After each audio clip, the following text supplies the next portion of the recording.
kwana aiki kira shi da jan zaki ya bar su da mamaki hasada ta zamo taki tar kira sararin daki gaba su cikin bila itinin da shan Allah an bubatinin bukiwar kalla babu masu kasa jumla gada musu sakula gaba babban lamba gada musu kasa ba lamba ta ɗayan lamba kake hana kankan ba barka da zuwa barkanka da sauka oyo oyo malam asuwaju Ibola da kare kai a muku bai hada sabuga da rago ba kishi na kasa shi ne aka ba nasa ba faɗi ba a zubar ba domin yanzu alfitar ya ce ta banki kudu ba ku gani ba da arewa da bayan kudu ya zama dole su gode wa na kowa sannu da hanya a zuwa jin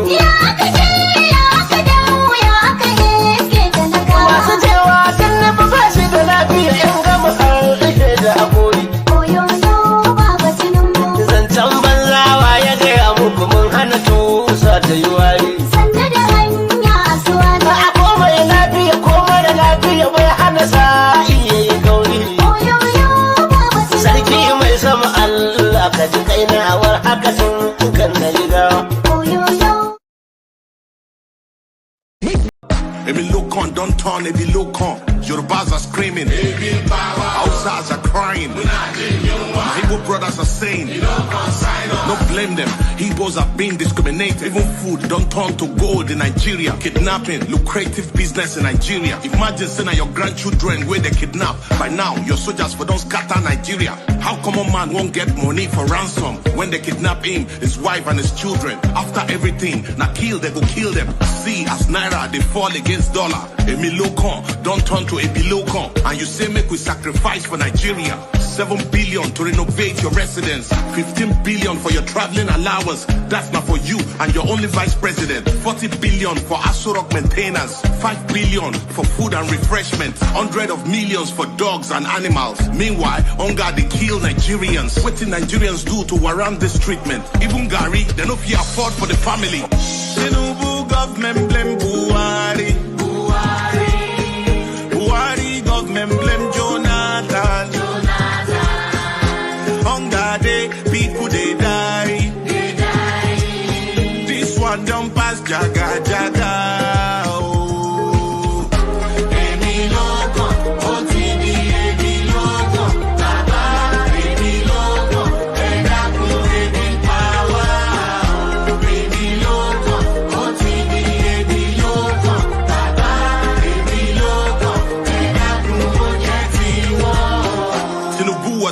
Only at the top. Money on my mind. Don't care what they yarning about me in particular. I was sharing the low chasing my dream because I know. Ororola di mango malo. Morokoto idisho malo. Everyone should let you come along. Not to find anybody in the money I want. Not to hear what them people that talk. Want to get I should kill it alone. I'm the waiting I love, waiting you love, oh. No be waiting I love, oh. Waiting I love, I go do one with all my heart, oh.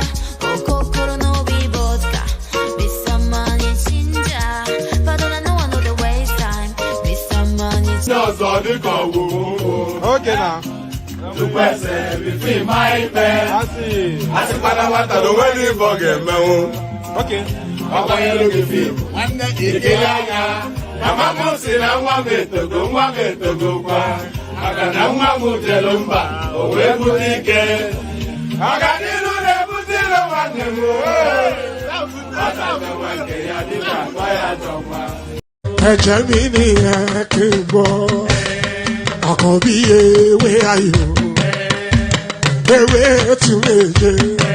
Ìtún ló ní ọ̀tún ẹ̀ ṣe. Ìfà ló ní kan fà ẹ̀ mọ́ra. Àìbínú gbogbo àtàrí. Gbogbo méjì ọkà bàbà.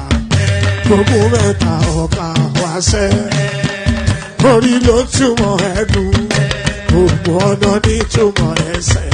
Akọni ìmọ̀ tú ìmọ̀ jọ, ìmọ̀ èmi ni wọn kì í dálẹ̀. Wọ́n bá lọ mẹ́lẹ́mọ́, wọ́n á fi jóye ẹlẹ́mọ́. Akọni wọ́n bá lọ gbé fèrè, wọ́n á fi jóye ẹlòkò. Bọ́wọ́ wọn bá tẹ̀lé, wọ́n á fi jóye aláre. Àwọn mẹ́tẹ̀ẹ̀ta parapọ̀, wọ́n wá jọ ń pẹ́ mọ́. Ẹ̀ẹ́mọ́ olóko jẹ, wọ́n pa Akíntọ́lá, Akíntọ́lá ọmọ Ògún. Wọ́n pa Ìyọ̀dà, ọmọ Àtàlàbọ̀bà. Àkànbí wọ́n pa Jíṣàtàdàdẹ, ọmọ ọba Ìjẹ̀bú Mèrè. Aṣíwájú odò gbólùkẹrẹ, ajagun lólòdì ọ̀run. Tó o bá ṣe pé tìyẹ, tó o bá ṣe pé tìyẹ, lọ́ bá ń darí jọ wí. Àpérò ni kò ń gbọ́wọ́, ọ̀bọ ti ṣìgìdì máa gbé, àgétì ló máa ń gbé, àyàn ti ìlàyàn ewúrẹ́.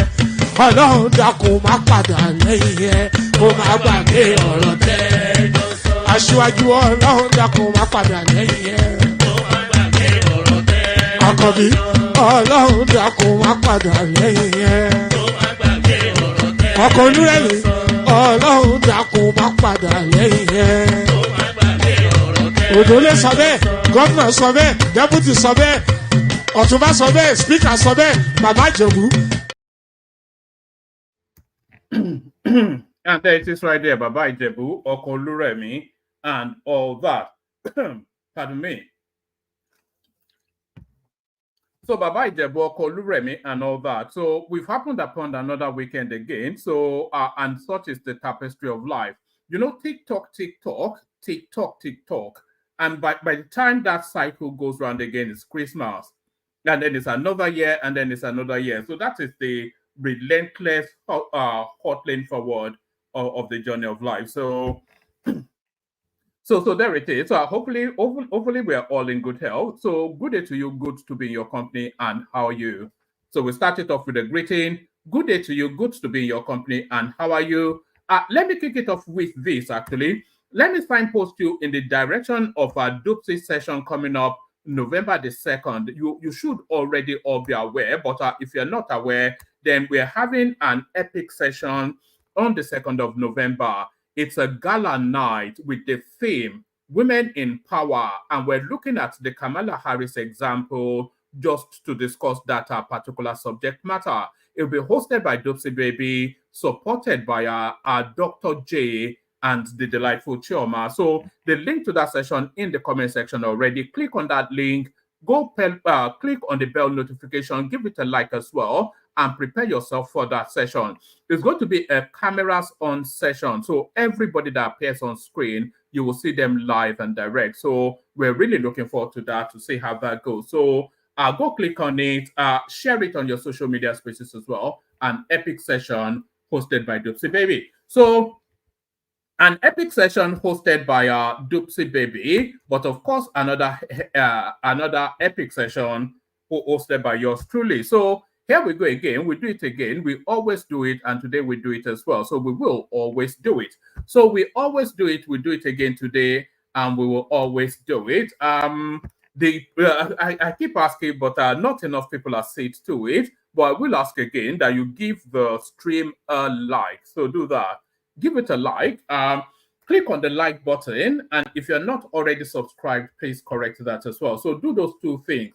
Click on like, and then subsequently click on subscribe. Very, very important that those things are done. So do them. Click on like, and then click on subscribe. You all know the reasons why people invite you to do it. I don't really need to expand the narrative around that. You know what it means. The YouTube algorithm, it triggers it when you do that. So click on like and click on subscribe so that it's somewhat like a winter period, this phase we're going through. So we're just putting in the 9 yards and whatnot. So it's really the build up to the next election, and we want to impact on that election even more so than we impacted on the last one. So it's really to keep the fire burning onto that eventful event also. So all of that is in place. So we have to ensure that we're in the space in order to impact on the space, if you get the drift of that. So that's the whole idea behind it.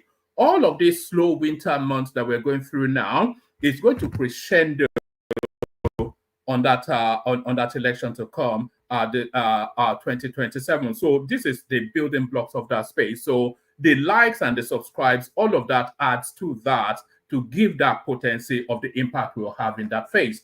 So click on like and click on subscribe. If you haven't done that, then please do it now. And if you want to come and join me on the screen, the hyperlink that says StreamYard, it's not compulsory. I do the readouts, I do my commentaries, then if a conversation takes place, it takes place. So I'm not fastidiously holding on to that, but I will welcome it. But the likes and the subscribe, I am fastidiously holding on to. So do those two things. Click on like and subsequently click on subscribe. So do those two things. If you want to super chat, that's at your discretion. I'm not going to be pushing that as hard as I have been. But the like and the subscribe, we will be pushing them. So click on like, click on subscribe, share the links on your social media spaces, all those funky things. So do all those funky things. Do all those funky things. So let's just launch straight into it. It's a mixed blend of videos and readouts. Seems to be the currency now over the last few sessions or so. So that's the new texture. That's the new format of the platform now. We'll be interweaving readouts with videos, and in often instances, those two with a line. But let's kick it off with this. So Obasanjo has been out again. You know, the one thing with Obasanjo is he has never stopped being the Nigerian president since he was the military president. I don't think in his head, though, not in reality, of course, but in his head, he has never stopped being the Nigerian president since he was the military president. And I'm yet to see any president that has succeeded him that Obasanjo has given the pass mark that they are up to par. So he continues to weigh against this record and call the verdict on whoever is in situation. He told us that Yar'Adua was not fit for purpose, even though he installed him there. He told us that he didn't tell him he was sick. So he told us Yar'Adua was not fit for purpose. He told us Goodluck Jonathan was not fit for purpose, even though he put him there as well. You know, those two elements, especially Yar'Adua, Goodluck Jonathan, they were essentially Obasanjo creations. He put them there, but he told us they were not fit for purpose. So now he didn't put Buhari there, but he certainly tells us that Buhari is not fit for purpose. He somewhat influenced Tinubu coming. Now he's telling us Tinubu is not fit for purpose. So there is nobody that is suitable and equipped to run the Nigerian state outside of Obasanjo. That is his own understanding. And the reasons he thinks like that, of course, there is nobody. Let me actually. Yes, I don't even have to check. I think Obasanjo ruled that country. He governed that country for 12 and a bit years. It was the military. Is it 12 years or 10 and a bit years? I have to do the numbers. But he's the longest serving person that has ruled that country in terms of years. I think it served about, I'll check the records again just to make sure I'm on point. I am on point that he has ruled that country longer than anyone else, but I'll check the numbers just to let you know how long. It was the military head of state for, I think, 3 and a bit years, and it was a civilian president for 8 years. So the culmination of that, 11 plus years. So nobody is ever going to rule that country as long as he has. Buhari fell short because he didn't rule as a military dictator for long enough for him to match Obasanjo's record. So there are parts of Obasanjo that actually takes personal ownership of that country, not as a patriotic citizen, but as an actual person that owns an item. He thinks that country belongs to him. This is what people think about. It thinks that that country is his personal fiefdom, his personal fiefdom. It thinks it's his property. That a lot of people think that, and some of his commentary certainly lean towards that as well. So here is Obasanjo telling us that another president is not fit for purpose. I'll play you a clip in a moment, but let me read you this out first. How I secured debt forgiveness for Nigeria. This is Obasanjo a former Nigerian president, Chief Olusegun Obasanjo, has explained how he secured debt forgiveness for the country between 1999, when he assumed office as elected president, and 2007, when he left. Obasanjo, who lamented a deficit. I think somebody actually sent me something which might well align with this. Let me just say, let me see if I can find that. Let me see. Somebody sent me something which aligns with this. Let me, oh, hold on. Let me see. Somebody sent me something that aligns with this. So let's see if we can find it. Hold on. Yes, I think. Somebody sent me a chart that actually shows the debt journey of Nigeria from 1999 till date. So let's see if we can find that. Just talk amongst yourself for a moment. Yeah, it's very important that we have this as part of the conversation. Hold on.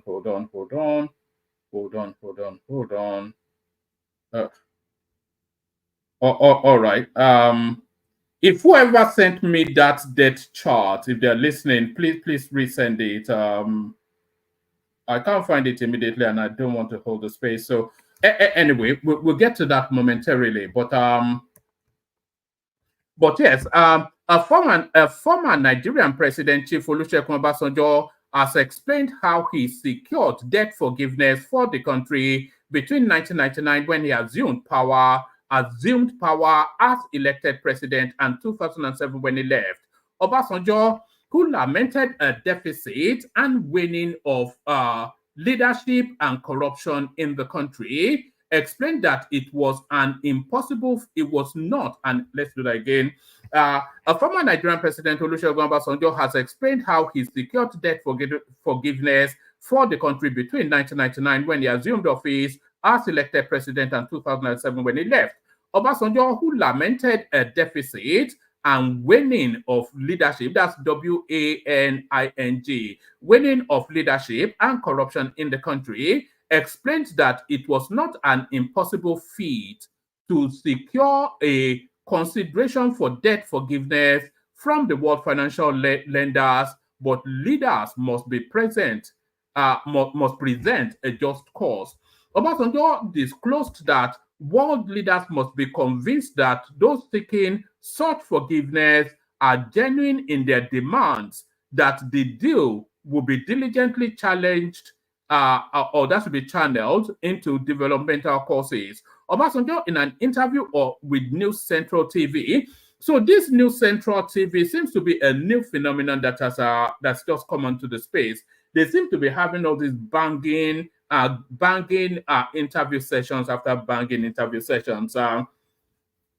Obasanjo, in an interview with News Central TV posted on Friday, mentioned that he was able to successfully secure a debt forgiveness for the country by proving his case of readiness to utilize the money saved from the consideration for sustainable development. The former president argued that successive leaders of recent times rarely provide such just causes for consideration for debt forgiveness, citing corruption and lack of plans. So, like I said, he is not recognized that Nigeria has had a president since 2007. If you ask him, he'll tell you that. Obasanjo said when he came in as a democratic president in 1999, Nigeria was servicing debt at a huge sum of $3.5 billion, with a total of about $36 billion debt burden, whilst the reserve had a balance of $3.7 billion. He said being able to clear the debt by securing a relief, he left a sum of $45 billion in the reserve and $25 billion in the excess crude account. So, so I wonder how long it took Goodluck Jonathan and Yar'Adua to steal their way through that. when I became elected president of Nigeria, one of the things that worried me and that I wanted to do something about was debt relief. The quantum of debt that we were carrying, the burden was too heavy. We were spending $3.5 billion to service debt, yet the quantum was not going down. And I believed that we should seek debt relief. Many people inside and outside Nigeria thought it was a bad dream, but I was convinced. I went to the World Bank and I started talking to our creditors. Obasanjo said he explained that in his moves, he found why the world lenders did not feel that they owe us, disclosing that they gave consideration when you make your case if they find that you are genuinely showing and trying to carry out what they call reforms. So on and on it goes. So that's Obasanjo still continue to pat himself on the back. So I have a clip now where he somewhat condemns Tinubu. Of course, I think you may all have seen this clip, but I have a clip now where he somewhat condemns Tinubu because, of course, we've not had a president since 2007, if Obasanjo was to be believed. So here is Obasanjo putting the boat in. What do you say of a Nigerian president who came to office without a plan?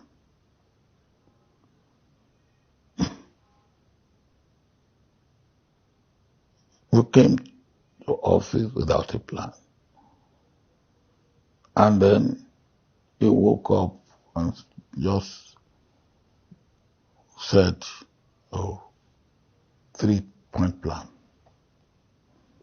What are the 3 points? What are they going to achieve? Who are the people who have worked on it? Oh, you come and you just open your mouth and make a pronouncement on something that has not been studied. Let me again give you an example. When I was military head of state, we decided to really be part of the frontline states to fight the last vestiges of colonialism and apartheid. And we were determined. So as a result of our policy, our pronouncement, our determination, then we became known as member of the frontline state, even though we were thousands of kilometers from the front line. And we decided that. All right, he goes on for a couple more minutes to eulogize himself, but it is that comment that it says you came in without a plan. You say you have a 3-point plan. You open your mouth to announce something that has not been studied, which of course criticism of the Tinubu space. So that is really what I wanted to speak on. So I think it's quite disingenuous, almost to the point of being a lie for Obasanjo to have said that, a deliberate one as well, a deliberate lie. It's quite disingenuous for him to have said that. Nobody can say Tinubu came in without a plan. That's one. Is the plan the right plan? That's subjective. That's subject to debate. But you cannot say he came in without a plan when he has been going through a raft of reforms from day one. You can't say he doesn't have a plan. We're seeing it flesh out. The credit core, the student loan, the removal of arbitrage in the exchange rate. And he said he opened his mouth and spoke on something that has not been studied. You know, it doesn't really matter if the removal of the oil subsidy had been studied or not. It was categorical, embedded already in the Constitution as part of the Petroleum Industry Act that subsidy was gone. So whether he said it or not, it doesn't impact on anything. People are saying that comment actually jarred the market to respond. But I don't buy that. I don't buy that comment jarred the market to respond, because the market knew that the oil subsidy was gone on the date that it is going. It was only budgeted for up to a certain point by the Buhari administration, and after that budget, the Petroleum Industry Act kicks in. So Tinubu did not set the date for the removal of the oil subsidy, and the oil marketing space, the oil marketing industry, the oil space, they all knew when the subsidy was going. So whatever Tinubu said on that faithful or unfaithful day, neither moved the needle in here nor there. It didn't impact on anything. People are trying to leverage that. He did not remove the subsidy. I think we all know that. And that comment on that day did not even impact on anything. The prices would have jarred quite sharply in the manner that they are as soon as that subsidy came off. So I'm not quite sure. And it's somewhat of a disappointment that somebody of Obasanjo's sophistry and experience is wanting to play to the gallery. Maybe he wants to be liked. I don't know. Maybe he wants to make friends with the populism that is going on at the moment. But you would have suspected or even hoped that he would have known better. He did not remove that subsidy, and any and everybody knows that. So let's be factual in our criticism. I know they say don't let facts get in the way of a good story, and everything is fair game in politics. But sometimes, it's just what really jars the most is that the space seems somewhat fact. They seem fact averse. They seem to have an aversion to facts or truth or anything, and they seem to have a predilection for fancifulness, obfuscation, lies telling, storytelling, and just mixing up everything in one jumbled to land on a criticism. It's just you cannot say the guy did not have a plan. Are we not seeing a plan play out? What are we seeing if we are not seeing a plan play out? Is the right plan, is the wrong plan? That's your subjective view. But you cannot say it doesn't have a plan when we're seeing a plan being actioned right before our very eyes. So it jars somewhat when you hear, but then of course, Obasanjo, nobody has been president of Nigeria since he left, and he won't allow that to happen until he passes on. Let me just give you that piece again, and then we move on. How I secured because I didn't like the way it came across when I first read it. So let me do it one more time as page 3 this time. How I secured debt forgiveness for Nigeria, Baba Yabo coming out again. The former Nigerian President Chief Olusegun Obasanjo has explained how he secured debt forgiveness for the country between 1999, when he has assumed power as elected president, 2007 when he left. Obasanjo, who lamented a deficit and waning of leadership and corruption in the country, explained that it was not an impossible feat, that's FEAT, to secure a consideration for debt forgiveness from the world financial lenders, but leaders must present a just cause. Obasanjo disclosed the world lenders must be convinced that those seeking such forgiveness are genuine in their demands, that the deal will be diligently channeled into developmental causes. Obasanjo, in an interview with News Central TV, posted on Friday, mentioned that he was able to successfully secure a debt forgiveness for the country by proving his case of readiness to utilize the money saved from the consideration for sustainable development. The former president argued that successive leaders of recent times rarely provide such just causes for consideration for debt forgiveness, citing corruption and lack of plans. Obasanjo said when he came in as a Democratic president in 1999, Nigeria was servicing debt at a huge sum of $3.5 billion, with a total of about $36 billion debt burden, whilst the reserve had a balance of about $3.7 billion. It had been able to clear the debt by securing debt relief.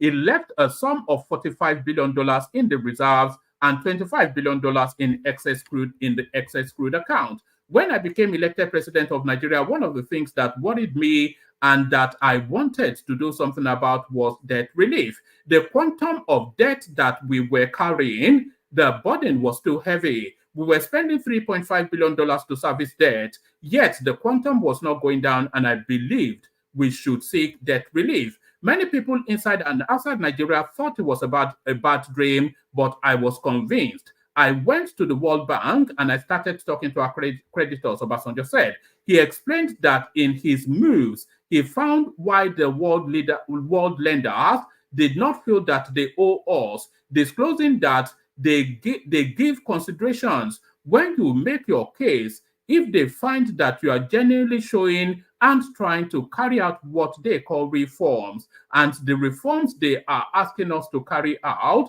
are reforms we should ordinarily carry out.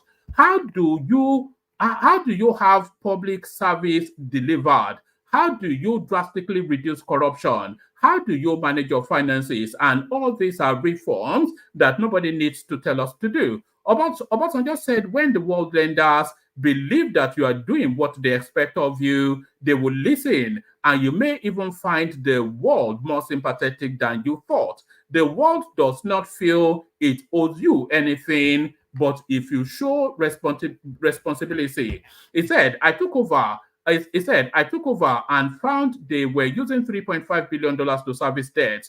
That's a lot of money. But the problem was that the quantum of debt was not going down because the amount of money was being spent together to pay interest and to pay what they call penalties. Because for any default, you pay penalties and you can't show good cause for the debt. So on and on it goes. So that's Obasanjo then insisting then that it's still the best thing for Nigeria. So that's Obasanjo still insisting that it's the best thing for Nigeria. I don't think the day will ever come when Obasanjo will stop being the president. He will be the president of Nigeria till he draws his last breath. I think we all have to settle on that understanding. Obasanjo will be the president of Nigeria till he draws his last breath. So Obasanjo will be the president of Nigeria till he draws his last breath. But another person that would never be the president of Nigeria till he draws his last breath, of course, Atiku Abubakar.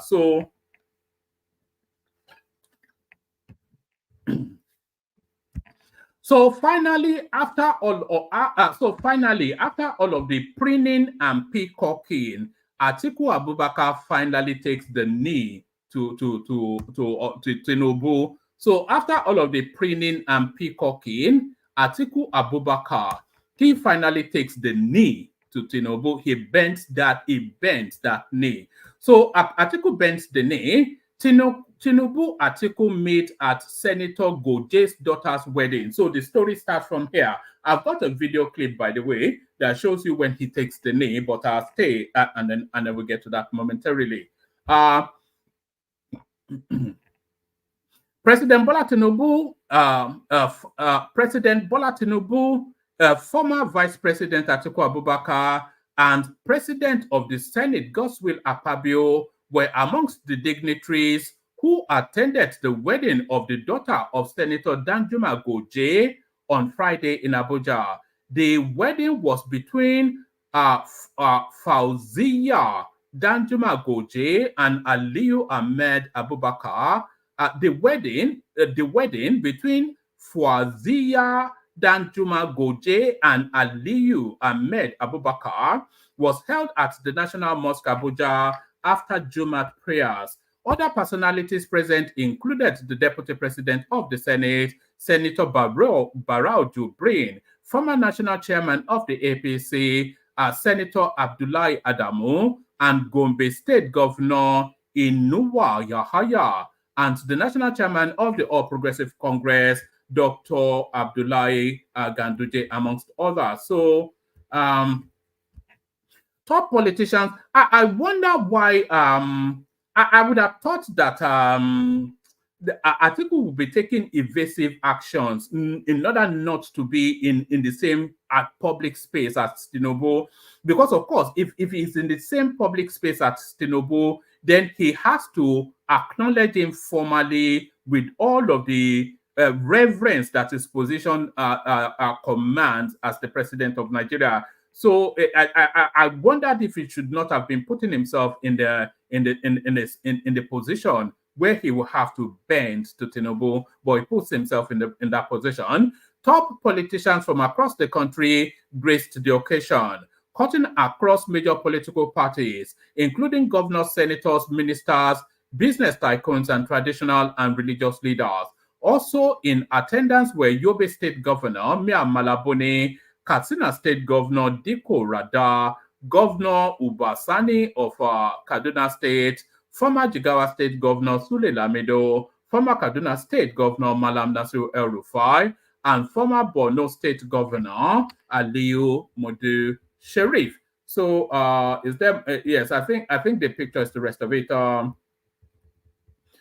Presidential aides include Chief of Staff Femi Gbadabiamila and National Security Advisor Nuhu Ribadu were in attendance. Senator Goje, former governor of Gombe State, who has been in the upper chambers of the National Assembly since 2011, was seen with Tinubu during the ceremony. He is a founding member of the APC. So those are the pictures right there. I think that might well be the bride's father, and those are that's Gbadabiamila, of course. That's Tinubu sitting up high, and that is and at his knee you will see, and there it is right there. So there it is right there. So there it is right there. So that's Tinubu sitting up high. That is that's Atiku Abubakar right there, looking forlorn somewhat. Maybe they should have been me, could have been me, not me, sort of. That's Bala Mohammed plotting whatever it is that is plotting. That is Jubrin. That's Barau Jubrin. That's Gospel Akabi, of course, right there. That's Abdullah Gandeje, as you can see. That's Femi Gbadabiamila. I'm not quite sure if Gbadabiamila is a Muslim or not. I thought he was a Christian, but the way he's supplicating, you think somewhat that he may well be a Muslim. I don't know what his religion is. And there it is, the not so great and not so good of the Nigerian state. That's Mia Malabuni right there. You remember he was the acting national chairman of the APC, and he did his best to stymie. When they got rid of Adams Oshiomhole, this was the guy that came in. This guy right here. So there's a lot of gold in the state actually, which is just pocketing. So that's Mia Malabuni right there. He was once an erstwhile acting national chairman, post Adams Oshiomhole, pre Abdullahi Adamu. Abdullahi Adamu, of course, now succeeded by Abdullahi Gandeje. So that's it right there. Anytime I see any of these pictures, so sometimes, I try to do a money count to see how much I'm looking at on the screen, and I think we're looking at we're looking at the better part of $500 billion right here, $500 billion, which is to say $500 million. Just in this picture particularly, but in all of the pictures certainly, we're looking at $500 billion. So there is nobody on this picture on your screen right here that is not a dollar billionaire twice over. Tinubu, certainly we know, Atiku Abubakar estimated $2.8 billion. Tinubu's almost certainly richer than him. There is no way that Godswill Akpabio is not a dollar. Oh, they are all dollar billionaires. So there it is right there. So what has kept us in this position is all encaptured and enraptured in this picture. I wonder if somebody could just throw a little something in there to to rescue us all. But there it is right there. So there it is right there. So it continues still. I'll play you that clip, like I said, of Atiku Abubakar taking the knee. But before I get to that clip of Atiku Abubakar taking the knee, we continue on with the narrative of the picture. So there it is right there. So they say a picture tells 1,000 tales. So this you can see, you think they are looking at each other frontally, but you can see that because anybody that knows how to read body images, they'll tell you what's going on here. If you look at Tinubu's jawline, it is tilted up and assertive. If you look at Atiku's jawline, it's somewhat dropped. And if you look at his gaze, it's not, if you look at the gaze right there, it's not frontal to Tinubu, but Tinubu is looking at him head on. And even though Atiku carries a bigger frame, you can see the assertion in that handshake that Tinubu assert authority right there, all to the delight of Abdullahi Ganduje, who sees and knows what is going on. And by the way, that Senator Ndumi right there that claims that it's a rebel, but is there sharing the dollars. That's him hiding behind Atiku's agbada right there. So that's Abdullahi Ganduje right there acknowledging the. You can tell from Ganduje's gait the express, because the face rarely ever lies, especially in spontaneous moments. You can tell from the expression on Ganduje's face that no, Daddy wins again, and an abject surrender on Bala Mohammed as he throws his agbada in resignation that no,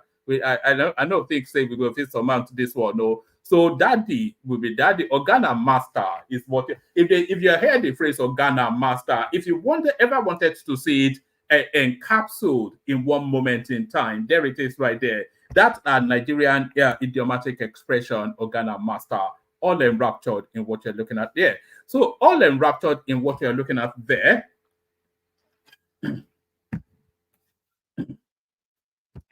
Justin, old friends, presidency speaks at Tinubu Atiku meet in Abuja. So I wonder if these two guys are just gaming us. Maybe they have a deal and they're just playing us. It's not beyond the realms of their deviousness and their Machiavellian maneuverings. President Bola Tinubu and former Vice President Atiku Abubakar, who were political opponents in the 2023 presidential election, met on Friday at a public event in Abuja. The meeting took place at the National Mosque during the wedding ceremony of Senator Danjuma Goje's daughter. The gathering was attended by several high-profile political figures, including the national chairman of the All Progressive Congress APC, Abdullahi Ganduje, and Mohammed Bala, the chairman of the PDP Governors Forum. Also present are Borno South Senator Ali Ndume. So yeah, like I said, he was hiding behind Atiku Abubakar right there. And former APC national chairman, Ali Modu Sharif. Tunde Rahman, the senior special assistant to President Tinubu, commented on the meeting. According to him, politics should not involve bitterness. President Tinubu met former Vice President Atiku, his main opponent in the last presidential election. Politics should be devoid of bitterness, Rahman wrote on social media. Meanwhile, presidential spokesperson Bayo Onanuga also commented on the encounter, referring to Atiku and Tinubu and Atiku as old friends and political opponents. In the last general election held in 2023, President Tinubu defeated Atiku to secure the presidency. So, like I said, it's all that defeat is still enraptured. It's still captured very much. You know, maybe I should have used this as the thumbnail. Atiku is actually taller than Tinubu, but Tinubu, as you can see, quite categorically is looking down on him. So there it is right there. Organa Master, I think that's the summation of that. Let me play you a clip that really captures that moment in time. Let me play you the clip that really captures that moment in time. In this clip, I want you to pay keen attention to this clip because everything plays out. Look at all of the actors on the scene, all of the actors on the set. So that's corruption, top to bottom right there. The four walls of that space is just jam-packed. There's not anything saintly or godly within the four walls of that garden. So they are all the cesspit of iniquity. So all of them, a plague on all of them. So outside of that, look when Tinubu comes in, look at the running order, look at what happens, and look at authority being asserted. So all of that in play happens in a 3-minute cameo. So watch with rapt attention.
Like I said, Atiku should not have put himself in a position for that moment to have been caught on camera.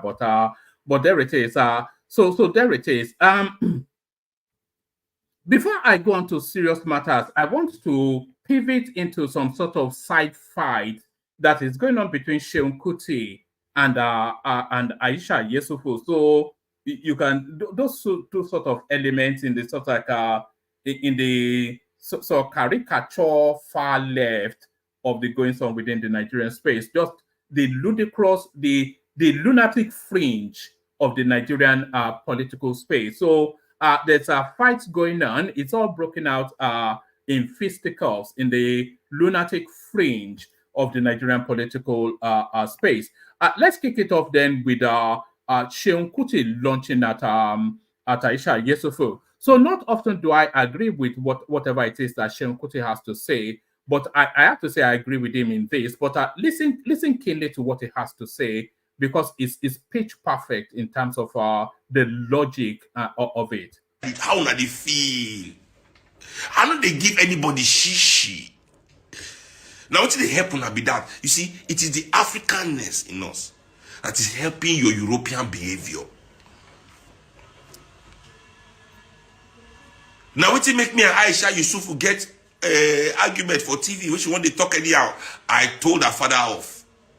Not her, I told her and her generation off. I said to them, I said, it is us. You see, all these Christian and Muslim women in Nigeria, it is the tolerance of African men that you enjoy. And it's the same African men that you abuse for the behavior of your fellow Christians and Muslims.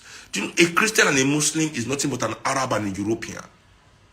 Once you're a Christian and Muslim, you have abandoned Africanness and embraced European and Arabic ideal as the idea of life. Any freedom that women enjoy in Nigeria today is because of the capacity of Africa to respect women. That one tie hijab for head, say you want to liberate Nigerian women. Motherfucker, liberate yourself from your hijab first. Can you liberate yourself from the hijab? But you want to liberate Nigerian women? Are you... The place where that hijab is from, you cannot drive car as a woman if you go there. If you live in Saudi Arabia as a woman, can you drive only to drive car? Talk more to be in government. Talk more. Can you do anything there? But we, African tradition, it is African tradition that allows for African women to enjoy themselves as they have always enjoyed yourself. In fact, if you read African history, it is part of the reason why Europeans and Arabs hate us. Because of our women, the freedom we give women. Go and read our history. Go and I have books that speak on Europe. Okay. So it goes on for another 1 minute, but it is not often that Seun Kuti says anything that I find agreeable or I align myself with. But I've never even had any thought on what he said, what he just said there, until they actually said it, and then I thought about it. You know, you cannot wear an hijab and claim that you are fighting for the liberation of other people, because by the token of it itself, the hijab is a symbol of repression. You know, so why don't you liberate yourself? That's like, you know, it's faultless logic now. There's an inherent contradiction in you wearing an hijab and claiming that you're fighting for the emancipation of people. Are you emancipated yourself just by your presentation? You know, because of course we all know what the hijab is.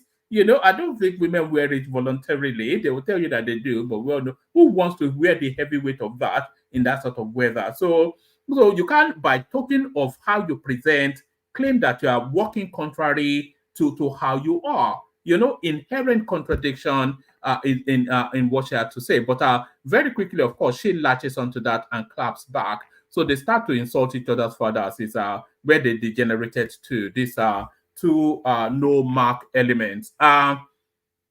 So here is Aisha Yesufu clapping back. It says Seun Kuti at real Seun Kuti wants to trend with my name as his karaoke business no make am blow alongside those way they do music.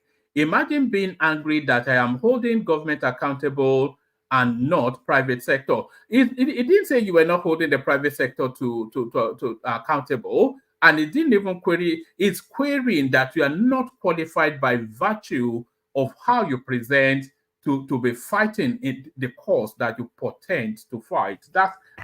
It's a faultless argument which I don't think she's addressing here. Seun Kuti, at real Seun Kuti, wants to trend with my name as his karaoke business no make am blow alongside those way they do music. Imagine being angry that I am holding government accountable and not private sector. I don't blame him, Sha.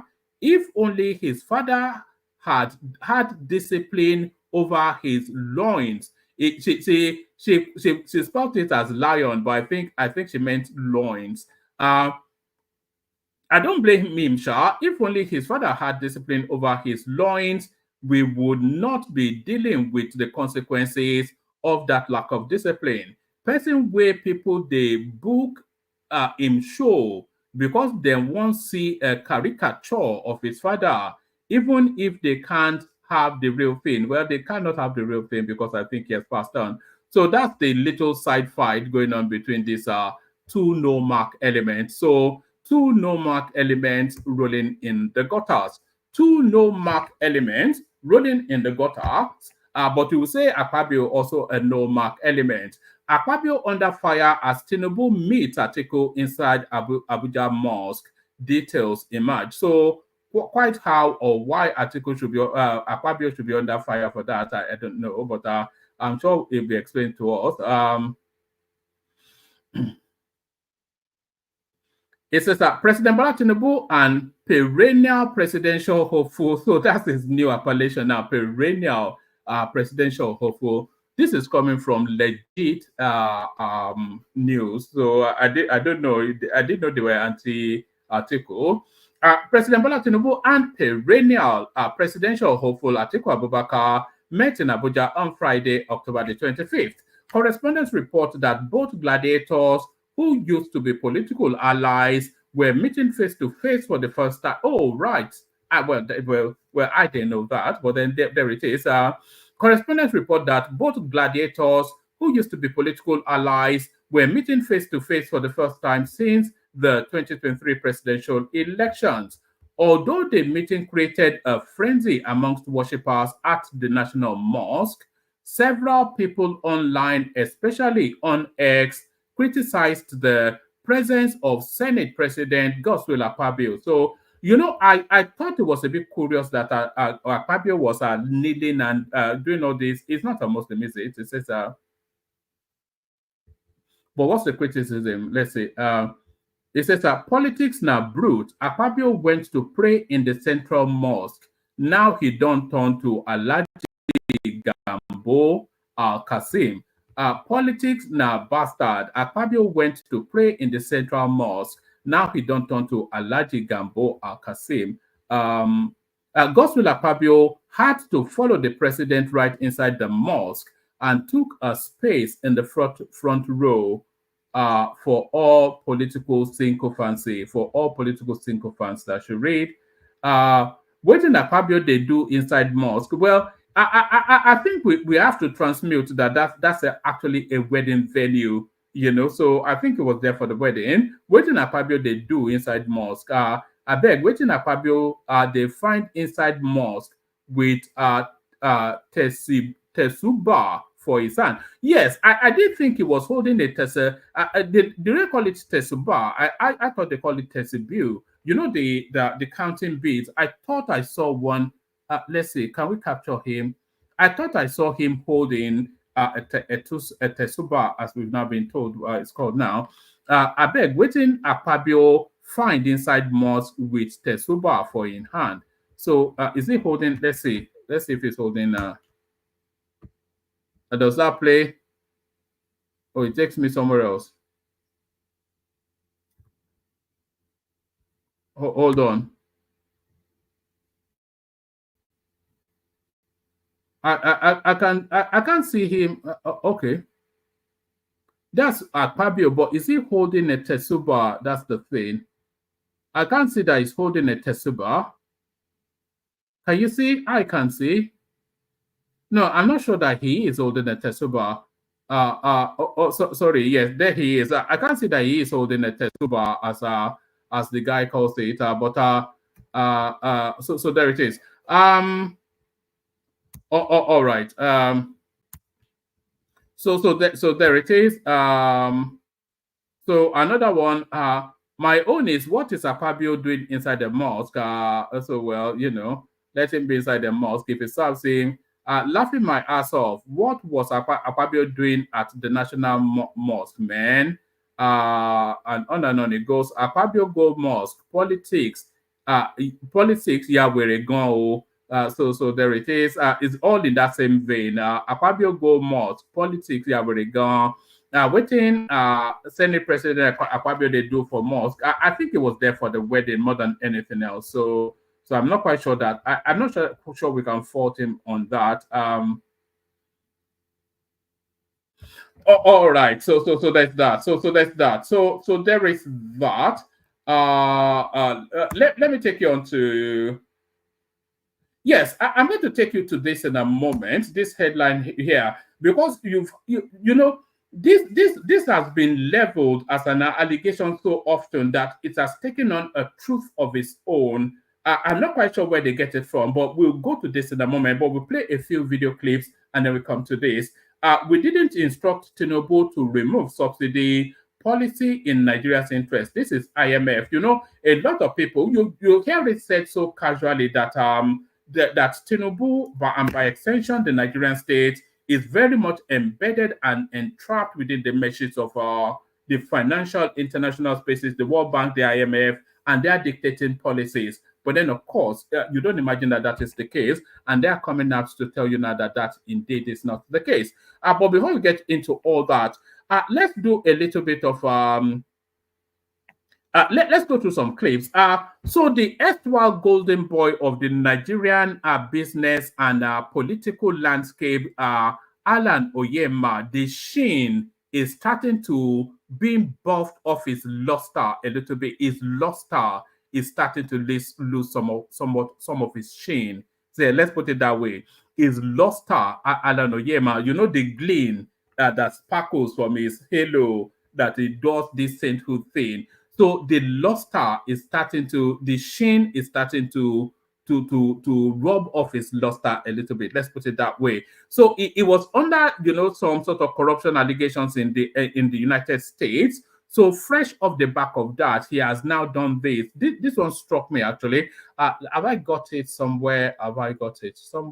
All right. Let me just bring it to you from this video clip. This video clip explains everything. The sheen has now started to wane off the luster of Alan Oyema. Watch this. Yesterday, I was trying to book a flight from Lagos to Abuja, and I checked all the airlines, even Airpeace, because I'm actually pretty cheap.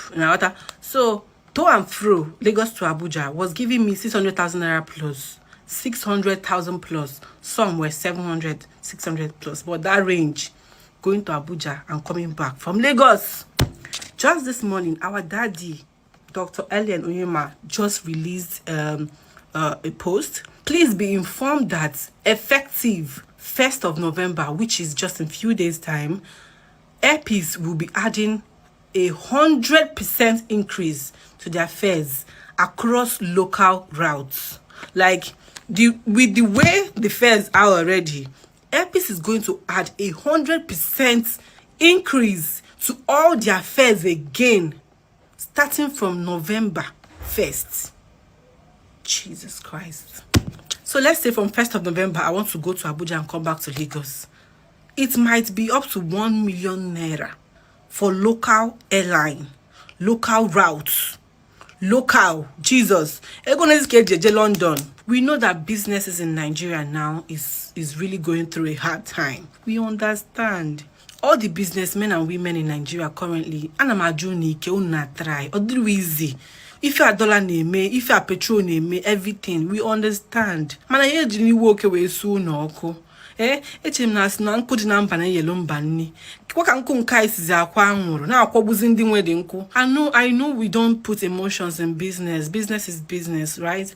100% increase is not too much. Obukwa ni na Christmas kita with flights.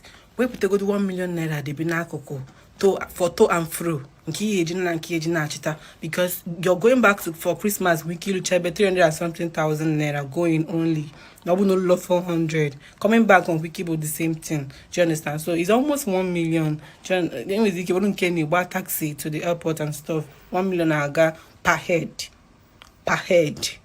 But Jesus.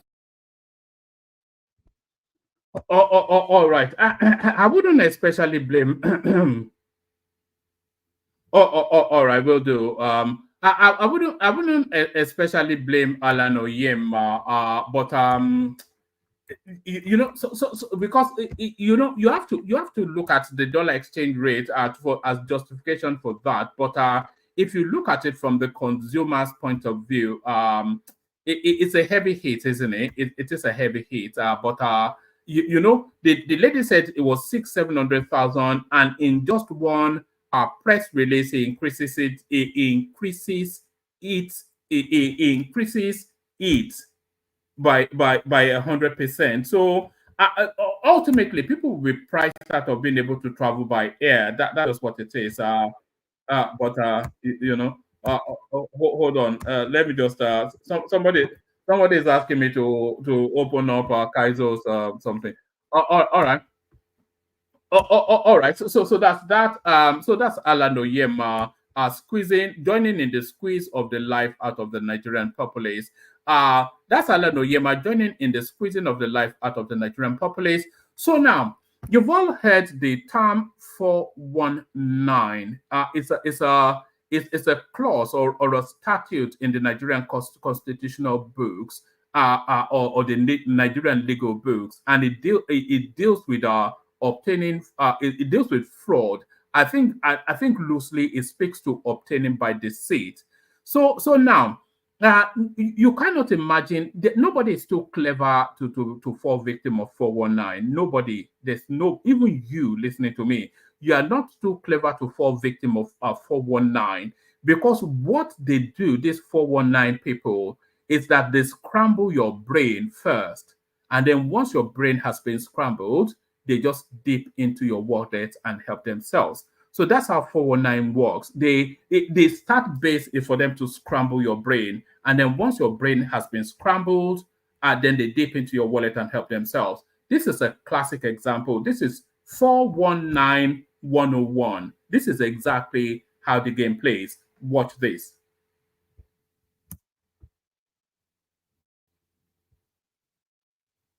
Everything is how much?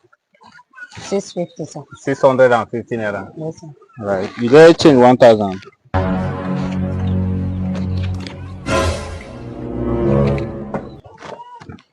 You get change 1,000. So how much you go give me, man?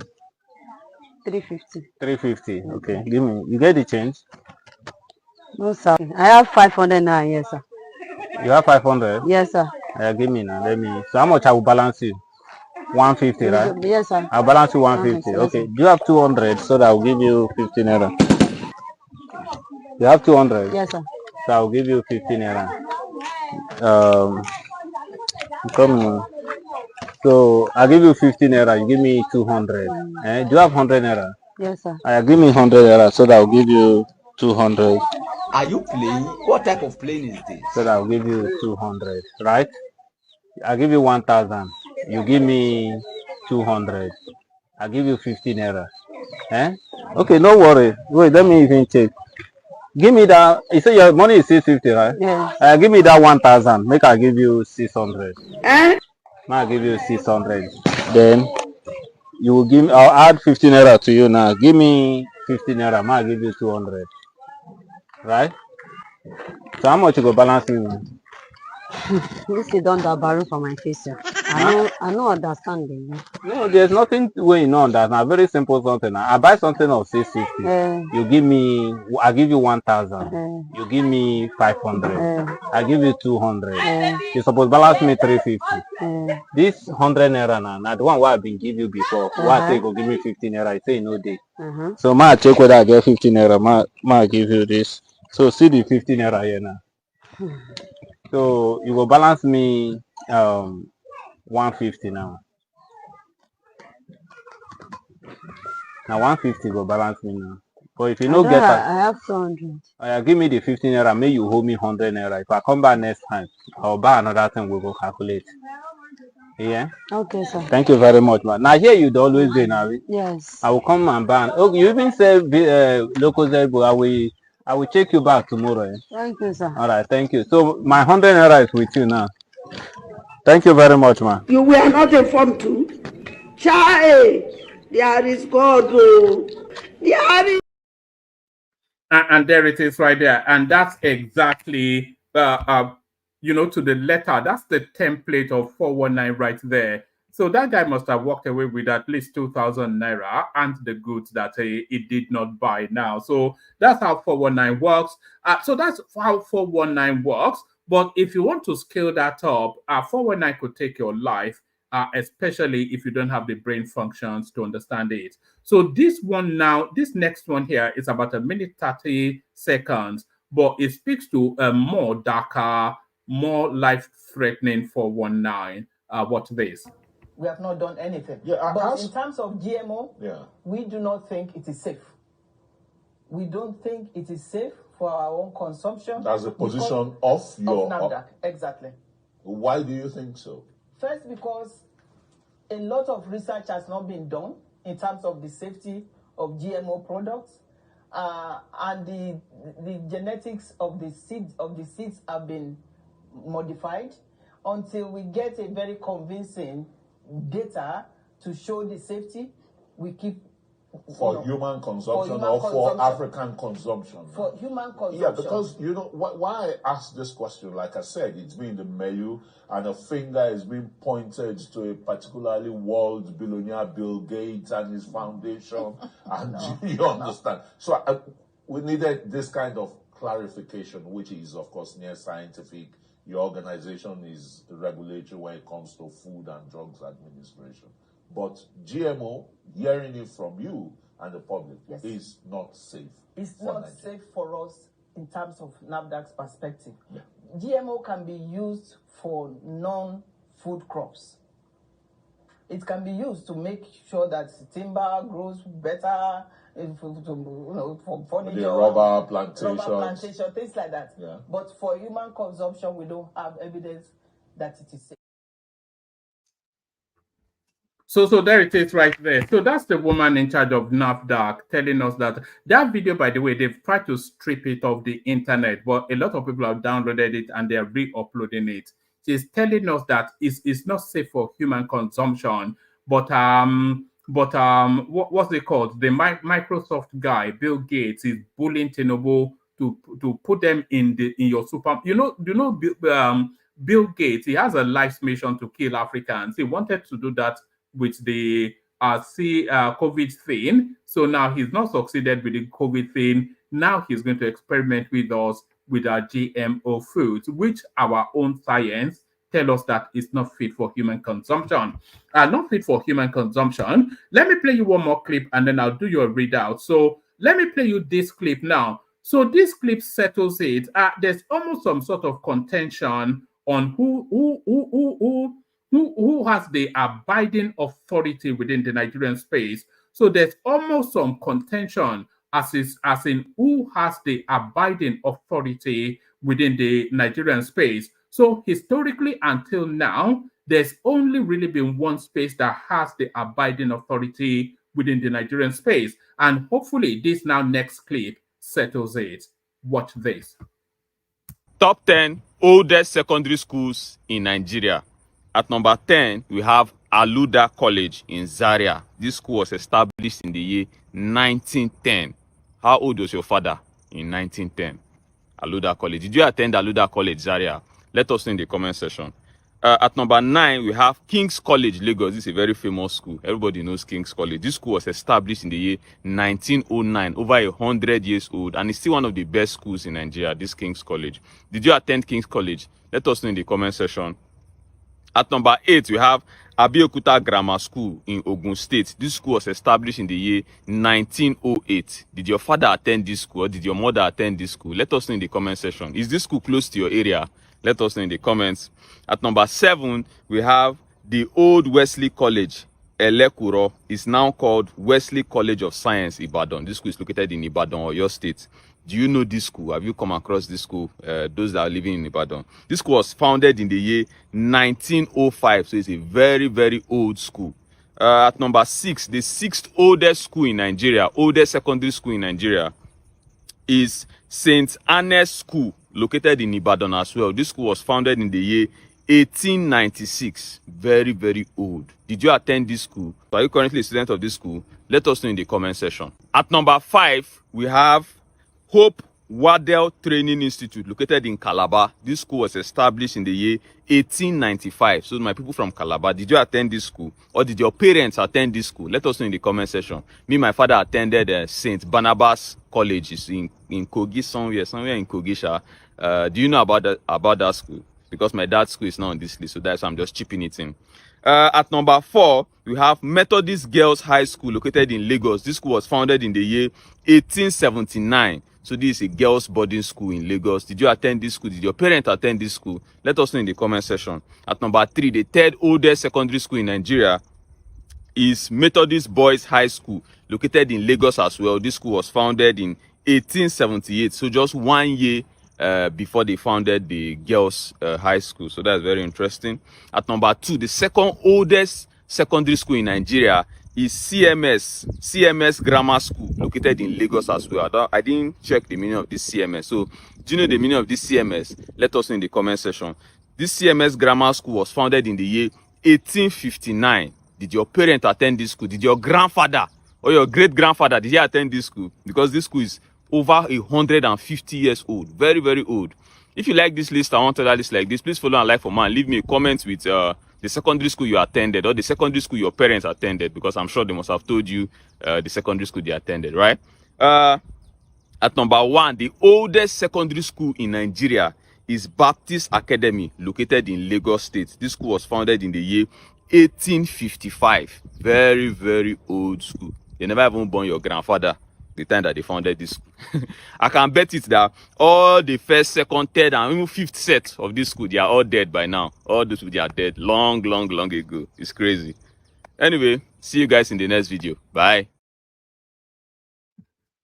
Oh, all right. So, firstly, what that guy called St. Anne's School is St. Anne's, not St. Anne's. So, perhaps he should have availed himself a little bit of an education as well. And I noticed that there is no education, there was no schools in the creeks until recently. So that might well explain people like Aizon and people like that. But the abundance of it, of course, you all know where all the education is. So hopefully that settles matters. No schools in the creeks until Ajayi Crowder took education there. So no schools in the creeks until Ajayi Crowder took education. I'm only joking, by the way. Don't get your knickers in a twist. So that's just a joke.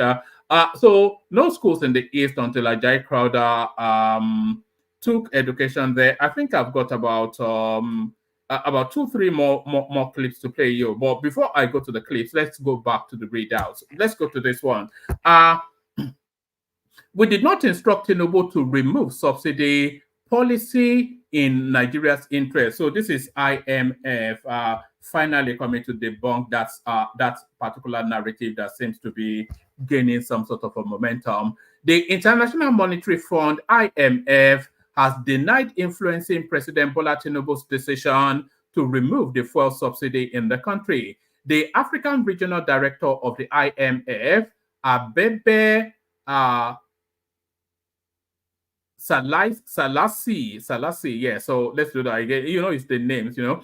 The International Monetary Fund, IMF, has denied influencing President Bola Tinubu's decision to remove the fuel subsidy in the country. The African Regional Director of the IMF, Abebe Salassi, disclosed this at a press conference during the IMF and World Bank annual meetings in Washington, D.C. Mr. Salassi stated, the decision was a domestic one. We don't have programs in Nigeria.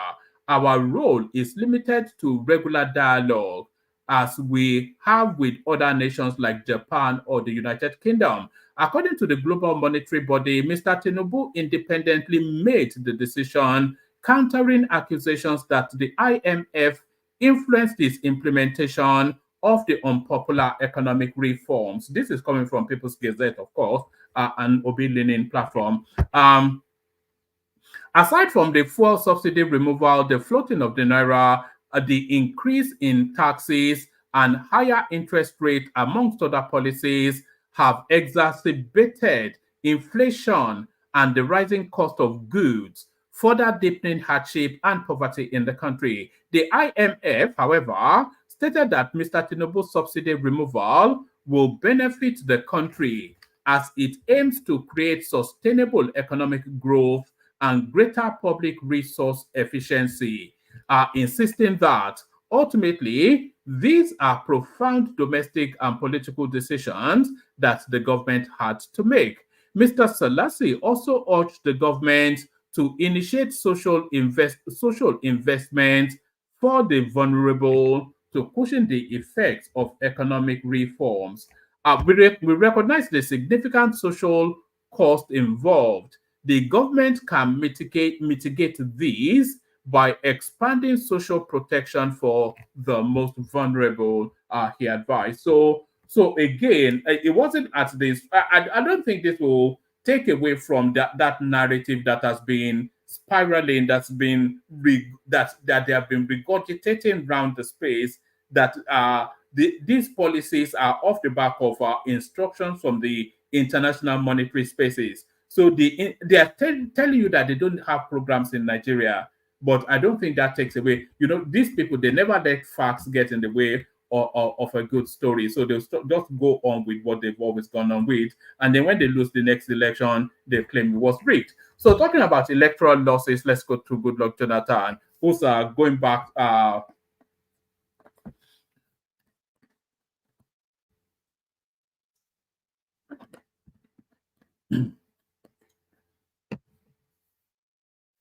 right. So talking about electoral losses, let's go back to Goodluck Jonathan, who goes back in time to tell us of our victories won and then subsequently lost. How I felt losing election as incumbent president. So that is our Goodluck Jonathan right there, who takes that space in history actually as the first president to lose an election and peacefully hand over. Obasanjo was the first president to voluntarily hand over, when he was a military dictator, handed over to Shagari, but an incumbent democratically elected president losing an election and then peacefully handing over. I think Goodluck Jonathan takes that moment in history. How I felt losing election as incumbent president. This is the man from the creeks, Goodluck Jonathan. Former President Goodluck Jonathan on Friday recounted the experience of former President Goodluck Jonathan on Friday recounted the experience of losing the 2015 presidential election, saying it was a tough moment in his political life. The ex-president admitted he was emotional when he learned the result, adding that it felt as if the whole world was against him. He made the concession in Abuja at the first. Okay, let's do that again. Former President Goodluck Jonathan on Friday recounted the experience of losing the 2015 presidential election, saying it was a tough moment in his political life. The ex-president admitted he was emotional when he learned the result, adding that he felt as if the whole world was against him. He made the confession in Abuja at the first Raymond Dokpesi annual Diamond Lecture, organized by the management of DAR Communications in collaboration with the Nigerian Institute of Public Relations. Jonathan, who ran on the platform of the People's Democratic Party, was defeated in the 2015 election by the All Progressive Congress candidate Muhammadu Buhari. The former military dictator polled 15.4 million votes, relegating the ex-president, who garnered only 12.8 million votes, to second place. The election marked the first time an incumbent president had lost re-election in Nigeria. Beaming with a smile as he addressed the audience on Friday, Jonathan said the emotional torment he experienced was inexplicable. The former Bayelsa State Deputy Governor also recounted the fatherly role the chairman of DAR Communications, Raymond Dokpesi, played before he officially handed over to Buhari. He said, "It is not easy to lose an election as a president. You will think the whole world is against you. But then, Dokpesi invited me before I handed over. I remember what he said to me when I lost the election." There were so many senior Nigerians, elder statesmen who spoke. After I listened to all the conversations, he congratulated me and encouraged me to look beyond the election.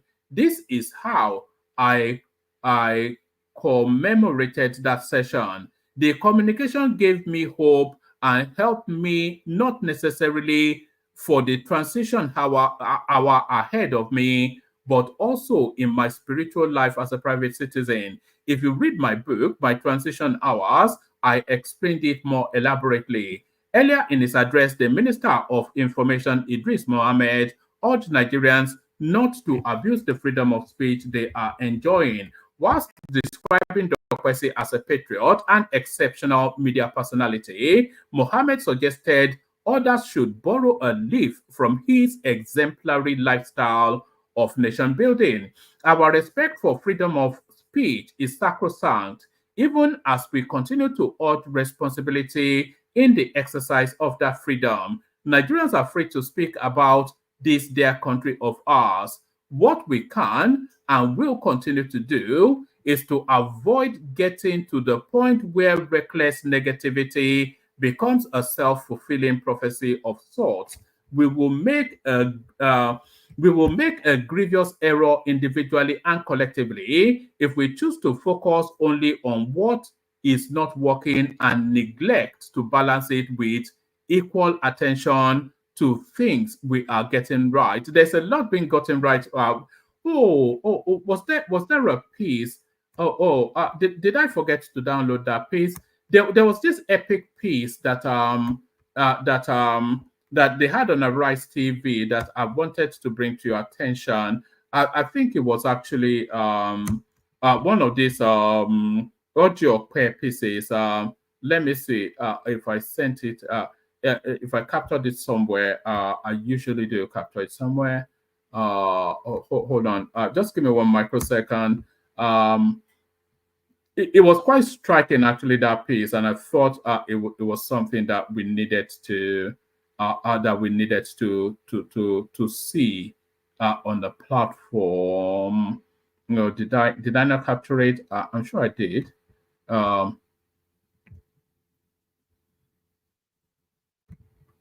All right. Let me see. Hold on 1 second. Let me grab this one.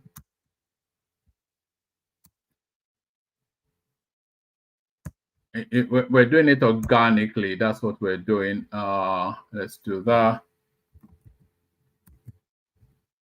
There's also this controversy around attempts to Islamize Nigeria again. Hold on. Yes, which I think is going on in Parliament as we speak. Just give me 1 microsecond.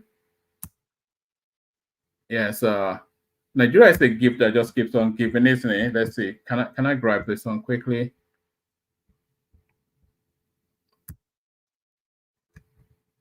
Hold on. I'm now determined to do this. So you just have to chat amongst yourself for a moment. So how have you been? What were you up to today?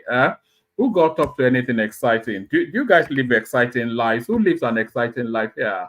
I certainly don't live an exciting life. Otherwise, I won't be here making noise every day. Let's see. There's too many of them. Oh gosh. Let me just take one. I'll take one. The attempts to Islamize Nigeria, the attempt to Islamize Nigeria is still ongoing. So let me just grab one.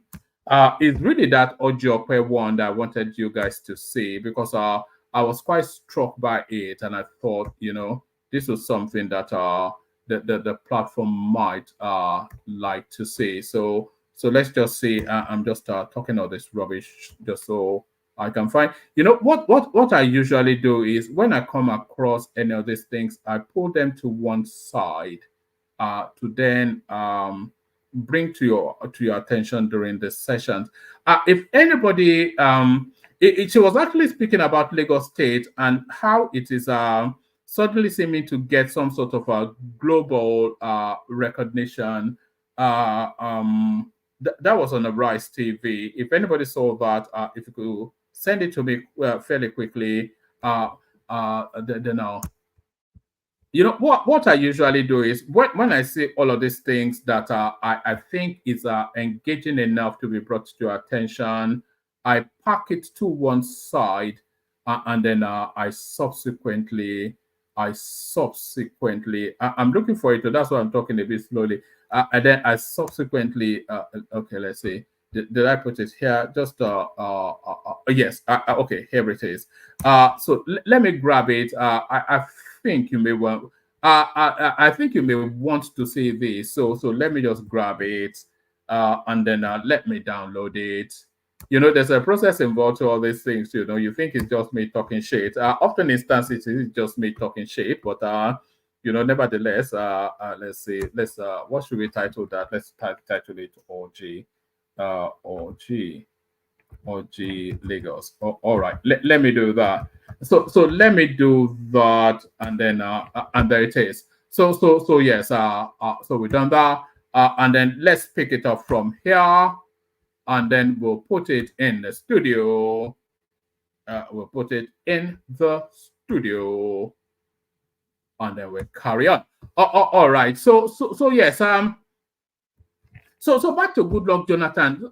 Sometimes you wonder, we forget the humanity of some of these people sometimes, here is a guy that has I'm sure he captures that moment in time, of course, as being the first president to hand over. He captures that moment in time, of course, as being the first president to hand over voluntarily. But is that something that he wants to have a record for, is the thing. So that's Good Luck Jonathan. It's actually telling us that jarred him the most of all of his experiences in life. So first loser is still a loser, is what they say. So that's Good Luck Jonathan anyway. Going down memory lane, telling us just how life was that moment in time. They say time is a great healer, and you can laugh about it now. But at that moment in time, you'd have imagined that he would have wanted the ground to open and swallow him up. Just the whole country going against him. Even the whole world, with Obama throwing sticks from all the way from America, threatening to come and blow him up and bomb him up and all of that. All right. Are we done with the readouts? Let me see. Was there anything else that especially should come to your attention? Is there anything else that especially, like I said, the the news cycle over the last recent has not been too gushing in its giving. So the news cycle has not been too gushing in its giving. So we're picking the bones of the news these days. That's essentially, if we are having to discuss articles starting having to stand up to greet Tinubu, then that is to tell you then that we're picking the bones of the carcasses of the news. So that's where we are within the cycle. Things have plateaued and settled down into the mundaneness of administration and opposition. That's essentially where it is. So I think that's the end of the readers. So let me rattle through a few clips. So let me actually go to this one. This one speaks to still attempts to Islamize Nigeria. You know, they've already Islamized the northern part of Nigeria, but they want to institutionalize now in the constitution Sharia. So that's the way we are. We're back to the Sharia narrative again. And this was what Obi was warning us about with the Muslim ticket. Watch this. There are several clips, but I'll just play you this one that just sets the scene. Mr. Speaker, our constitution allows for freedom of worship of all religions. Mr. Speaker, we would not sit in this hollow chamber and restrict ourselves to just a few.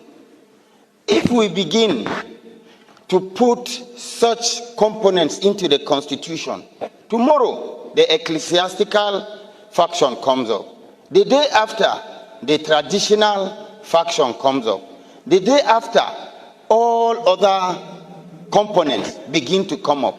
And what happens to our grand norm that is supposed to be the foundation of our existence? Mr. Speaker, Nigeria has never limited anybody from practicing his religion. You go to states like in the north, where you have Sharia being practiced as the criminal code for those states. It is because it's peculiar to them. So there it is. They're debating there, introducing Sharia into the constitution. So there it is. Well, you know, ultimately it will happen actually because there's a strong Muslim base in the Southwest who will also echo those. You know, if 2/3 of the country are on board that Sharia should be embedded as a national option, then I think ultimately we'll get into the constitution and we'll operate either we operate it in tandem with the secular constitution, or it supersedes the secular constitution. But ultimately, we're going to get to a Sharia space in Nigeria. There's an inevitability to it because the abundance of the North is Muslim. They want Sharia, but then a good complement of the Southwest, they are Muslims too, and they can be persuaded, like that Murik, you know, that Murik with whatever it is, that guy, you know, the one that wears the silly hat, you know, the Professor Akinola or something he calls himself. So that Murik space, so they will champion that in the Southwest. So if the abundance of the North wants Sharia and a good complement of the Southwest wants Sharia, that's 2/3. So it almost seems like an inevitability to it. An inevitability to it. It's inevitable. It will happen. So now let me play you this audio clip, and then after the audio, let me play the audio clip first. According to a post by Global Index, Lagos State is predicted to be the most desirable city for business travelers by 2023. Lagos was placed higher than Cape Town, Riyadh, Johannesburg, Singapore City, Amsterdam, and Warsaw in a recent World Travel and Tourism Council research. The ranking was based on estimates of GDP and jobs directly produced by the travel and tourism industry in 82 key tourist states. Okay, so I'm excited. I'm excited about Lagos. But the question is, what are the indices? Yes. If you say a place is a destination for travel, yeah, you must have, what is the urban mass transport system like? Yeah. What are the road infrastructure like? Red line, right? What are the sanitary infrastructure like? So all the other areas we need to work on, we also need to work on it. Fantastic.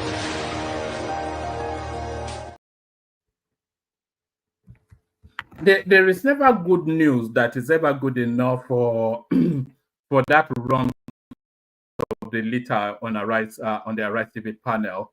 It always has to. If Nigeria discovers the cure to cancer, that little guy, he will say yes, but why didn't they discover it 10 years ago? Has it been empirically tested? It's an ungodly fella, that guy, an ungodly fella. So that's what your then. So Lagos is an inevitability. It's already a global city anyway, but it's going to double down on its position as a global city. The rate and pace of change in that space is dizzying. You know, they are already now taking for granted an intra-rail system. Can you imagine that? You know, first, of course, in sub-Saharan Africa, I think it's only Egypt that has similar, maybe Algeria as well, maybe first in Africa, to the degree that we have it in Lagos, first in Africa, an intra-city linking rail service, like a tube, like you get on the tube in the United Kingdom, you know, and then they already have the train service as well. They are rebuilding the road networks, building an O2 somewhere in Ibejuleki, and all this. Do I have that clip? There's something I want to show you, and I'm pretty sure that I downloaded it.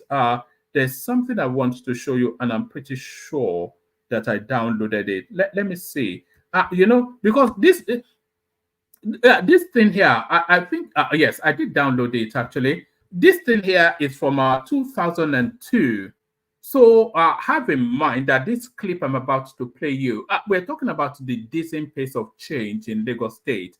This clip that I'm about to show you now, just as soon as it loads up into the studio, this clip that I'm about to show you now, just bear in mind that it's coming from 2002. So this clip that I'm about to show you now, I'm saying this again just so that it loads up on the studio. But this clip is only about 1 minute, 2 minutes long, but just have at the back of your mind that it's coming from 2002, and then transmute to that. What's 2002? 2002, 2012, 2012, 2000, and okay, not more than 20 years ago, 20 years and a bit ago. This is where this comes from. What this? This is Lagos, but not as you know it now, the Bula Balloons. So let's go back to the howlers at the moon. Let them howl at the moon a little bit, and then we come back with another clip that brings the tempo back up again. But first, to the howlers at the moon. I mean, Kenneth Ogunko went as far as saying, for 2027, Peter Obi, Bola Tinubu, Atiku should move aside. Let me put it this way. Peter Obi did not lose the last election. Peter Obi won the last election. INEC and the judiciary performed their magic. 2027, there will be no election without a reformation of our electoral system. If the electoral system is not reformed to ensure that beavers and electronic transmission from the polling unit becomes compulsory, I would not even bother to participate in that election, because you can be sure that Tinubu was not in power, that ran and snatched and grabbed it, already has the 2027 election result written. A Tinubu that will be busy appointing weakest man as electoral commissioner, the most violent election rigger in Nigeria today, openly is Wike. That is the person whose proxy was being appointed as that's a weighty allegation. Electoral commissioner. That's a weighty allegation. I said it because it's on video. Now what I beg, she will stop being politically correct. There are multiple videos and audios of Wike enforcing his political will in Rivers State over and above the sovereign will of the people of that state. Violently too.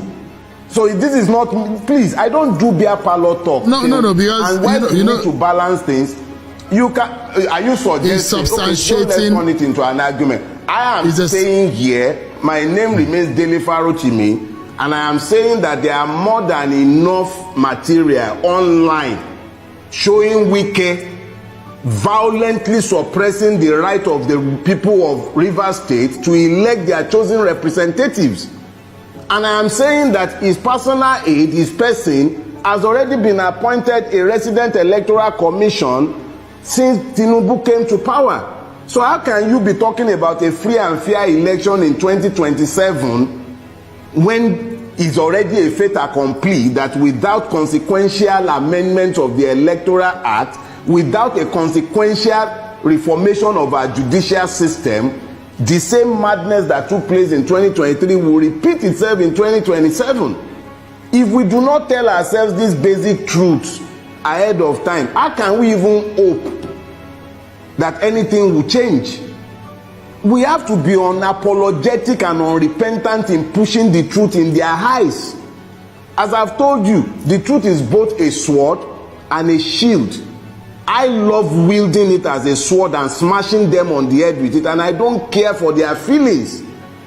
I don't know how long any one of us is going to live. I'm not going to live my life kowtowing to the opinion, sentiments, or emotions of worthless human beings who have wrecked the life of thousands and millions by their actions and inactions. So we cannot be talking about an election in 2027 in the presence of the multiple madnesses that have remained with us, in the presence of a situation where a corrupt INEC chairman will open his mouth and blithely declare on national TV, go to court. We can't be having that and be talking about an election in 2027. We must at least be honest enough to tell ourselves what is in front of us.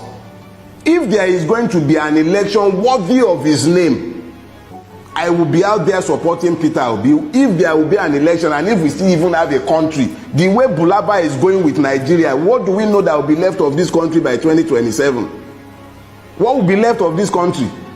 An emir is being killed in his own domain after ransom war, and we are talking about 2027. An Oba was killed. 2 Obas, for instance, were killed in Ekiti for the other time, and we are still talking about 2027. You practically don't have a functional state again. Somebody is single-handedly, without recourse to any due process, the due process law be damned, the PPP law be damned, single-handedly without public tender of any sort, be awarding a road at 4 billion naira per kilometer, and you are still talking about a country.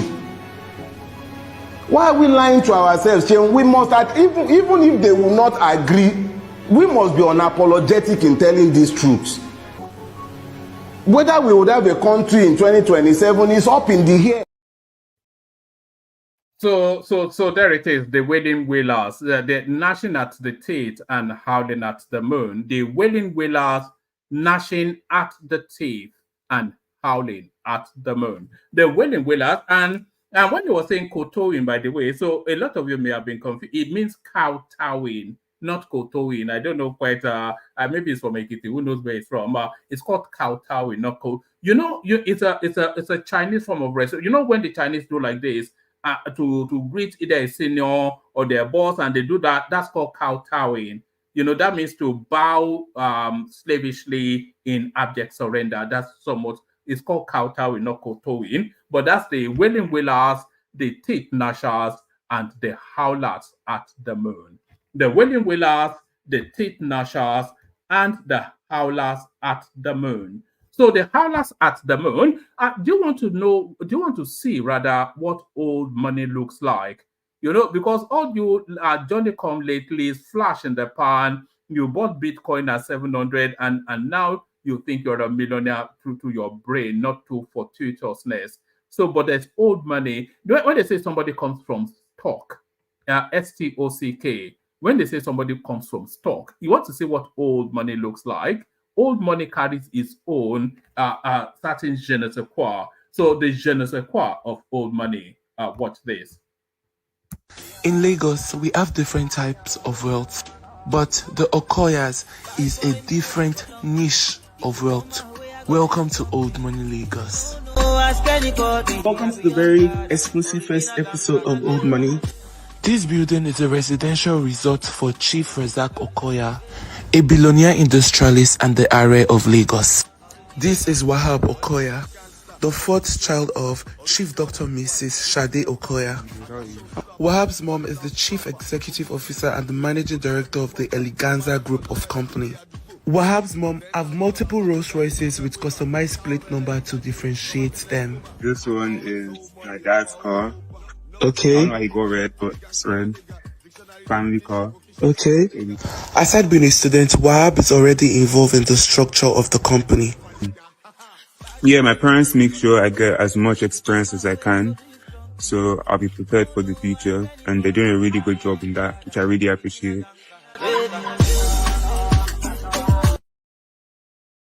So when they say you come from stock, that's what that looks like. You know, you have to be two or three cycles before you can really consider yourself to be old money. And I suspect that each and every one of those vehicles is probably more expensive than your house. Not mine though, because my house is quite expensive, but probably more expensive than your house. Each of those vehicles probably more expensive than your house. So that's what call it coming from stock.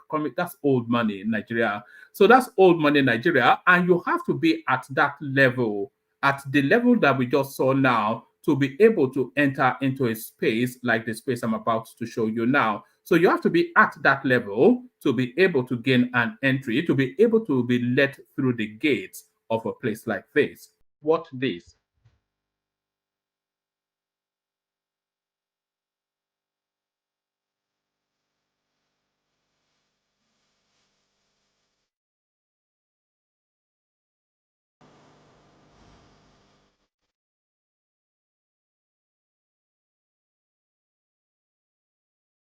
What's up guys, how you guys doing today? So I'm here at Charterhouse Lagos, a $150 million institution that is set to transform education as you know it in Nigeria. Charterhouse Lagos is a prestigious educational institution located in the bustling heart of Nigeria's mega city, offering exceptional primary and secondary education to children from Nigeria and across Africa. This remarkable school isn't just another building, it's a bold investment in Africa's future with a staggering $150 million price tag and sprawling across more than 70 hectares of land. With state-of-the-art facilities that redefine learning, think cutting-edge STEM labs, inspiring music and art studios, a sparkling swimming pool, and expansive football pitches, Charterhouse aims to provide a transformative educational experience. In today's video, I'll be exploring Charterhouse Lagos to uncover the vision behind this groundbreaking educational project. I'll be asking important questions about its world-class education system and innovative curriculum. We will also look into the cost of attending a school like this. So join me as we dive into what makes Charterhouse stand out in the Nigerian educational landscape. I'm going to be taking you guys in right now, and I'm going to be meeting with someone, okay, that will take us on a tour around this amazing institution, around this amazing school. All right, guys, so before I continue with this video, I want you guys to hit the subscribe button. Help me make my dream of getting to 10,000 subscribers before December, guys. Please, this is the only way you can support me. Not just the only way, I mean, but this is one of the ways you can support me. I want to get to 10,000 subscribers before December. All right, let's go into the video. Trees aren't green, the ocean is gray, sky is a vague blue, come my way. My room is a mess, it could use a hand. My favorite TV shows. Hello. Hi, how are you? Fine, good afternoon. Good afternoon. Welcome to Charterhouse Lagos. Thank you so much. Wow, okay. Guys, so I'm going in right now, and this is the beautiful lady that will be taking us around today. How are you? Welcome to Charterhouse Lagos. Thank you so much. All right, guys, so let's get straight right into it, okay? We want to show you guys all the juicy, beautiful places that we have within this amazing institution, and of course give you all the juicy details that you need to know. The standard of education in Nigeria has faced many challenges over the years, but now for the first time, we have a school designed for the 21st century, a school that truly prepares students for today's world and that of the future. Charterhouse Lagos introduces a brand new curriculum known as STEM learning, equipping students with the skills they need to excel in science, technology, engineering, arts and mathematics, including music and drama. So growing up as a child, I never had the opportunity to be in such an advanced learning environment like this. I wish I did, because then I would have been able to, take advantage of all the interests that I had. What Charterhouse gives to parents. All right. I was. It goes on for quite a few more minutes, but I think you get the gist. I was going to suggest that you would need to sell a kidney to be able to get into a school like that. But I suspect that even your kidney may not be. It may not fetch enough. You probably need to.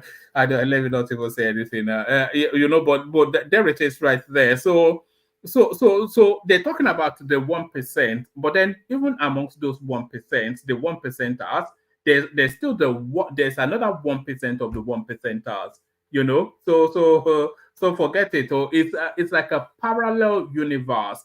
Never the twin shall meet. You know, it's not even a parallel universe that we live in Nigeria. There are universes running on a parallel trajectory, never to converge on a straight line. So there's a universe that's $150 million, that space, you know, and that school is geared towards not only the 1% of the 1% in Nigeria, but the 1% of the 1% in Africa. So the sons and daughters of heads of states, captains of industries, and all of those sort of spaces round about that sub-region and even to the expansion of the entire continent, that is where the education will take place. So they go from there to Eton, to Harvard, and then they come back from there to lord it over you. And that is the sequence of life. There was one other clip. Oh, there's so many clips that are, I lose in the something. There was one other clip of one guy talking about Bill Gates, for instance. He was saying, this narrative of Bill Gates being a dropout from school that then went on to become this one of the richest men in the world. It's not actually a dropout from school. His father was a multi-millionaire, and I think his start off in life was $1 million. Dangote's start off in life was $1 million, which was gifted to him by his uncle Danta to go and start trade. So this idea that through the din of hard work, you can penetrate to that level, forget it. Forget it. There's very little chance of you ever penetrating to that level. You'll achieve a degree of success, however, your capacity propels you, but you're never going to propel to that level because because you don't come from stock. You don't come from stock. That's just what it is. Forget it. Okay, Bill Gates, you dropped out of school, and it became this startup. Forget it, man. Don't be daft. Don't be daft.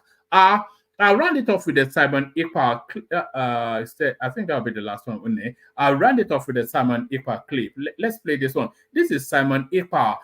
This storyline that Simon Ekpa has been feeding the raw meat eaters that follow him is now somewhat transmuting. Before I play you the clip, actually, let me give you a little bit of a readout. This is Simon Ekpa that's been cycling the headlines for all of the wrong reasons for quite a few days now.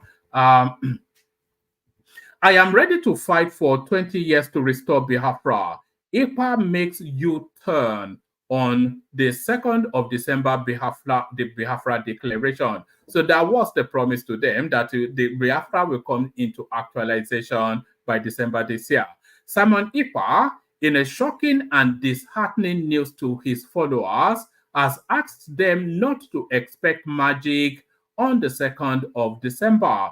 Recall that Ekpa has assured his followers that he would declare and restore Biafra on the 2nd of December, and they have defended his statement. In a shocking U-turn message, the Finland-based Ekpa has asked his followers not to expect magic, that he will fight Nigeria beyond what Vietnam fought America. Vietnam fought America for 20 years. Hence, he wants his followers that Biafra struggle under autopilot, which he champions, will take a very long time. Be informed that Ekpa has criticized Mazi Nnamdi Kanu and IPOB for taking too long to restore Biafra. His sudden change must have left his followers who emotionally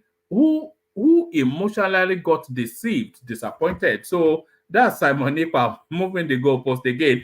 This all wraps up around that 57-point-something billion that allegedly Madam Ngozi secured for him. So that was meant for the actualization of Biafra. So now that money is no longer there, Biafra now going to take 20 years. So I will bleed you for 20 years, essentially have to read that. So that's Simon Ekpa just throwing raw meat to the carnivores. So raw meat to the carnivores by the zookeeper. Watch this.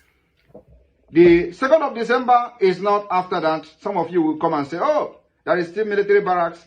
You are going to have them.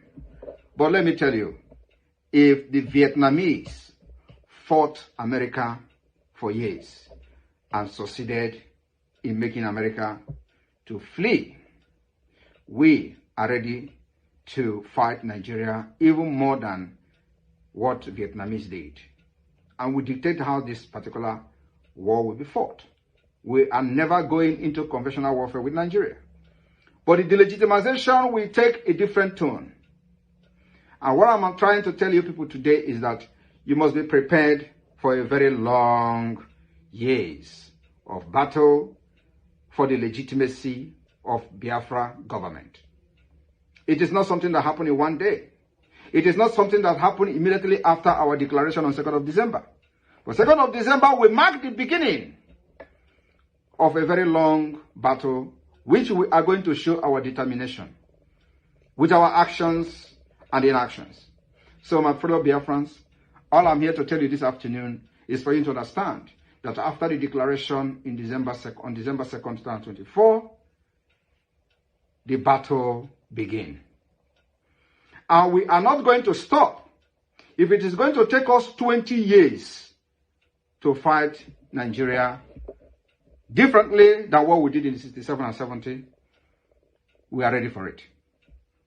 If it takes also 23 years for Taliban to defeat America and they left their land, we are ready to fight even 40 years.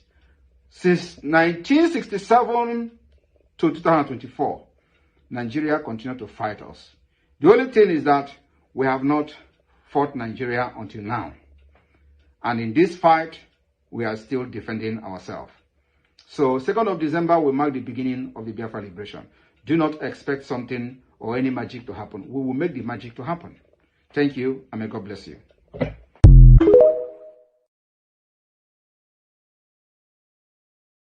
All right, so that's that. I was going to just give me 1 second. There's one more thing that I may have to bring you just off the back of what Prince just said. I think we may well have a moment in time just happened in the course of this session. We may well just have had a moment in time just happen in the course of this session. I'm just verifying what Prince posted in the comment section there. I think we're on the precipice of something that would change the world as we know it. I think we're on the precipice of something that will change the world. This may well even impact on the American elections. I think we're on the precipice of something that will change the world as we know it. On the precipice, you know why I'm talking like that. I'm trying to grab something for you. So we may well be on the, it's not yet. We may well be on the precipice of something that it's all in that headline that you're seeing on the screen right there. I think they have just gone and done it. Our friends from Israel. We may well be on the precipice. Hold on. Let me see if I can grab it from YouTube. You know, I could play you from a YouTube stream, but I always prefer to grab these things and play it in the studio because then it's a cleaner something or the other. But we may well be. I think the world may change beyond recognition from today. Oh no, that's not what I wanted. I think the world may change beyond recognition from today going forward. This seems to be. Yes, the world may change beyond recognition from today going forward. They have just gone and done it. We knew they would, but we didn't think they would this quickly. So what sort of response are we looking at is really where the question is. Oh yes, I've got it here. So yes, I think we may well be on the precipice of something monumental, a moment in time. Yes, yeah, if you send it to me, if does somebody want to send me their Sari Dokubo? I did see it actually maintain man, but I tire sometimes of Asari Doku. But how much more of this blow hardened can we hear from this fat boy? Just if somebody sends it to me in the course of me playing this something coming out of Israel, then we may play it before we shut down. But it looks as though now there's been movement in the Middle East that may well change the dynamics of everything. So movements in the Middle East are often instances movement in the Middle East do change the dimension of everything. So watch this. נכון גם לגבי איראן. אחרי שנתקוף באיראן, גם במדינת ישראל וגם במקומות אחרים יבינו, לחיל האוויר יש מרכיב מפתח בתוך העניין הזה, וכל מי שינסה לפגוע בנו ייפגע, והדבר הזה נכון גם לגבי איראן. ואחרי שנתקוף באיראן, גם במדינת ישראל וגם במקומות אחרים יבינו מה כולל תהליך ההכנה שלכם וההיערכות שלכם והמוכנות שלכם. ולנו יש אמון מאוד גבוה.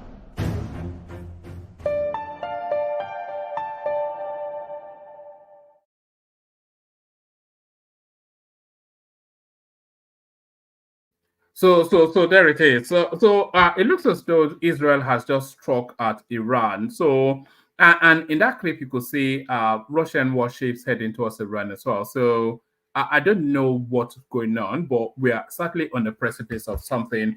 Let's play the Kegite music and then we kick off the session.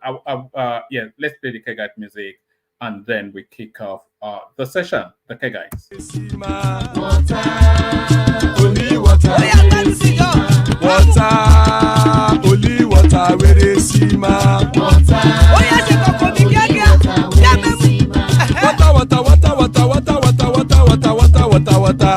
Water, only water, where they see ma. Hapa oh night oh. Hapa oh night oh. Hapa you don't come oh. Hapa oh night oh. Hapa oh night oh.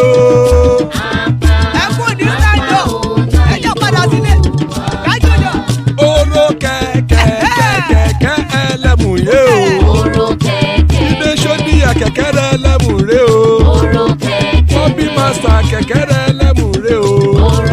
Chief Wáìlà tí kẹ̀kẹ́ rẹ ẹlẹ́mù rẹ o. Eruku lẹ̀lẹ̀ ẹlẹ́mù dé.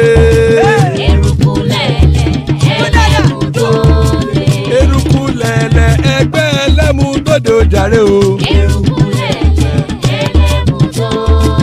Eruku lẹ̀lẹ̀ Ghana ti dé ẹgbẹ́ bọ́dì o. Ọmọ ẹlẹ́yẹ ẹ̀yẹ ẹ̀yẹ o ó dìle o. Odúyẹ̀lá ẹ̀yẹ o ó dìle o. Petrosonama ẹ̀yẹ o ó dìle o. Petrosodúnkẹ́ ẹ̀yẹ rẹ̀ ó dìle o. Ẹlẹ́kọ̀ọ́ ọ̀run mú ìní o.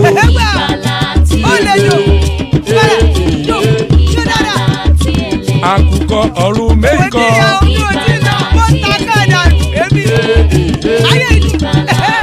Ikú kò ní ríwà gbéṣe o.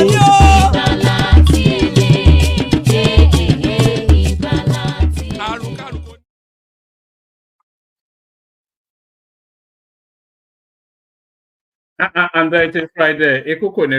I was busy letting people into Kaizo's studio, but let people in here now. So that's Kulata right there, and that's Baba right there. So we do have a session after all. So good to have you, gentlemen. I was just going to do my noise making and bail out, but so good to have you, gentlemen. Let's just kick it off. So what are you looking at? And what struck especially in the news was apparently meeting for the first time since the elections. Tinubu Atiku. So, did you notice that? Do you have any thoughts on it? Baba or myself? Oh, anyone. It's our mẹ́ta là ń lọ lójú títì àpàdé sójà. What were you making of that Kanayo complaining just from yesterday? Actually, that Kanayo. I'm tired of all this. All this canayo, whatever. Like, how can it be comparing apples to oranges? Like, it's just saying nonsense. I thought it was quite mischievous, actually, claiming that why would the Southeast be militarized? We all know why. He cannot claim not to know why. What did he Why did they expect? allow IPOB to take over? Autopilot, IPOB, or no government, whatever you want to call them. Why did they allow them to take over the Southeast? So, do you think the government will just fold its hand and just let that whole place just go into chaos? Even with the military forces there, you can still see what's going on. And the guy even talking. When I drove to Osun State, there was a point that almost every 10 kilometers, there was either a police stop or a Motekun stop, or then you see soldiers. Did I complain? I was even happy that I felt safe. That, okay, if anything happens, because my head always calculates that if those boys just come from here, then You are counting the distance, Abby. I was counting the distance. So when I The was seeing, checkpoint. when I was in police checkpoint, and they didn't even collect money or anything from us. They were just they just greeted us. And you pass. I was happy. And look at this idiot canario of a fucking guy now saying nonsense. I was even concerned for the opposite of what he was saying. I was expecting to at least Lagos Ibadan at no less than 5 checkpoints to expect there. I don't want it not to have checkpoints, Lagos Ibadan. Because we have those Fulani boys cutting deep into that space now. Honestly, some people will just they will just complain. Is I mean, that attitude it's getting to irritate me nowadays. That woe is me, victimhood. I can't seem to stand it. I mean, there's chaos in Look, your. Kulata, what is wish or they are wishing for? Let me put they is for their place to be devoid of federal presence, and I wonder what will happen to that place because I remembered when I think it was the Chibok girls when Shetima was governor of Borno State. He was always going uninvited, without against protocol to harass President Jonathan then. And one day Jonathan was exasperated and told him, "My friend, you're worrying me. You complain of security. Do I withdraw my soldiers from Borno? Are you ready for what will be involved? And he went back home with his tail between his legs. If they want the federal presence to be absent in their place, let them say so. They'll withdraw the soldiers and the police. If they think that's an indirect way of getting Biafra, I pity them because they are in the middle of other states. Another thing that irritates me nowadays is like treating like Southwest and Southeast are words and opposites. Like, must you contrast Southwest or Yoruba with Igbo every time? It's just irritating. At this Where point do in they time, want to start? You just is this listen what to is this what the we're gonna 10 bear for the before next secondary school, for the before next seven, independence. 6 years now? It's annoying. It's just annoying. But that kind of your guy, this is not the first time. He said some trash too before But the elections. there was a time that he went on the Lagos on the second Niger bridge and it was quite gushing in his praise of improvements that he was seeing in Lagos. So I thought it was one of those above the tribal sort of narratives. No. Yeah. Before the election, he was saying some nonsense. That was when he was saying, "Oh, there's so million Igbos that will vote one way. Go and show them." I mean, this guy's full of shit. Please, not everybody. Igbo people are not like that, though. So kind of just a nonsense person. Because when you start listening to people like this, you start building resentment. But when you now see your friends your friends from the south, they are all normal people. Then you look at, okay, these are just messed up people Yeah, on the or your internet. family, you understand. Or your Your family. hand will just fall. You have Because to you look. start You have to to look ask at yourself, your where are these people. people coming from?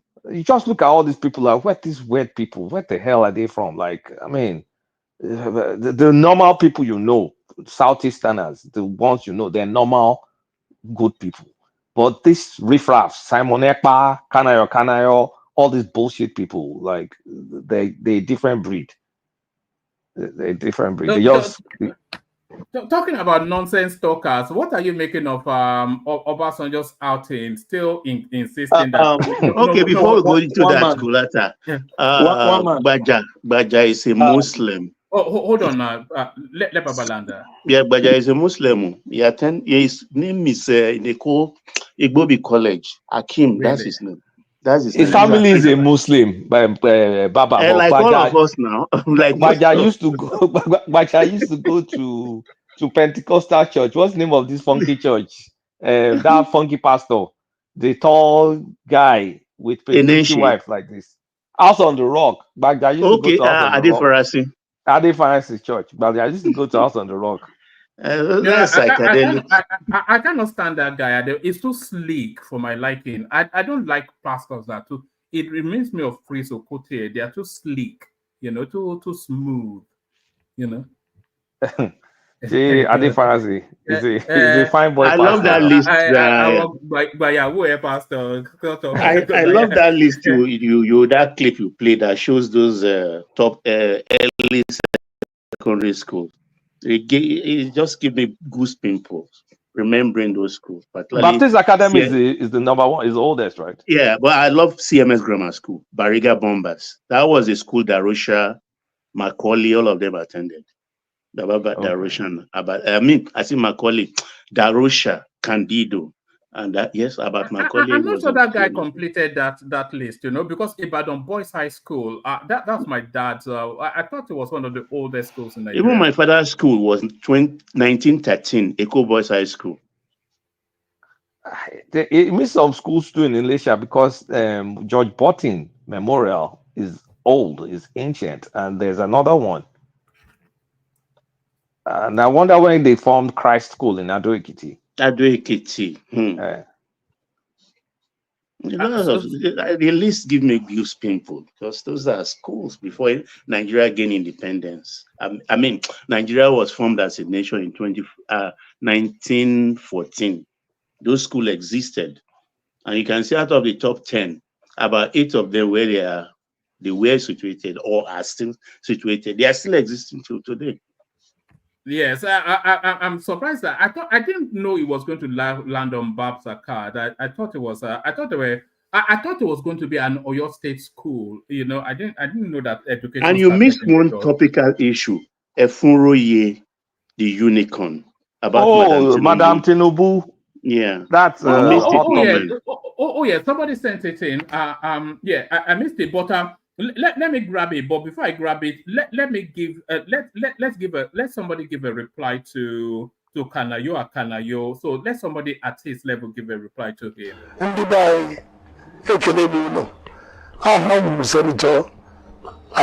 Jackson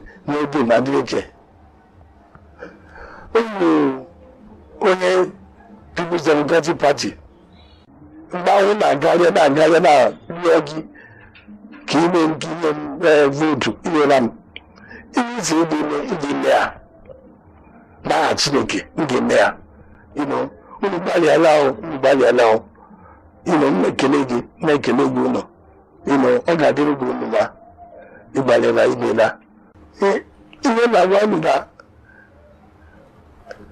ụlọ dị ugbu a ndị ụlọ ezigbo ọrụ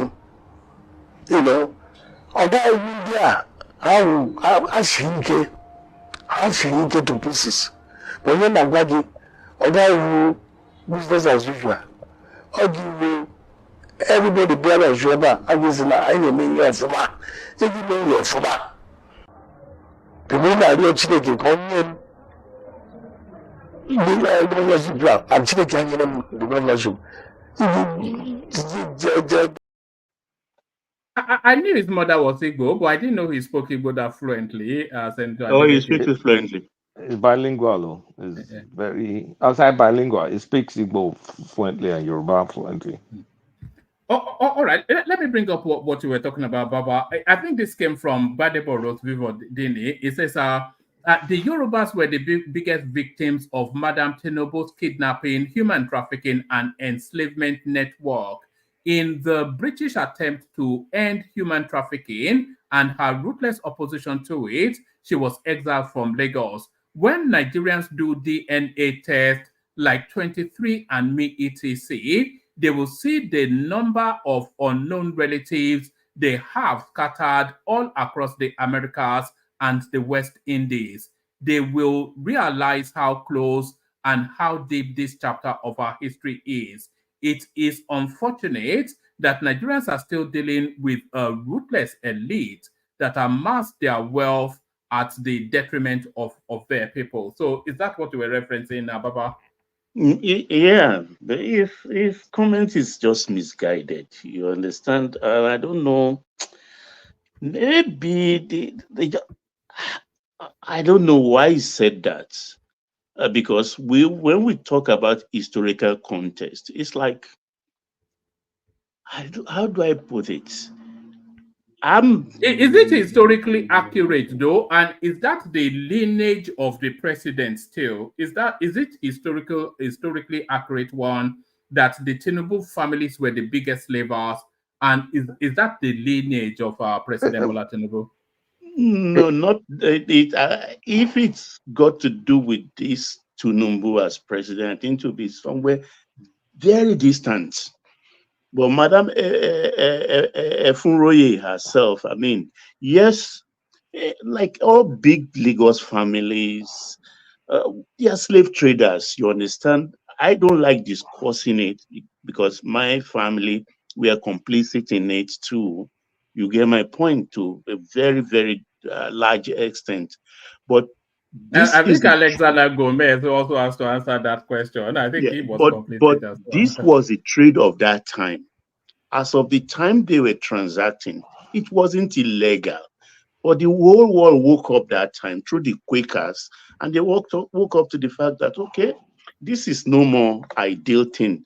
And they didn't do it because they were altruistic or anything. It's because the steam engine has come into force and they are now industrializing. So they don't need physical slaves that much anymore. So Let me add yeah, to go it. ahead, Kulata. Here's the thing. Yeah, did she do all that stuff? Yes, she did it. The same way the first president of America, founding fathers, all the American founding fathers had slaves. Nobody looks down on them because they had slaves. That was the trade of that time before mankind realized it wasn't good. Yeah, she did it. She also did something very controversial. I think rather than, cut the price on the slave or something, I may be wrong. She decided to drown them. Like rather than lose on a trade for slave or something, she decided to drown them. That was from her. And she also, the Tinubu family, I'm going to give something about Tinubu family. She was a powerful woman. She saved the Babatese people from getting run From down their by bombing in Dahomey. the Abome. The story I was telling Mike, that I was telling Mike the other day about the history of Abeokuta. She was a powerful woman. She also influenced the selection of two kings. So she was a hero to her people. But slave trade. She was a big slaver too. Like many rich Jebu people, many rich Lagosians, many rich Ijaw people. Tobacco, cola nuts, Yeah, slaves, and a lot of that's how a things. lot of family made their original money. That's from one of the original things. It's a little road, let me have it. Yeah, but it is what it is. Like I said, But Americans. they cannot claim not to know. Even if it wasn't illegal, nobody can claim that it was a legitimate business because, of course, everybody knows that selling a fellow human being No. is Back then, unacceptable. it was legit because you in some areas in Nigeria, they were using them as sacrifice. In some areas in Nigeria, they were eating them. So that was the time. That was the practice of that time before they realized that okay, they no longer need slave labor anymore. They could make more money outside of plantations, and then mechanization happened, and then all of a sudden that changed. So let's not forget the context. Like I said, Americans will not throw George Washington under the bus. They will 317 not. slave Washington owned. They will not throw Thomas Jefferson under the bus. They won't throw all those people under the bus. History is complicated. And Tinubu's family is further complicated because this woman married an Islamist from Borno, current day Borno State, from Maiduguri. I forgot his name. The guy's kids started bearing the Tinubu name. So a lot of people that are Tinubu are not originally Yoruba. They're from Even the Yorubas as a whole. I thought that story was We an. have Oh, funny apologies, apologies, Baba. Actually, I think I stopped Thomas when he wanted to. Sorry, Thomas. I think I may have stopped you. You wanted to say Oh, something. Tommy, Bawo, come in, please. Baba, yo. I think it's gone to the Thomas. Sorry, we wait for Thomas to come back. I thought that story was an urban myth. That story of no, it's legit. of the lineage. So who is the Tinubu? She's the Tinubu, but the paternal wing of some that of them, not all of them. So which bloodline do we have at Aso Rock? I don't know. I can't tell. I don't know. I don't know. Is it a Mala? We have a Mala in One man, you want me to tell you my own bloodline? From Ilesha to Nupe to Kwara, Lagos, to Ijebu, to Egba. It's all just, every Yoruba has that trait. Every Yoruba family has that trait. That's why I think the Yorubas are considered to be liberal.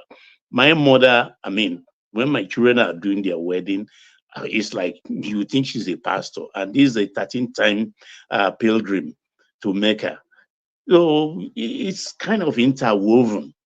You get my point. And at times when I look back at how they interacted, I get really awed in the sense that, like, my own paternal grandmother, Anoshudi, staunch Muslim. My paternal grandfather, pure Catholic. And they existed together as if nothing, there is no barrier, anything. So that's why the Yorubas are making headway all over the world. Why has Gbadebo put this out? What is it? Is it a side swipe at the president? Is that what the intention is? I think they just like lashing out. I don't know why. They just like lashing out. Maybe because they know that character assassination, you know. They don't like the person, they don't like what he's doing. But anyway, the Tinubu in Aso Rock is an orphan anyway. Where's that one man? It's not everything you laugh at. Like no, that came from the left wing. But no, not that boat left long. Same you laughed before. Now this thing you were saying, I told you before, I think last year or last 3 years, and you're laughing. And Kulata can confirm to you. Me and him have had this topic about Tinubu. Tinubu grew up with Commissioner Tinubu, was an adopted son of Tinubu. That's Police Commissioner Gafaru Tinubu. Wale's dad. Wale's dad. And Wale's mom is a Benin woman from the Royal. Is a first cousin to this Grand Prince. I think she's 82 now. Yeah. They raised Tinubu. So the Tokumbos are Ogumbos, which is Wale's mother, which converted their name, which was the first police commissioner, which Commissioner Tinubu was still IC to. He's married his daughter, Yogumbo. During the Midwest, so everybody have to leave because we're gotten our republic. So Ogumbo had to change his name to Tokumbo. This is the Tokumbo family in Lagos to retain his job. Commissioner Tinubu was still IC. When he retired, Commissioner Tinubu took his post. Commissioner Tinubu married his first daughter. Obade Jawad married his sister. So when Tinubu tell you he's related to he's related to the palace, that's the link. Tinubu was brought by this Ragbadi for Osu, brought him to island, Lagos Island. They all were hanging out or staying. He was raised by Commissioner Tinubu wife, and the sisters, the brother has done it, and the rest. So if you want to go do your research, please, after we had that conversation, I've dug in further, and there's some updates to it. is I'm not going. okay. This is Go it ahead. doesn't matter anyway. Yeah, yeah. You can The say it, you can now say. Go. it's all right. It's all right. It's all right. His dad, My his yeah. Go dad, ahead. his dad is a Tinubu, so he's not illegitimate. But they birthed him to a woman that was in the house. That woman left for a state. I don't want to mention the state, but everybody knows the state. She Must you also guys had. continue with this? She also had that. Okay, let's forget it. Let's forget it. Let me just stop. All right, let's continue with Efunroye. So the No, Efunroye. hold on now. Why can't we not continue with it? We want to Woman, know. why? Why woman? Why We woman? want to Why? demystify. It's the president anyway, so Let's leave that story alone. Your woman. all right, okay. But it's legit. But the thing just, I mean, it was raised by the people. It was raised by that uncle, the Wale Tinubu's dad. But his was birthed, but taken, I mean, birthed to like help in the house. That help also has another child. That's not the Tinubu that we may also know about. But I'm not going to say more than that. The Efunroye, we need to look at it. Is there anything straightforward about that guy? You know. Eh? Yeah, is there anything? You are woman. Now you know. Carry on, Joe. See, the thing is, Efunroye, we need to look at Efunroye with a balanced perspective. At that time, she was a powerful woman. She was involved in a trade that became illegal after. And many people still did that trade till 1900 something. And like I said, you cannot use today's lens to judge that person. And this Gbadebo of a guy, it takes one step forward, takes 3 steps backward. He was the guy that went to on his birthday to try and kind of like blend in with Yoruba people. And then is now attacking an icon that, yeah, they may have shady history, but she was an icon. Do we know his pedigree? Do we know his pedigree in terms of it doesn't want to be going to that angle because I'm not sure how deep he is Yoruba wise, you know. Well, it's gonna be like a normal Araoke that got enslaved. They took them out, maybe came back via Sierra Leone or came back via Brazil. I think his own is probably Sierra Leone, and they settled in Lagos, just like many Lagos families that call themselves Lagosians. Now they are originally not from Lagos. Like the guy that was running for governor, this current last election governor, the other guy, the smart guy. Jando? No, not that. Duarte. The Duarte family, I think I showed Alexandra, I think they're originally from Malaysia or something. Mostly, because if you look at Candido Da Rocha, for instance, he took his chieftaincy title from Elisha too. Candido is same thing with SB Bakari and the host of them. That's So why I mentioned a lot of them are from the hinterlands, but because they're returning slaves, they just settled there and then they go in Lagos. It's either you settled there or you settled in Abeokuta, or people that went to the east, they settled in that Port Harcourt area. So that's why you see some of them even bearing foreign names too in Port Harcourt area or Lagos. So many people that even returned maybe Yoruba and they went to settle in Port Harcourt. And many people may not be Yoruba and settled in Lagos. So it's just, that was the thing of the day. So Efunroye, in my opinion, was a hero. You just can't judge her with the slavery because that made her powerful, that made her wealthy, but that was the trade. So are you going to say, okay? I'm not sure. I'm not sure you can reach that far to call her a hero. You know, maybe you can. Okay, if Babati was not here, you just said she drowned people because she couldn't sell them. Yeah. She didn't. You couldn't get a good deal, and she drowned people. So she was. She didn't get a good deal, not because she couldn't sell them. They were going pricing them below. She didn't get a good deal. She said rather than lose money on them, she's going to drown them, and she drowned them. So she was ruthless. Yeah, she was ruthless.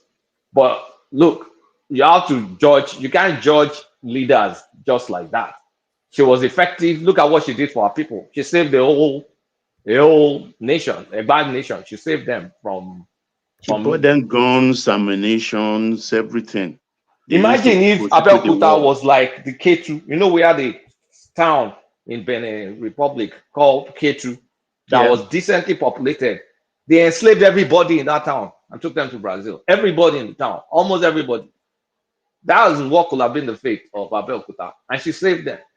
So you have to look at it from, hero, villain. You mean from the Europeans? She saved them from the Europeans? No, she saved them from the Abome, the women, the female soldiers, King Gizo and his female soldiers, the Dahomey people. Yeah, the Amazons. The Amazons. So history is not straightforward like that. If America will not throw their founding fathers under the bus, why should you throw FNRoy under the bus?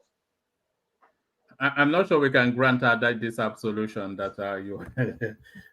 Why not? Why not? Because she drowned people because she couldn't sell them. I mean, pause and reflect on that for a moment. Now that's just situated to that time. No, don't look at it with present day at the eye of today. Even at that time, it's an unconscionable cruelty. You know. No. Like I said, okay. What about if she decided to eat them? Somebody is asking you. Somebody is asking and you. Sell them in a booker. And sell them in the booker. That person should go and read history. It's not from my mouth. You're gonna hear. Look at that. We all know who eats people now. It's history. It's things that people did. People did nasty stuff in the past. It doesn't mean. At least we now know better. But should you start judging your great grandparents on their ignorance? You can't. Sorry, let me borrow something a little bit. Let me answer that guy's question. Brian, go ask question. For Ebonyi State, we dey chop human being meat. You never hear him before? Ebonyi, they chop person meat. Hopefully that answers your question, but I carry on. sorry.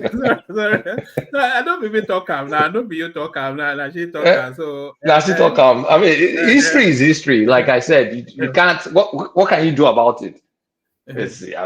You have to look at it now. Okay, she saved. She helped install 2 kings. She saved the town.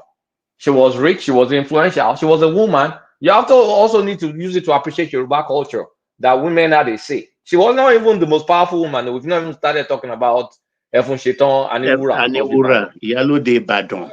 Yalo de Badon. She too, she was a slaver too, but she was very powerful. Very, very powerful.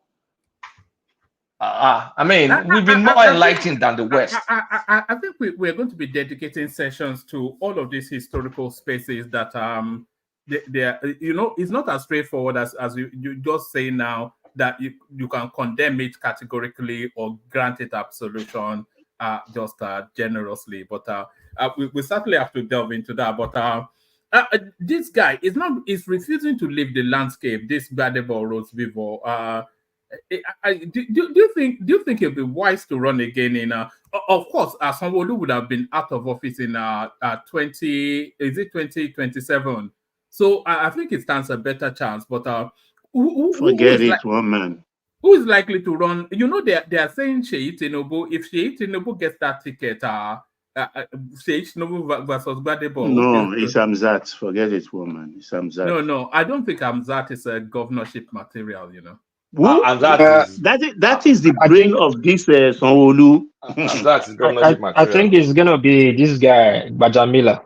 It's too ethnic now. It's too ethnic. If you look at some of his pronouncements, it's too ethnic. It's too Yoruba to be. Yeah. Who is too Yoruba? Why not? What's wrong with that? What's wrong with that? So is Lagos not Yoruba land? Yeah, no. Lagos is a cost. Well, it's a metropolis. Don't tell me that garbage. Slow down, man. Lagos is Yoruba land. No man's land. No man's land. Lagos is no man's land. Lagos no who own them. No man be the name of the person who own them. That is very qualified though. I think some of his, if he runs, some of his commentaries may come back and haunt him. That's just what I think. Like look, faith are complete. If Hamzat run, Hamzat wins. There's no like this. Lagos is a Yoruba land, as against assertion of some people that it is no more land. Therefore, part of our legislative agenda is to ensure that the translation of laws passed by this house to Yoruba. commentaries That's like not that. Amzat now. That's Is that That's not Obasa. Hamza? Obasa, Oh, sorry. Yeah, Obasa. Obasa is too. the I was Speaker thinking of the Obasa. Lagos Yeah. House. No, Obasa. Obasa I was can't be thinking. governor now. No. No. Yes. Okay. I don't know Hamza enough. Is this sleek? We need somebody sleek because as someone who has set the bar so high now, we need Amzat somebody. was working in JP Morgan or one of these international in Oh, Yankee. I mean, he's the brain behind Sowolu. I tell you that for a fact. And he's being groomed. Nobody. There's this admission. Does this admission have any brain? They're just running the template of what the Oga Pata they put on ground. Lagos can run autopilot by himself, even without No. someone. That's a mistake. Don't No, say that. Peace. No. If you're not in that line, groomed already, well practiced, you can't run it too, because a lot of hidden things there. Yes. I want to see what Gbadebo would look like in 2027. I think it's never going to be the governor because they cannot afford anybody outside the cycle to become governor. One, it will unravel all their deep entrenched corruptions. That's one. But more to it, it will deviate from the master plan, and that master plan seems to work for Lagos from all that we're seeing. That's the fact there, one man.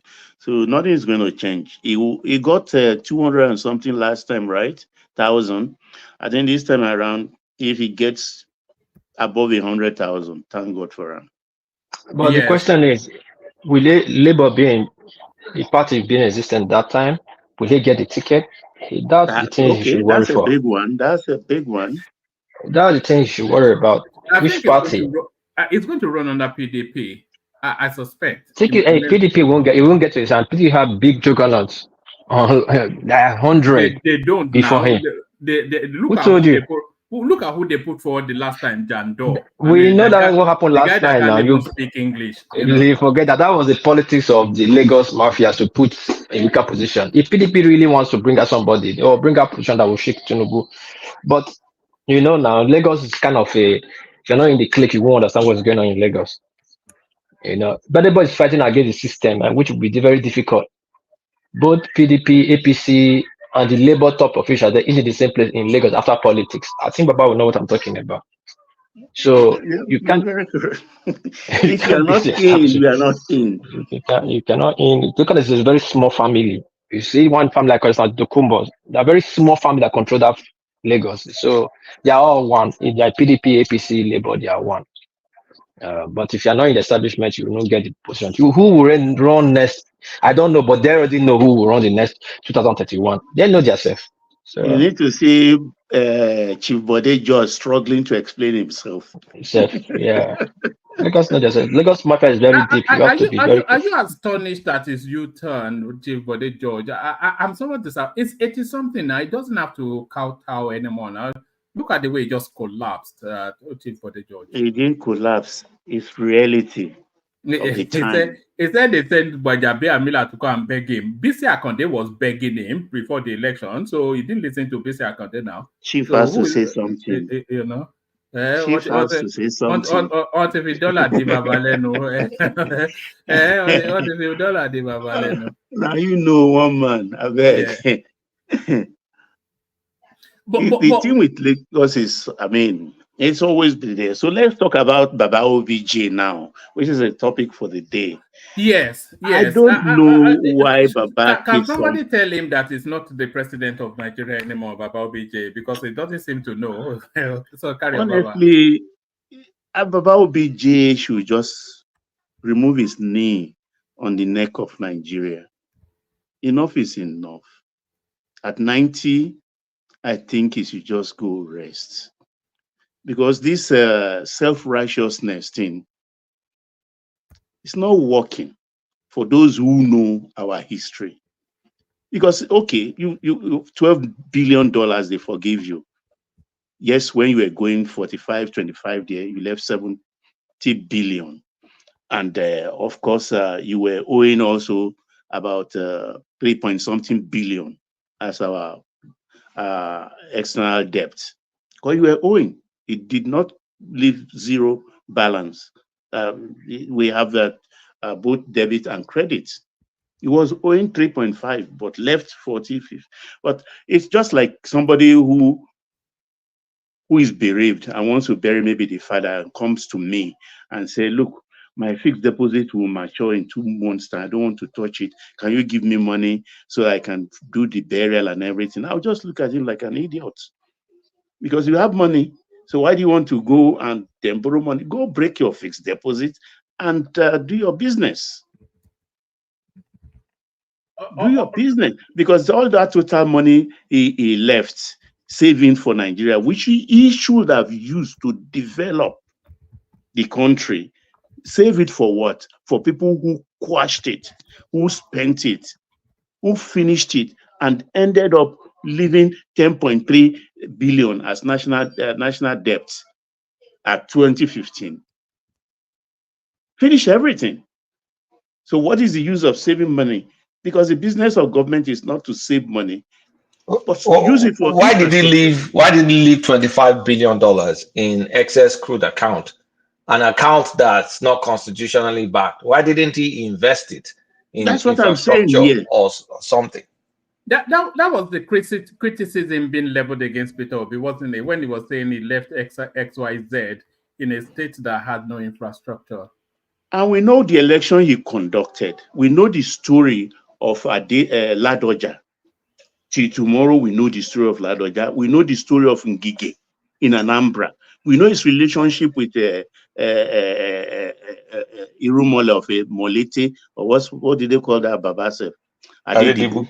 We know his relationship with the Uba brothers and everything. I mean, I don't know. You conducted the worst election. Even the people you nominated, Yaradua, came out and confessed about that election, and he said he will make amend. What are you talking about? I think he has a God complex or a president complex, if we can call it that. A God complex, simply put, because you, Babade Dibu, confessed, and you didn't write it in your memoir, because I read those 3 books we put together, and so very expensive then.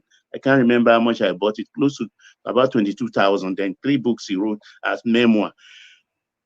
What he did to Adedibu was saying, look, he concurred, he called Ladoja and said Ladoja should give him 25% of the security vote of your state.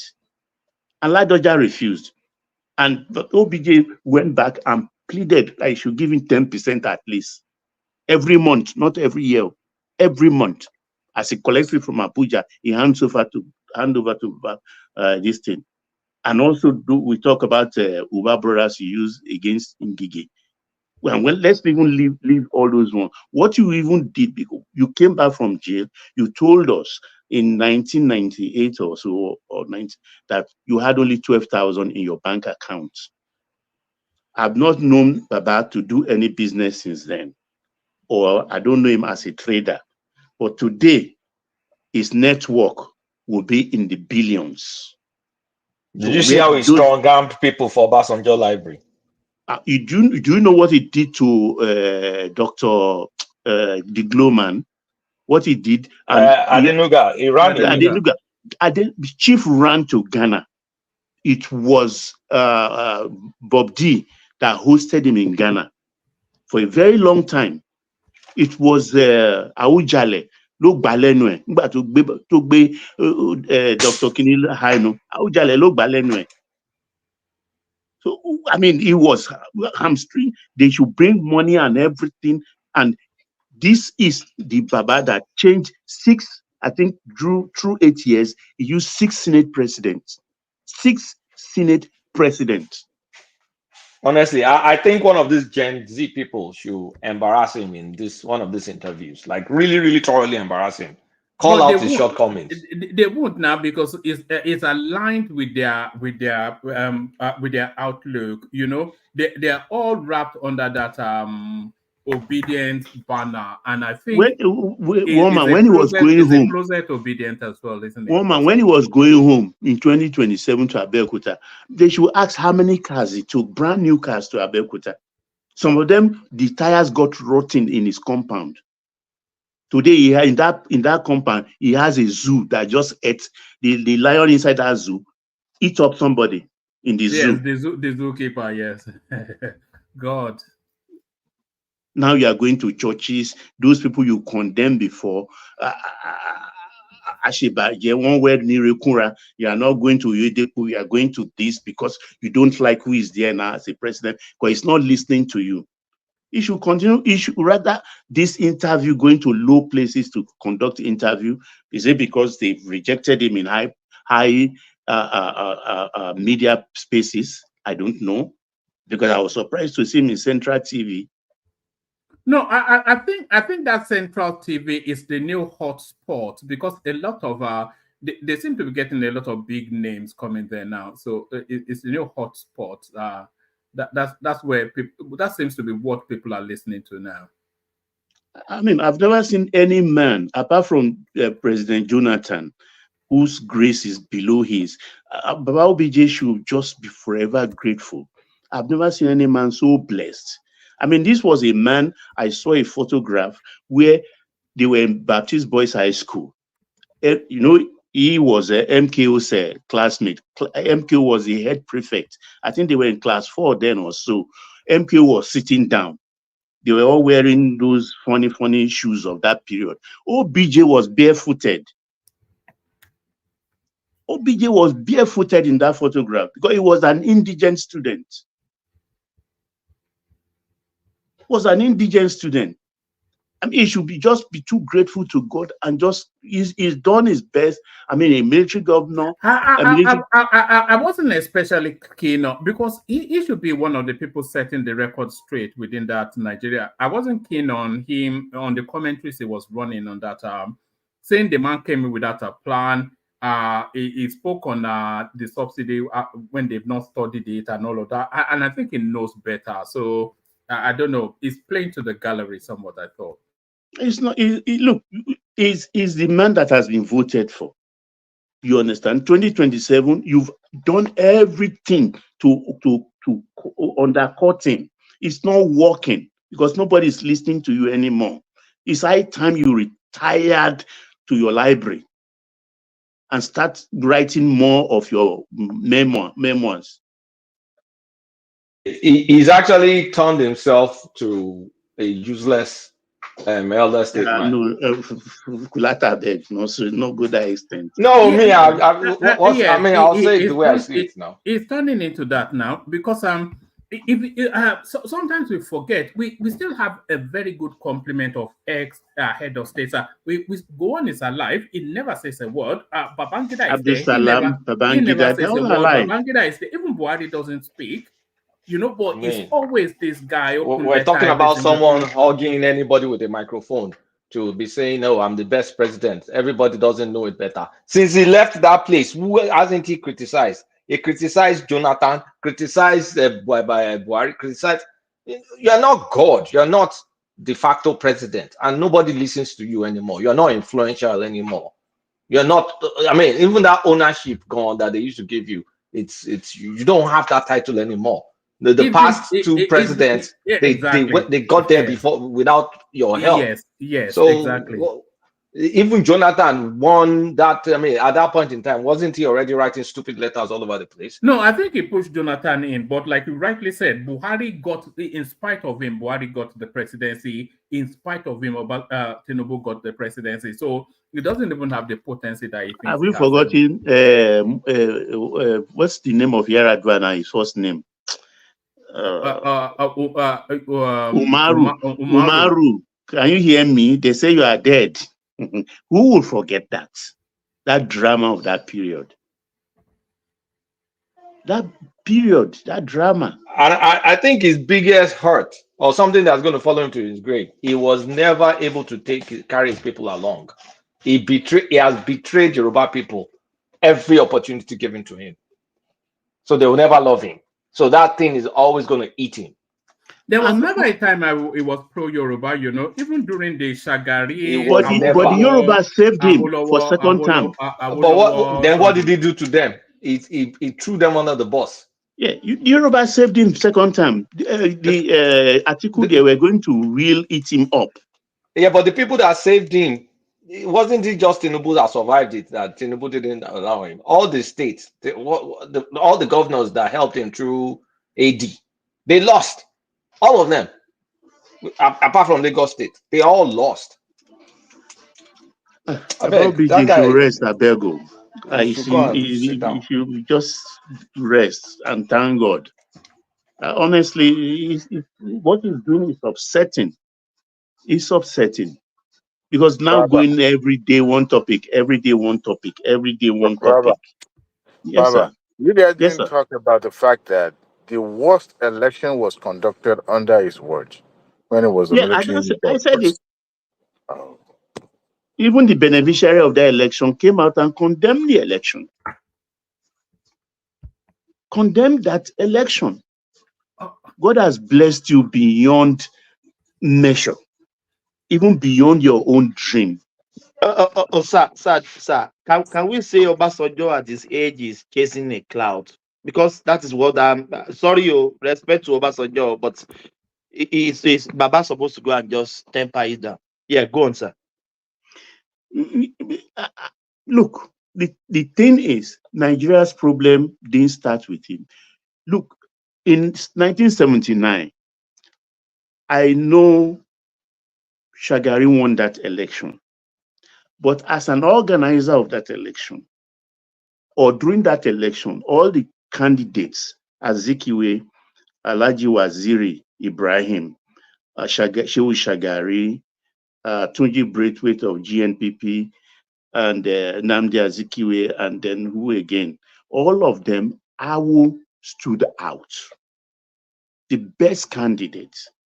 If you love Nigeria so much, you should have done some gerrymandering to make sure that this is the man that can actually protect Nigeria, my legacy, or promote the interest of Nigeria. You didn't do it. As you people arranged it, Shagari won. And he lasted just barely 4.5 years before he was booted out. That's the beginning of the kind of legacy you left us. The beginning. You know, people kind of romance his time. The people at times I hear people say, "Oh, they were riding 504 then. They were doing this."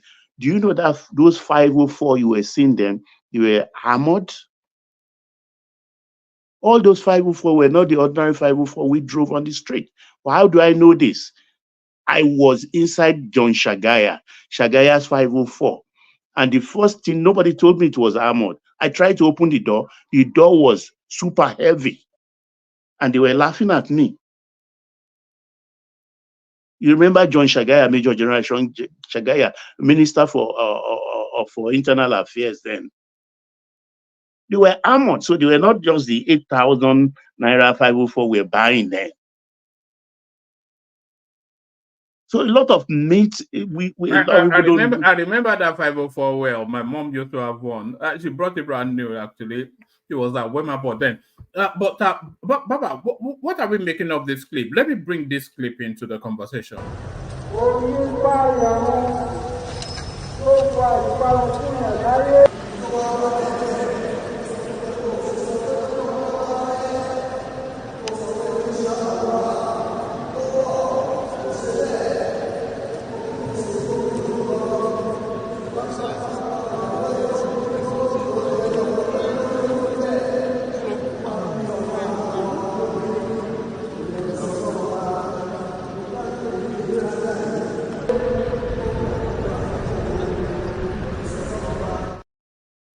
So apparently, that's the first time they are meeting since the elections. That's Atiku Tinubu, of course.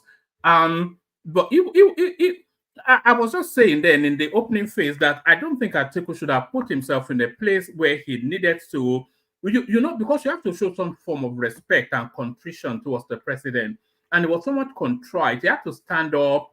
I don't know if he put his hand behind his back and then shake his hand, his head slightly bowed. Do you think it should, back? Do you think it should have been in that gathering even? Because then, of course, he would have had to acknowledge Tinubu and showed respect to the president. So what did you make of that? First time they are meeting since the elections. Well, I think when two power meets, one must bow. You understand? It's not a case of iron sharpened iron. Tinubu is a president, so he has to yield no matter what. And besides that, I mean, there is no man that doesn't have needs. I think he wants to see the president. And that was an opportunity, and he grabbed with both hands. So that is my take in that. But I mean, if in the beginning, if you observe, he was always he was always referring to him as Bola, Bola, Bola. But I mean, I even I sprite up when I hear say Bola, Bola. No, he's no more Bola, you know, yesterday. He is now the president of Federal Republic of Nigeria. So you have to show him some respect. And I think I'm happy to see him taking a bow before the president. And Tinubu's handshake was very firm, very presidential.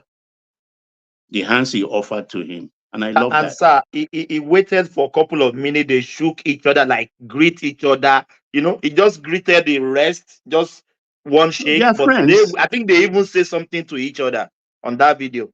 Yeah, go on, sir. People like me cannot be fooled, because I know there are a lot of handing over, transferring of one business or the other. As you are in the power, you have to give it out and things like that. They're still friends. They have businesses together. And by the way, it's an open conversation, so nobody wait to be called, because we're not that many. That's but true. it's just you know, I like it when it's like this, when you know it's just a gentle little civil conversation with no voice charging in. But if Atiku had the decision to pick the Nigerian president between Peter Obi and Tinubu, who do you think he will pick? If to pick who? Repeat the question, please. If Atiku had the decision to pick the Nigerian president between Peter Obi and Tinubu, who do you think he will pick? He will not blink an eyelid. He will pick Tinubu immediately. Baba, I disagree. I think he will pick Obi, because if he picks Tinubu, I mean, Tinubu is a stronger personality. Obi is like a boy to him. So Obi is a boy to Atiku. So Atiku will be able to have his way more with a boy than with someone that is equally strong, or obviously stronger. You know why I will not pick him? He's not a fool. Because who's not a fool? Atiku.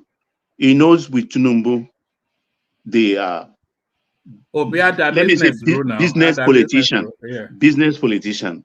But with Obi, once he grabbed that thing, he will do a Fubara, 10 times a Fubara.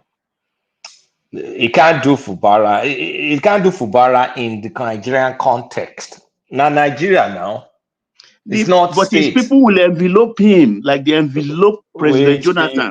Which people? Obi is not in the inner caucus now of the It's Nigerian. not. You know what Northerners can do. What Baba again? They'll give him one small water like this. Like, look at Jonathan now. I mean, the only people he could sideline was Southwest. He couldn't try that with the North. Baba, yeah, Baba. You know what I learned from that video or that interaction is that politicians are a special breed. They have thick skin. You can imagine somebody who went all the way to the United States to dig out your past in the quest of acquiring power and to conquer you. And here you are with a firm handshake, smiling and having a chit chat. They are special breed. They have thick skin. That's what I they're just when one man played that video, that's like the fourth time I watched that video. I was just like, wow. But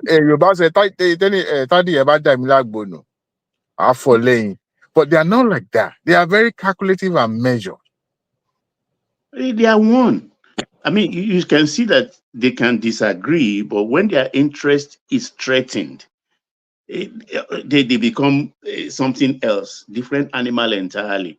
When the National Assembly people, when they were talking about buying a car of 160 million, did the obedience take out of it? Didn't the Kwankwasia took out of it?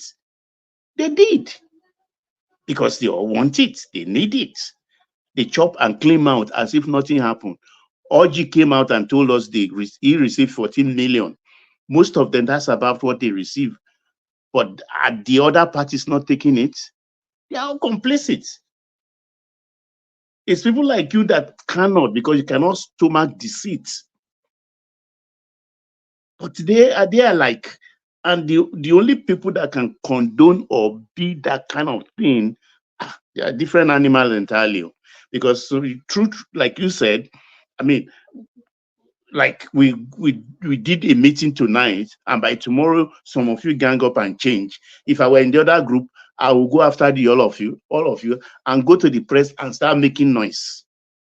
But the politicians are not like that. And if you are like that, they don't want you in their midst.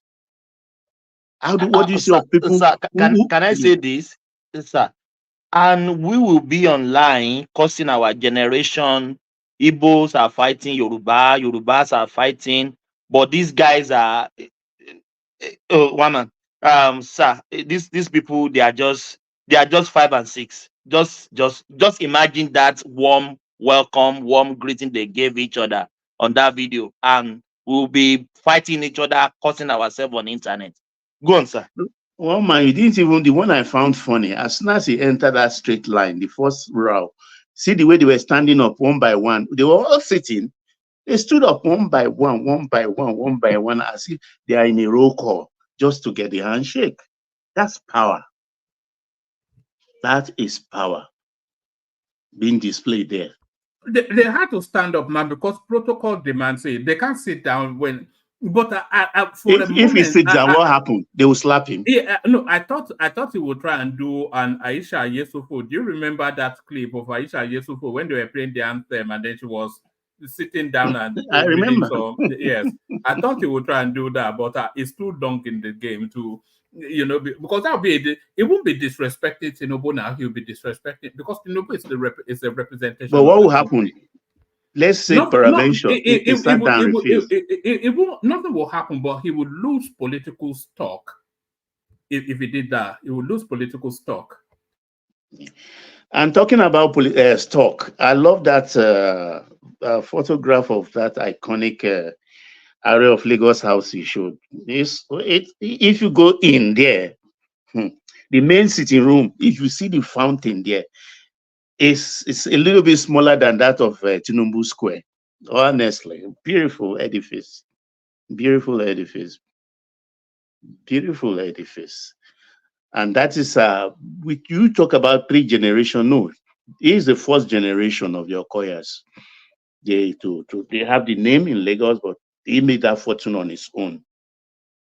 He made it mostly, I think, 70s.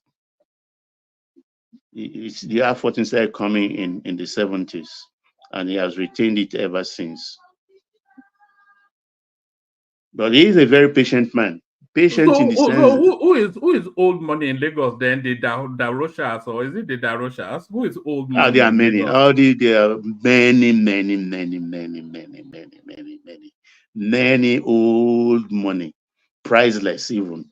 They are real estate holding. Where do we start even counting? There's so many, so many, actually.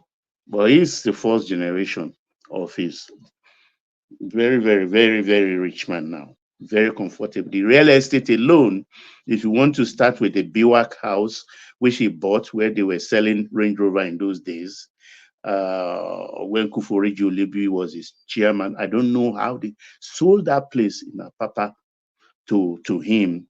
There is one there. There is one in my 2 area. There is another one.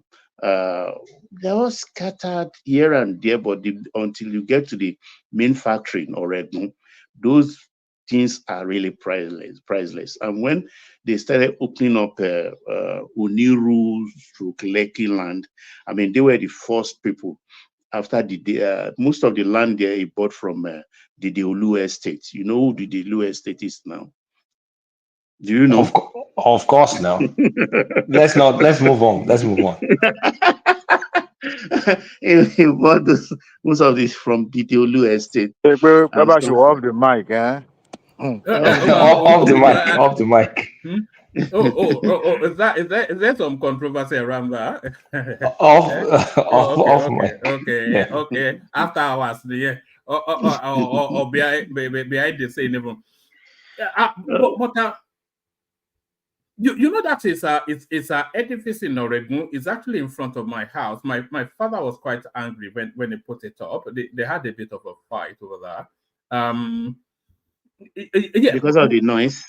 No, because he built this high wall that ran the length of the street, and you know, my dad thought it was quite unsightly, so he went and confronted him somewhat. But I don't know how they settled it.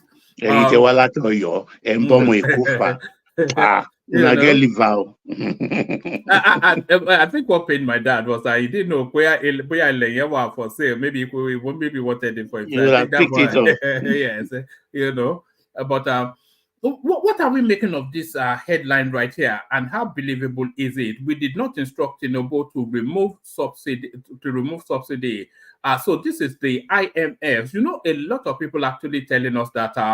Even Kulata may have said it here that Tinubu is being puppeteered by IMF, World Bank, but they've now, to the point now, felt the need to come and debunk that. So, do you believe this? And they said they have no reason because they have no programs in Nigeria. So, what are you making of this headline? Why they've had to put it out, and how believable it is? Over to you, Kulata. So sorry, IMF. I heard IMF. I was looking at something on Instagram. I mean that look, IMF can come and deny and all that stuff. We know, like, it's a template. This is what IMF have been recommending this since the 70s. So you can say he got his inspiration from IMF, or I mean, IMF can't tell them that they can't come out directly and say they're puppeteering our president. That would be very rude. So, but I mean, since Tinubu came, have you seen him borrow money from China? I don't think I've heard Nigeria borrow any money, new loan from China, or even Islamic Bank like Buhari was doing. So, I mean, the normal is following the normal IMF template, which I'm not complaining about because it works. If you can see through it, if you guys can go through the pain and your people become more productive, it works. But IMF will obviously come and, I mean, IMF can't say they're directly pushing it because they may not be doing it directly. But from all intents and purposes, we all know that's the direction they want the country to go. And then we know the kind of pressure that they will put. But I don't even think Tinubu needed pressure. He was already subscribed to that belief. Buhari that tried to fight it, what did it cost us? 100 and close to $100 billion in debt to prop this up, prop that up, prop this up, prop that up, prop this up, prop that up. Subsidy, basic. At the end of the day, where do we land us? The 45 billion that grew to 65 billion, the reserves under Jonathan. It's not everything that they stole or anything. I mean, I don't even think they stole most of it. A lot of it was used to defend the Naira. Of course, where did that lead us? So it's just something that had to stop. When you look at what's it called? South Korea, look at their currency. It's ridiculous, like ours now, the one. If you look at but the economy is good. The economy is solid. They have stability, even though the value is very low. If you look at Indonesia too, the value is low, but the economy is growing. That's where we're going to end up to, I hope, if we start also growing the economy. So, I mean, it's just following the template, and I think it subscribes to it. And if IMF is doing pressure, they're not going to do it directly. So that's my take on that. Okolata, can I please ask this question, please? Yeah, do other countries, you are very good in this economy. I am an engineer. I'm not good in economy, but I'm both engineers there, Thomas. Oh, yeah, but I think you have more knowledge more than me. I don't dispute that. I always give people their kudos. Yeah. Do all countries defend their naira as we does in a couple of years ago before Tinubu came and scatter everything? Thank you. All countries defend their currency one way or the other, either via trade or via massive reserves. I mean, everybody does it via trade or via exchange rate or via interest rate, or I mean, all the factors that affect the exchange rate. But a lot of them have productive economies. So a lot of, I mean, they sell things, they have a healthy trade relationship, and if the things don't go well, they have reserves to back it up. So when you look at many people's currency regime, uh, then a lot that have like oil and coal, like Saudi, they can fix it. They can fix the rate because they have tons and tons of reserve to defend that fixed rate. The people that are not fixing it, they have, I mean, they can intervene one way or the other. That's the managed float. The people that can free float are the very, very, very advanced economies that know what they're doing, that know fully what they're doing. And nobody kind of like leaves it to the free market just like that. There's still some levers that they pull here and there. So one way or the other, every country intervenes in one way or the other. The tools are just different, but every country intervenes. But we ran out of tools. We don't have money. There was nothing to defend the naira. So what are we going to do? You're going to borrow more money, and then the money you borrow more money to defend. How much money can you borrow to what end? And that's what many Nigerians don't realize. The likes of True Nigeria just making noise. So at this point in time, we have no choice. But you can see now we're building up gradually, but we just can't sustain the tool we're currently using, which is high interest rate. By the time inflation goes down, the interest rate needs to go down. And with the low interest rate, people will not be bringing money to come and park with us anyhow anymore. So that means we have to grow crude export. At this point in time, they need to be frantically trying to export more crude because we can't keep all these high interest rates for long. That's how we're making money outside of you and I, diaspora remittance. The rest is just the portfolio investors bringing in money.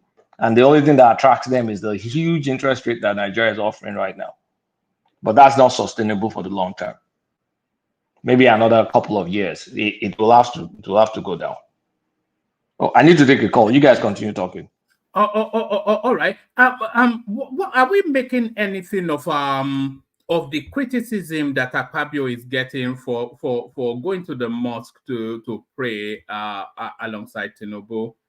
They're saying that is taking Oraisa too far. Is that what do you think? Anyone, Baba, or anybody? What is there anything to that? You know, because a lot of people seem to they felt that was sycophancy taken too far. Woman, before you go to Baba or anybody else, I was thinking as Kulata was talking about, the IMF and their fingers in the decision making. But something comes to my mind. What if the federal government decided to propagate a policy that will allow those funds being, carted away to those Caribbean countries, being plowed back into the Nigeria economy, but government decided to, just allow them to invest it in the country, like more of, nation building, but you are being, give it amnesty to, bring and as many as much as you can bring, because there are a lot of capital flight that has gone to those Caribbean countries, like the OB, what do you call it then? That was, fingering all those funds being, stuck up in those countries. So what if government decided to do that? Would that not be also turn out to be a positive thing? I was just thinking aloud. All right. So sorry, but what not? So I stepped away from my computer for a moment. Sorry, repeat that. I said that as Kulata was talking about the IMF impact and the way, you know, their statement. I was thinking in my heart that, you know, talking about defending Naira, what if government decided to propagate a policy that will allow those, you know, kleptomaniac, those who have taken money from the country and now, stuck it up in those Caribbean country, allow them to bring it back into the country, like plowing it into the economy, just to build back, you know, government, more or less like government giving amnesty to those people so that they will not be questioned, they would have no question asked. Ultimately, they have to do that, you know, and I'm with you on that. And I've always thought that that should be a position as well. Um, you know, they have to, because they are never going to get okay. Let's take somebody from like Malami, for instance, the former attorney general, who a lot of people feel that he took at least about between $3 to $5 billion. That's what people are estimating. How do you get that back? You know, if you want to go through the legal route, it has the means to buy all of the best, at least certainly the best lawyers that the world can offer, and they will bury you in court for decades and decades. So, and you will never get it back. You know, we never really got any, apart from the governmental intervention for Abacha. We never got any real money back. We never even got a penny back from Babangida now. We never got money back from Buhari, who stole under the Obasanjo administration. You know, who did we get money back from? We never get money back from anybody. So you might as well open that window and appeal to their patriotism and say, look, okay, keep the money, but bring a good chunk of it back into this economy and let's grow it. That's just you know, I'm not far from you on that also. So yes, Diwali. I'm here. I mean, you spoke my mind. I was just thinking, you know, aloud, like, okay, what if government decided? Because it's to me, I think that would be the beginning of nation building, or you know, and also to encourage, patriotism. I believe there must be some form of reconciliatory uh, means to enable people to bring those funds back. There's nothing. I mean, we can only develop ourselves, or Nigeria can only be the one to develop Nigeria with sincerity. All those foreign investors bringing funds, they are here to, tap into the resources and bring the money and take their money out when they feel like. So I'm just thinking that government could as well do that. But that will now open so many yash. A lot of people might not want to because of maybe to protect the generations unborn or their children. Because right now Caribbean is more or less, is it Caribbean? Yeah. Caribbean countries is like a safe haven for a lot of them because of some of their policies. I don't. Those policies could also encourage corruption, but I think the government can do that. Just that at least if you have, like let's say 5 billion being mop up and bring back into the country, that would go a long way in defending the naira. Talking about productive. If somebody bring 5 billion now, goes into agriculture, that person will say, as far as Nigeria is concerned right now, talking about productivity, we can't drink or eat our crude. The time will come that those crude will no longer be relevant. That's what I'm just thinking one more. All right. What are we making of Simon Equals moving the goalpost, telling them that it's going to take them 20 years to get their Biafra? So, I mean, as ludicrous as that guy is, you know what actually, what startles me somewhat? As ludicrous as Simon Ekpa is, people that are these are senior people, doctors, lawyers with responsible, long-standing jobs. They follow this guy. So how is this guy able to get away with just these outlandishly ludicrous things that he says and then takes money of these people? I was watching a stream, before I came on. There are 10,000 of them there, just talking nonsense. I tried to listen, I couldn't bear it. What are you making of that guy? The way he's just nobbling these people. Olobuku Mbowe, like real Olobuku. Omali Jati. You know Ọmọ àlè that pátápátá, ọ̀daràn burúkú is a criminal to the core. do you know that they have Biafra television? I actually have it on I watch it at home here in America. They have a television station dedicated to the cause of that agitation, Biafra. They do, and it has gone beyond just some Ekpa's rhetoric. It's just like one of their foot soldiers. In fact, like you said, you'll be disappointed that those that you could call elite, educated, are actually believing in that nonsense. Shifting goalposts is like saying, "Oh, his followers will eat it and sink with it," because not like you and I. You and I would never be deceived or believe that idiot. Never, ever, ever. But did you see the tweet that he put out to undermine The one against Madam Ngozi? his own sister? Can you imagine? I saw it and we had a laugh about it when they put it out. Everybody sent it in actually, so we had a laugh about it here. But what stunned us somewhat is that Madam Ngozi then responded to him. So he's now running around social media now, fighting back against Madam Ngozi and all that. You know, it's just unbelievable. It's like a twilight zone. We seem to be living in some sort of parallel universe with these people.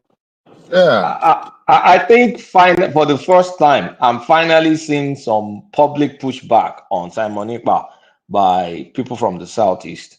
I'm finally seeing on social media, people are actually now attacking him. I've not seen that before. I'm now seeing it. Is that off the back of Madam Ngozi? I don't know. Maybe the embarrassment is just too much because you drag someone as like one of the most prestigious human beings that has been produced by the Southeast. She's actually from Delta State. She's married to the Southeast. Dragging her, and she pushed back. So I think many people are just irritated at this point. Like finally seeing like this guy is of no good. I don't think it's actually. I think where he crossed that line was putting out that tweet in the first place that he got 57 point something billion dollars from to create Biafra. You know, I think he was pushing it to see how do they cross cut because it says the most outlandish things and they lap it up. But to say you got Nigeria struggles to get half a 500 million from anybody, and then you some random yam head cross-dressing in Finland. Madam Ngozi got you 57 billion. So I think they knew that no, Simon. You know, he's now said it's fake news that it was Photoshop. He said it was fake news, even though he put it out there. So I'm seeing a lot, especially from the obedience now. They're now abusing him on Twitter. They're pushing back against him now. I'm like, finally, you guys are now realizing that this guy is destroying you people. You're not hurting anybody but yourself. But Kulata, Simon Ekpa told us by December they are getting their country. So why is he changing to 20 years now? You know, it's not December anymore. It's 20 years now. Oh, did I tell you guys one story? Did I tell you one story? You know, when you see all these people on the internet doing Biafra, you know, like these people, like they're not real human beings. So one day I went to a client place and I got back. I took a taxi. I didn't want to wait for Uber. Like I was just in the mood to get home quickly. I took Uber. I took a taxi. So as soon as I entered the car, I look at the guy's face. This is not one of my people now. Then he was watching Nnamdi. He was watching something on Nnamdi Kanu. I'm like, okay. So I kept quiet. You know, just greet. Hey, hello, how are you? Detect the accent. Oh, I said, oh, and I asked him, are you in Nigeria? And he said, no, I'm a Biafran. I said, hey, these people are real. These people are real.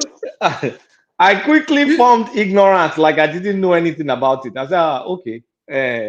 He now wanted to be talking to me about EPA and all these things. I said, I don't watch news. I don't know what's going on. You know, all this, like, it's like a real internet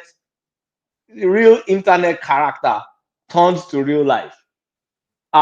I was very uncomfortable. And Avatar takes a human form. Exactly. It was You know, very, very uncomfortable. at the height of NMK, he was selling Biafran passports. Do you know that?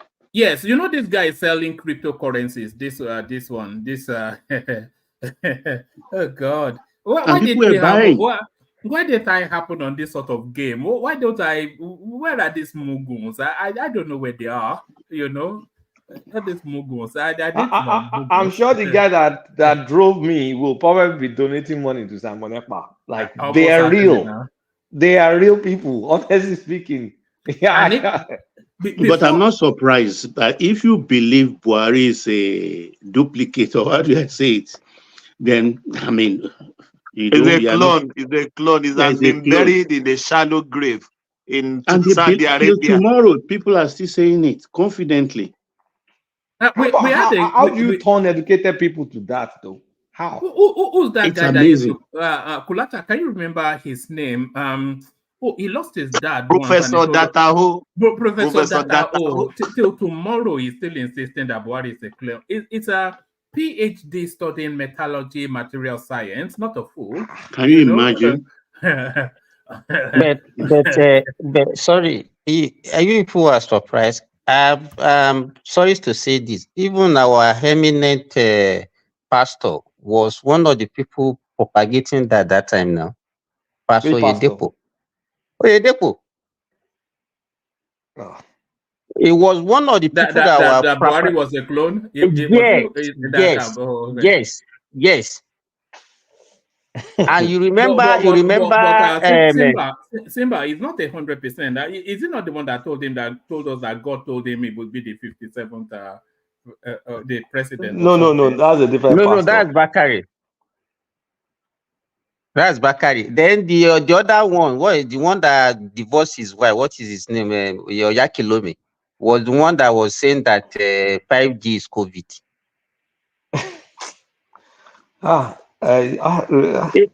In Nigeria, you know, for me, education, anything in Nigeria, anybody that says anything, I just take it with a pinch of salt. It depends on what everybody has an agenda that they are propagating, and they can say anything, believe anything. Hypocrisy is at its highest peak in Nigeria. Just forget about all those things that you hear on the social media. People can believe anything. Don't people have control of their sense anymore? Isn't there something called common sense anymore? They have, okay, is it not in the same Nigeria that you see a professor that a one man that does not even go to school will be saying something and they will believe it in the name of whatever ethnicity, religion, or whatever? Just forget about it. Yeah, I actually knew a professor that was following Guru Maharaj. Guru Maharaj, is it not the living God, or what's his title? Sat Guru Maharaj with his hibiscus flower. Yeah. My God. But you know. So sometimes I wonder if we don't appreciate just how deeply felt the need for the want for Biafra is, because if you look at it from the prism of a Southeasterner, the way that Nigeria is structured is always structured against them. There is absolutely categorically nothing they can do that will push them to the top tier. Or they can be as rich as they like, but they will never elevate to that decision making. No, I totally disagree with you. It's a self-inflicted wound, one man. It's not. I totally disagree with you. Why? We've had executive vice president. We've had the first president. We've had like 6 Senate presidents. We've had presidential candidates.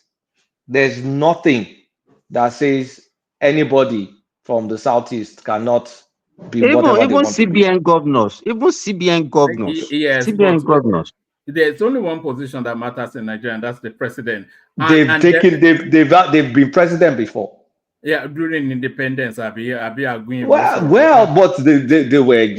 been military head of state, they've been ceremonial president, and they've been executive vice president, Yeah, and but they've they've never been the decision maker. This is what it is. been And the decision maker twice. everybody else has had a Okay, they turn. even before independence, the top dog in the government outside of the British was Azikwe. So Yes, don't say that, one man. Don't say that. The fact that you're not playing your cards right doesn't mean you can't get there. Because no, I think the system may be skewed against no. Oh, There's nothing no, about the system. Kulata, let him explain that which system. How is the system skewed against the issue? Explain now. No. There's a what if I was a Southeasterner, I will buy into the theory that there's a conspiracy of exclusion that is punitive off the back of the Biafran. Explain one man. It's just a belief.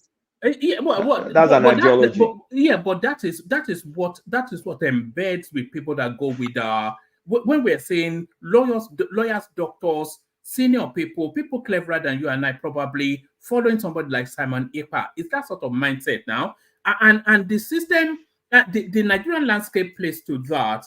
You know, there doesn't seem to be a window of opportunity for the Southeast to be the decision maker in that country. And if you project to the future, that window of opportunity does not open. Tinubu gets that two terms. Is simply there's not true. Well, it is somewhat. It's not.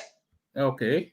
It is so, but we can pretend it's not. It's not. There's no pretense about this. I don't even like. There's a conspiracy of exclusion against the Southeast. One man is just speaking English. As we say, you should explain now. You couldn't explain anything. We were just speaking English. Just tell us how. Okay, let me tell you how. Since the Biafran War, you can say they've had Senate president. The Senate president is not the vice president, the executive vice president. The vice president is not the decision. The decision maker in the Nigeria, the trajectory of is the a heartbeat away from presidency. Yeah, but it's not the presidency. But there is no opportunity that opens when power needed to transit to the south. Even under the Abiola one, they didn't get a window. Under the Obasanjo one, they didn't get a window. What do you mean they didn't get a window? Under Obasanjo, are they offering it free? Are they offering it free? Or what do you mean? Under Obasanjo, wait, one man, wait. Under Obasanjo in PDP, who are the last two people standing? It doesn't matter. We all knew it matters. Who are the last? It's a competition. You got to the last. So it was and exactly. It was a Kwame. Is it only one? But that space was being ring fenced for the southwest. No, only one. It was a compensation for Abiola. So it wasn't only one person could make it, and you were number two. So don't say that. In this last election, Obi was number 3, a close 3 to number 2. So why are you saying it? You just need to be honest with you, Kulata, if I was a Southeasterner, I will buy into that conspiracy of exclusion. Because you want to buy into it. Most people that I know that are my friends from the Southeast, they don't buy into that at all. And even if you want to extend it, Kulata, if you look at the military, they will be the mouth speaker of all. They are the mouth speaker of all the military regime that we have. If you remember, during Babangida regime, during the Abacha regime, they will be the one championing all those things. If you remember what happened during but they never put them in charge of the guns, though. Yeah. Well, so why? Earlier, I think under Jonathan, the head, the military, whatever. Or Southeast under another person. They now quickly drop him by helicopter. That guy. No. That's someone else. That's an Ijon man. That's Owoye Azazi. That's Owoye Azazi. That's from Azazi is from Bayelsa. Niger Delta. It's from Bayelsa. So that's not down. If you were a Southeasterner, be honest, would you not feel that there's a grand? I won't feel like that unless I've been indoctrinated to feel like that. All right, but no. But you know, Woma, in the game of power, you don't settle. You bid your time, because when you settle, you're selling yourself short. Now, when you decided to take those second position places, you are settling because that would not allow you to have a stronger point to prove when that time comes. So, for the region that have produced numerous Senate presidents, vice president, even let her put it, head of government at one time in that country, whether ceremonial or through khaki. So they can't come down and say, oh, the system was skewed against them because they've always been participating in an election, but they've always been backing the wrong tree as well because they chose to back the wrong party, thinking that they will be able to have, be able to play at the center. And they were shooting themselves in the foot. So no, nothing was skewed against them. You know what I think, Dewale? I think after 2027, the Southeast are en masse, not all of them, but en masse, they will mentally exclude themselves from Nigeria. They will mentally exit Nigeria after 2027. I know for a fact a state like Embo, you would not do that. Enugu will not do that. You know, those states like Anambra and Abia will be the one to be doing that. But those states that I mentioned, they were not even considered, original Igbo states. They see them as inferior. And that is why Ebonyi is always, they are more liberal in Ebonyi state, even Enugu included. That's what I would say. Wama, let me ask you this question, please. Since the Biafra, or since we started this fourth what do you call it, regime, or what the dispensation, is there any election in Nigeria and Igbo man is not on the ballot?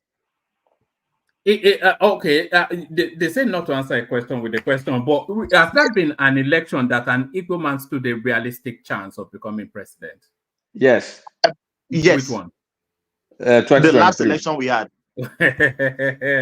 Come on now. I said realistic. A new Nigeria. Realistic.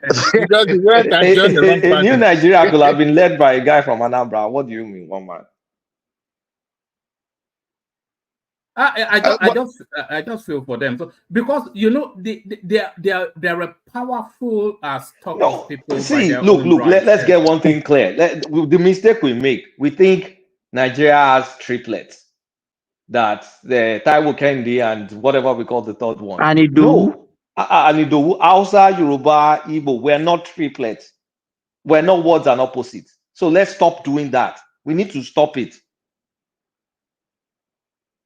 That's not Nigeria. Please face reality. Sorry, how do you mean? Do you think there's there's a what do you call that thing now? Like a highway tripod. Yeah, exactly. Like a tripod. No, we don't.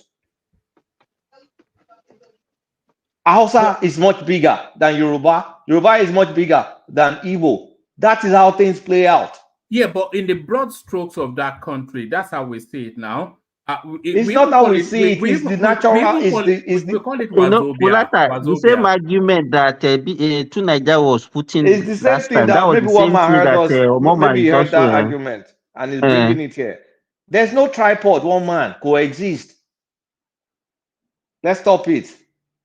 It doesn't exist. So are we saying the Southeasterners fall within the Ijaw minority? No, I'm not saying they fall within the Ijaw. They fall within what they are. We fall again. I fall within where I am. The other people fall within where they are. That's just the way it is. There's nothing special. Like I said, as long as everybody comes from a state, you are represented. You have a state. That's enough. If we can find a balanced sort of Southeasterner, I wouldn't mind the Southeast. If somebody like Dave Umahi, I wouldn't. Kingsley Mongalu is my favorite. He's one of my favorite guys. Just to get that noise out of the way, It's not about this thing is not turn by turn, right? We have two political parties amongst themselves. They tell us who we're going to vote for. That's the formula. So you and I can scream from here till tomorrow. If those two political parties don't pick someone, then that's the end. So why are we disturbing ourselves? It's because we have bad governor, and that's why. Of what benefit is having a president in your region to that region? To me, Just tell me. the Tinubu from Uh, Lagos State, what has he done to what has he or done for Obasanjo Elisha? from Ogun State. As what has Obasanjo he from done? Ogun Even State. Jonathan to Bayelsa, what was the benefit? You can't say what has Tinubu done for Lagos State, or Tinubu is ring What fence. did he do for Osun State? Is what I'm saying. Am I from Lagos State? Oh, yeah. Okay, that's fair I'm enough. not from Lagos State now. So what's my business with Lagos State? I'm from Because Osun. Tinubu is special project in Lagos State. We cannot even Dave Hey, Umahi, but just okay, everything is doing in me. that's what I said. As long as you come from a state, you are fine. If Tinubu is representing his state, yes. But me that I'm from Osun State, I'm not benefiting anything from Tinubu. Nothing. So One man, do you think that if Nigeria is like a country like America, people will worried about where some president or whoever comes from? Donald Trump is from New York or Kamala Yeah. Harris from California. Who cares? Okay. Don't let this house. They are going to flog you for that. We have to stop this mentality. We need to stop it. It's a corruption mentality. It's a corruption mentality. That okay, if my brother is there or if my man is there, he can use his Who's influence. your It's a brother? corruption mentality. So, okay, a governor. Let's say they pick someone from Anambra. How does that person benefit the person from Ebonyi State or Abia State? Apart from now my person did there. What sort of upside down mentality is that? Now my person. Who's your person? Colata, you see that's your favorite, yeah? Adewale go first, yeah. That's your favorite you mentioned. He's a what do you call them? iPod sympathizer. During after that election, his wife was, tweeting nonsensical stuff, and he too was kind of like hiding at first, but later on he started saying stuff too. So I would not even consider him for 1 second. If I you are like him. not, no, he may be good academically, but it's not the type of person with a temperament that will govern that country. I mean, there's somebody who will pretend to be, bring everybody under one umbrella. Not somebody that, at a slight provocation, will be saying things that could easily put a dagger in the throat of that country. No, we don't need that. That's why So you won't see black. You see. For me, the window does not open for a southeastern president, at least within our life cycle, or probably I don't see it within our life cycle, and I think that's the frustration right there, because the next the next I think the next 8 plus 4, the next 16 years is accounted for. I mean, where's the window? So if they see Tinubu win again, and then they see if Tinubu wins again, that shuts 12 years out, because there is absolutely nothing that stops that. Who will come and be president in 2031 if it's not from the north? It's not possible. So after 2027, I think they will mentally check out of Nigeria. Okay, so, one man. Let me ask Kulata and you guys going. Are you guys not seeing what one man is saying? I think that Biafran war has created some. I don't know how to put it, to create some vacuum that we can't trust these people. Are you not seeing that? No, I'm not saying that, because Is it the the reason I'm Biafra not saying war that, or what they are doing even post Biafra? the reason, I have a colleague here. I have a colleague Simba, here. let me just make this quick point. Look, we made more strife at unity immediately post Biafra than just because you don't have anybody that's become president since the Fourth Republic. In 9 years, the second in command of the country came from the former Biafra, a heartbeat away from the president. So what are we talking about? Remove sentiment. 83, Ojukwu himself contested for Senate. We made a lot of progress from 1970 to 1979. Now, because the politics hasn't favored you since 2000 and whatever, then we're now going back to 1966 again. What are we doing?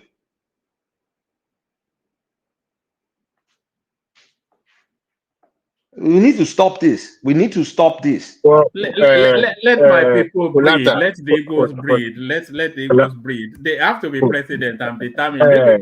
Maybe we turn one this man, platform into an Igbo campaign. Yeah. Sorry, one carry on. man. Yeah. The first tenor of Buhari, Tinubu had a chance to be his deputy, but it was killed out of that administration because what was their concern or their worries was that number one, Muslim, and they knew that this is a clever politician. So having him in that administration would be or less like Buhari looking over his shoulder.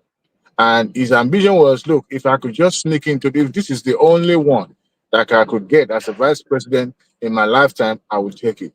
But it was beating his time. And he decided to put his resources, his time and energy, and everything he's got politically behind that man. Even the second time of Buhari was shaking. But it chose to support him, knowing fully well that it will pay off, in the years to come. Now, to say that they were skewed out, they could as well put their resources behind the party or the candidate that they believe was more appealing to the generality of the country rather than just an individual. So, to me, they didn't play their card right. Like Letta was trying to say, they might be a minority. Let's just put it that way, that they don't have the number like the northern or the southwest. But look, there's a way you position yourself. Look at Tinubu himself. He's a short man. Who would have thought a short man like that would be more powerful? So it's the way you position yourself, it's the way you play your game, it's the way you play your card. You can't be proven to be a righteous person all the time. Look, there's no righteous person in politics. All their political representatives in politics, they are just after their pocket and they're dons. They don't know what they're doing. Earlier today, I was reading something on newspaper where former NEC chairman, Professor Humphrey was being referred as an hero of democracy, and I laughed. Who makes him hero? That the families were, saying that the federal government did not immortalize or remember him when it comes to the discussion of democracy. I said that is not true. We should look at the history. Well, this man was called to serve his country, and he served meritoriously in that capacity. But would that make him an hero of democracy? No, because even when the court injunction was thrown in his face, people have best said, you know what, to hell with everybody, I'm going to announce anyway, and then decided to get out of the country. No, what did he even do? What did he do that made him an hero?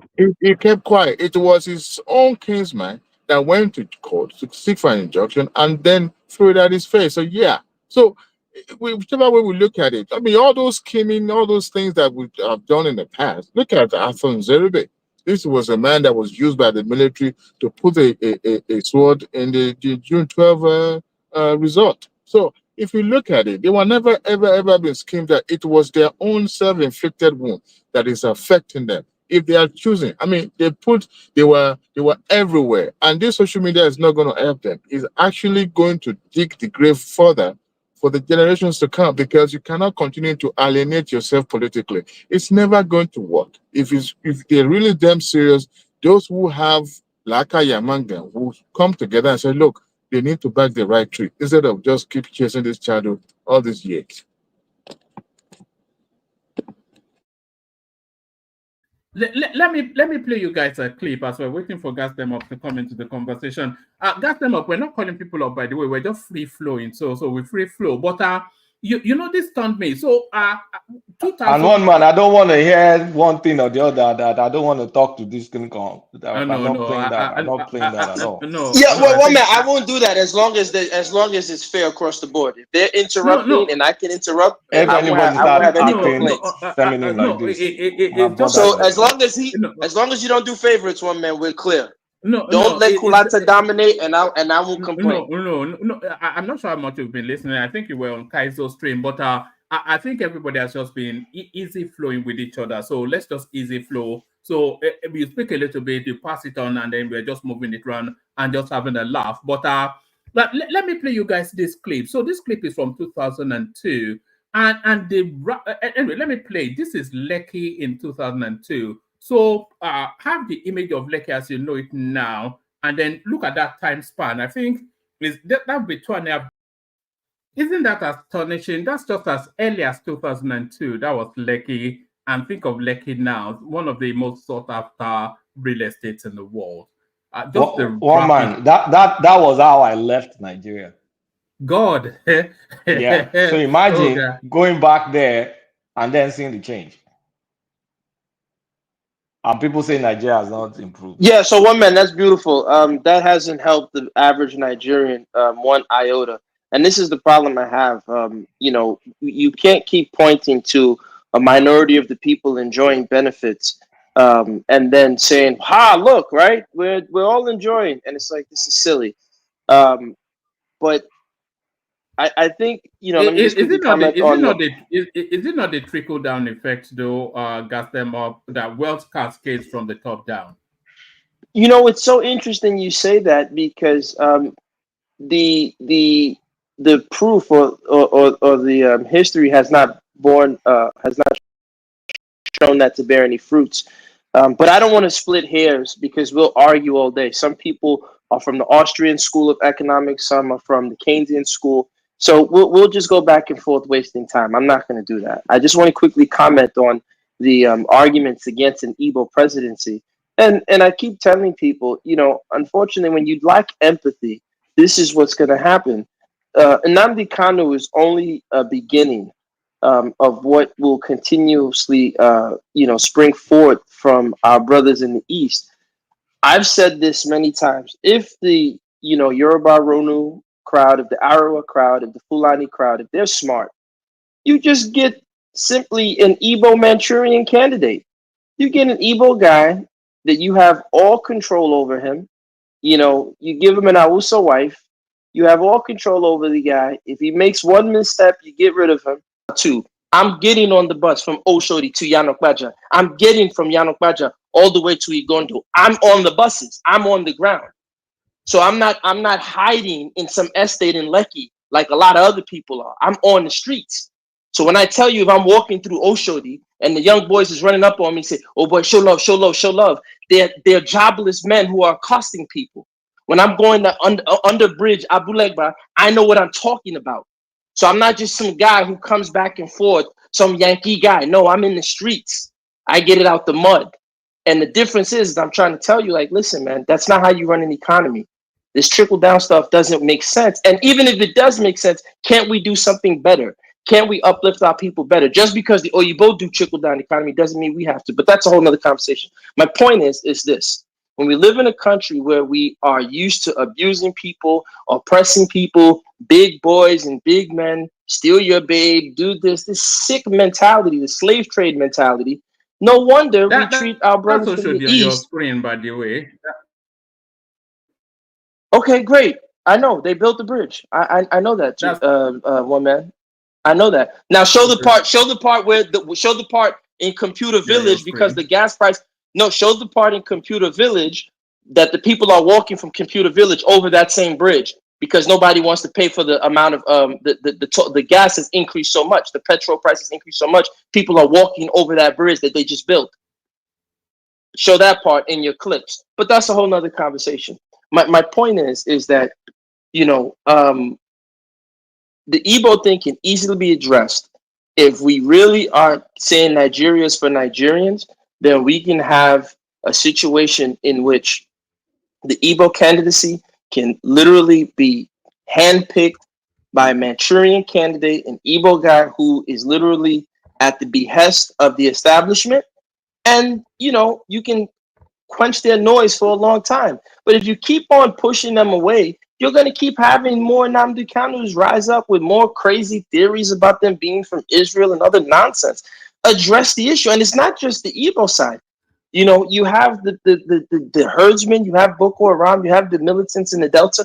Let's fix Nigeria for Nigeria's sake. Let's stop deceiving ourselves because, one man is showing me pictures of an Oshodi that he doesn't even go to.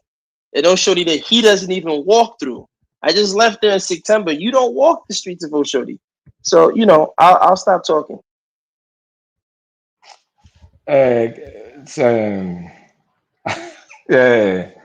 The Lekki.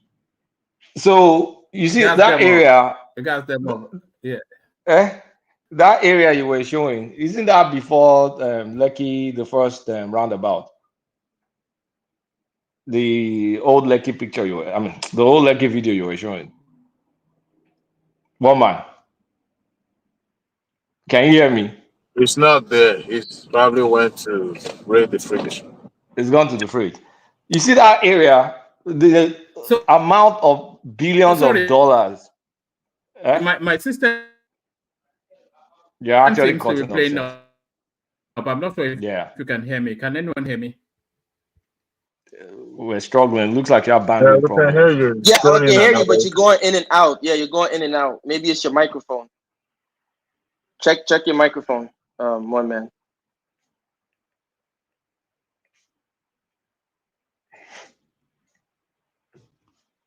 Kulata. Colata, go on. I think the Uh-huh. system did out. Yeah. I said that Lekki, when you think about the amount of development that just even think about the cement concept that's been used in that place from 2002 to now, like it's mind-boggling. Sometimes development happens around that space and we just don't recognize. Like me going back to my boarding school that I went to in Nigeria, an area that we used to go and eat fufu in one village. The entire place now is like luxury estates through surrounded the place. I'm like, wow. So while the population keeps growing and growing, a lot of things Nigerians can pull off now were things that were unimaginable back then, back 20, 30 years ago. So if you just focus on, oh, woe is me, woe is us, woe is this all the time, because there's never been a time that there's no woe. There's never been a time that there's no Molwell. Colata, Eh? sorry. From that time till now, I can say that development that happened in Lagos, it doesn't happen in Australia. I can tell you for fact. Yeah, that's possible because Australia has been Yeah. developed for a while. We are still developing. We're still a developing country.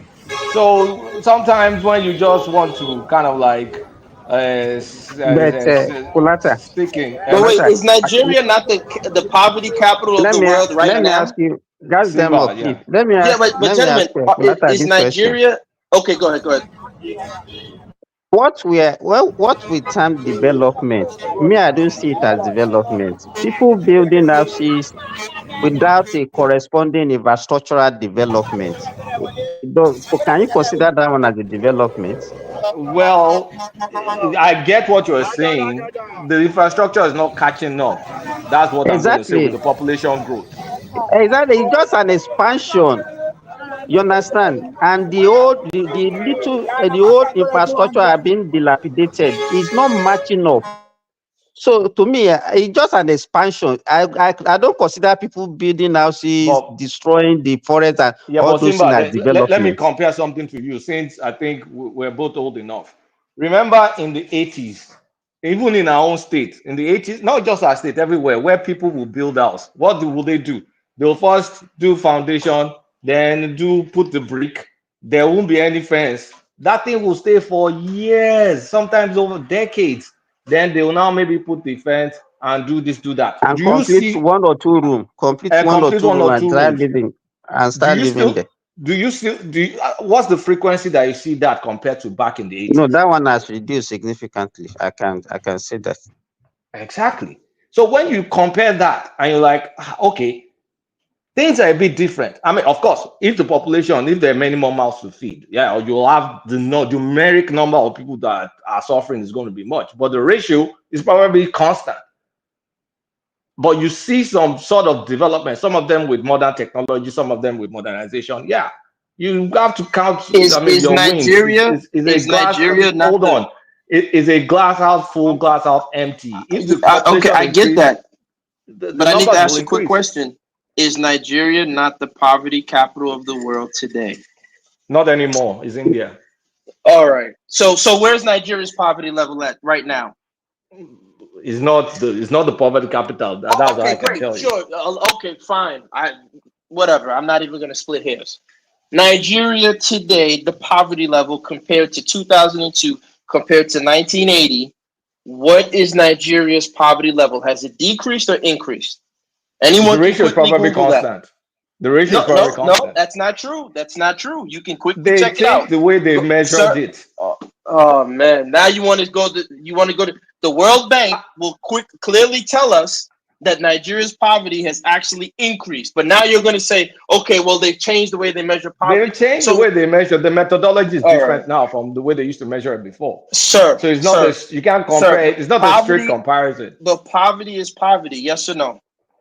No, poverty is not poverty because one is multidimensional poverty. One is Okay. what's it called? The So dollar. then, if that's the case, Nigeria is working fine. We shouldn't complain, ladies and gentlemen. Nigeria is where it's is supposed great. to be. It's where it's been Nigeria for is a long working time. great. Let's not complain. Nigeria is good. Everything's great. We'll make Nigeria great again. I guess that's what it is. Guys, them up. Have you been to Congo? Why would I be in the Congo? Why would I go to the Congo? No, you're calling Nigeria poverty.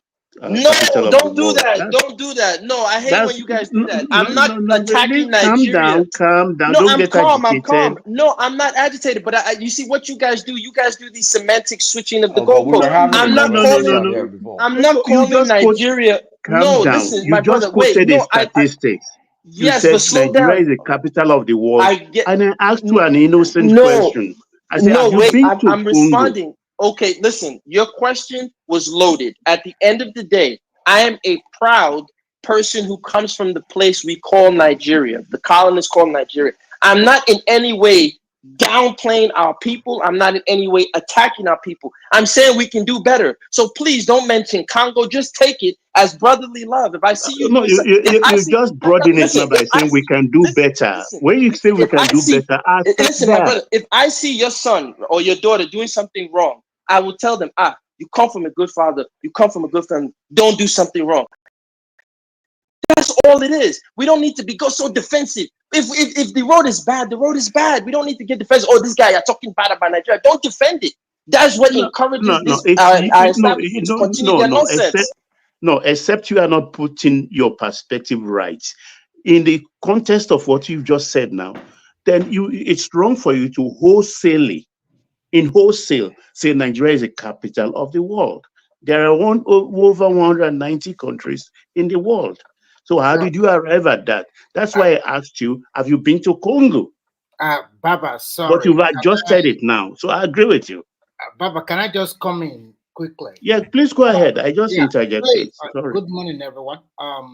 It's still early here. But when you look at Nigeria since 1999 to 2024, you might say we have a slow development.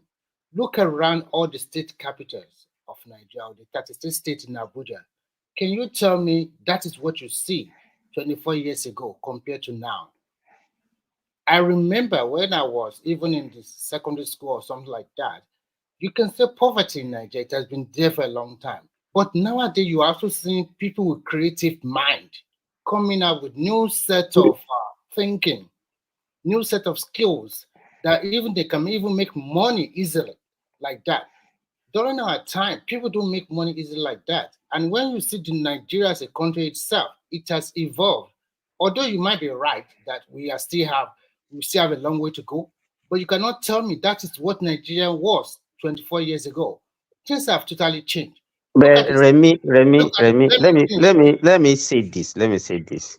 Okay. I think maybe what guys them off is talking about is those days that you are referring to is very easy. Let me give you, for example, let me give education. Those days, you can be a son of a poor man in the village. You write your WAHEC, you write your JAMB, and you get your admission by not influencing anything. You understand? Wait. I enter university. I did not even know the university. I've never been there. I didn't know any professor. I wrote my exam, wrote my JAMB, and my admission letter was posted to me through what's it called? What's this post office? NIPOST. Okay. You understand? No, let me finish. Just wait. Because what you people are referring, development in terms of expansion It's total. To me, I don't consider all those things as a development. It's very difficult now for people to survive. You can survive those days even without having money. You understand? You will still eat. Okay, so that we don't take too You much understand? time. But all those things now are more difficult for people, and the only reason I can add this to that maybe because the population is growing at No, astronomical rates, apart from and the the development is population. not matching, and the infrastructure is not matching the population, and so Okay, it's becoming more Stephen, difficult for listen, people to survive. I understand you, but what I want to tell you is that nothing remains constant in life. Even the so-called developed country that all of us we are today, there has been a lot of changes over the years. There's been a lot of parameter shift. I mean, how people choose their leader. Even the so-called democracy of America and the West. There have been a lot of ways that they use a lot of different ways, technology, media, and so many to propagate their candidate. Things have changed No, all over the we world. are talking about So people what I now. We are want not to talking tell you, what about I want to say, how they choose their in a leaders. We are nutshell, talking about in a nutshell, we are what I talking want to about tell you, poverty. We are talking about people. I understand you, but Don't you change also have to the discussion. look. You have to look at Nigeria as a country itself. Look at from the as Nigeria increased their productivity over the years, and where still we still continue to have babies, we still continue to churn out Hey, babies. Remy, don't mix things up. If we can start now and start identifying the problem that led us to where we are today. But that does not still take the fact away for the fact that it's very difficult now to survive in our country than before. It does not take it away. I I'm not saying it's easy, but at the same time, I am not a guy that will complain. I will look at opportunity from this difficult. No, No, identify no, a problem. what I'm trying to tell you is this: everybody knows it everywhere in the world, even in the school Nigeria, it's not easy to make money. But if you sit down and you continue to complain day in, day out, then you never move an inch. So what I see is this: in difficulty, people with I creative will mind. agree with Remy that Nigeria is better off now than it ever was. Nigerians have never had it as good as they have it now. Yes. Well, Says man, what are you who? talking about? Says who? What are This you is what I'm talking saying. about? You guys are living in your No, bubble, gas in them your up. estate. Calm down. Nigeria, Gas Where them are you up. getting this Calm from? down. hold on. Forget all Gas that them up. now. Calm down. Let him Sorry. expatiate now. Let me just say this. Uh-huh. Nigeria is wealthier than it has ever been any time in its history. Nigeria is more developed than it has ever been any time in its history. Nigeria is more recognized globally than it's ever been anywhere in its One history. man. The opportunities available to Nigerians are more abundantly so than ever at any point in their history. One man. Nigeria, In two thousand. hold on. Nigeria is so opportune that people from all over the world are running into Nigeria to avail themselves of that opportunity. So Nigerians have never Okay, had it so good. so Yeah. thank you for your sloganeering. That sounds great. I keep telling you, you're no matter how much y'all kiss ass, Tinubu and them will never give you guys contracts. But listen, when Goodluck was the president, and I'm not a fan of Goodluck, Nigeria had a $500 billion U.S. economy. As of today, Nigeria is a $250 million U.S. economy. That's as a I don't result know. of that's Okay, rebasing hold now. on, Gas That's them up. hold on, Gas them rebasing. up. hold on. You see, That's Gas rebasing them up. now. you see, you didn't Gas want them me up. to interrupt you. No, Okay, wait, go ahead. gas them. Sorry. I'm in this. I'm in line with you. Gas them up. What? That's $500 billion economy that Goodluck was projecting that time. Do you know how they did it? They rebased it now. It was a rebate. As at the time he came, it was more less than half of that. Okonjo-Iweala was when I said, okay, we are rebasing our economy, and they just came up with that figure. No, not necessarily, because what happened, the reason why they had to rebase, remember, they were not adding other figures into the GDP and GNP, such as Now, if Nollywood. we Wait, rebase, let me tell you, if wait. we rebase the present economy, let me tell you, Nigeria economy, it won't be giving Okay. this same data that we are giving. I hope Thank you, you Simba. understand that also. Thank you, Simba. Thank you, Simba. When we rebase the economy, which we will by the second quarter of next year, it'll be twice the South African economy. Okay, Twice. so you guys that are Wait, let me make a second point. Let me Let just me make a respond. 10-second point. You guys that are shouting, "Woe is me!" I looked at infant mortality. It's been going down gradually from 1964. If you look at the graph, so steep a curve. We've not had it better than 2022. The curve gets to 2022. So pick whatever metric. I'll be researching. Nigerians are having here's the problem. best. Here's the problem. They're having the Here's best the problem. time of their lives right now. Okay, thank you. They're having. Hold on. So let me respond. No, wait. Well, hold on. Wait. Come on, you guys. Hold on. Let's do it this way. Let BT come in, and then you have the floor to respond to all of it. Gas them No, so it's, yeah. I'm saying that Kay raised the point about infant mortality. We should let the pediatrician respond to that comment. I think he's here. Simba. Respond. Like, Simba is the response to But what Simba is not the statistician now. But go ahead. Hey, no, but if you have an idea of what you're talking about in terms of healthcare is better in Nigeria, and people want to move the goalposts. But they're more healthy than they've ever been in the history of the country. People used to die like fowls in the 80s. We forget so easily. We've made progress in that area. So in some areas we've made progress. No, I'll say across the spectrum, there's no metric that. There's no metric that you want to bring up that we've not made. So once again, you see, this is the selective politics and the selective nonsense that we do.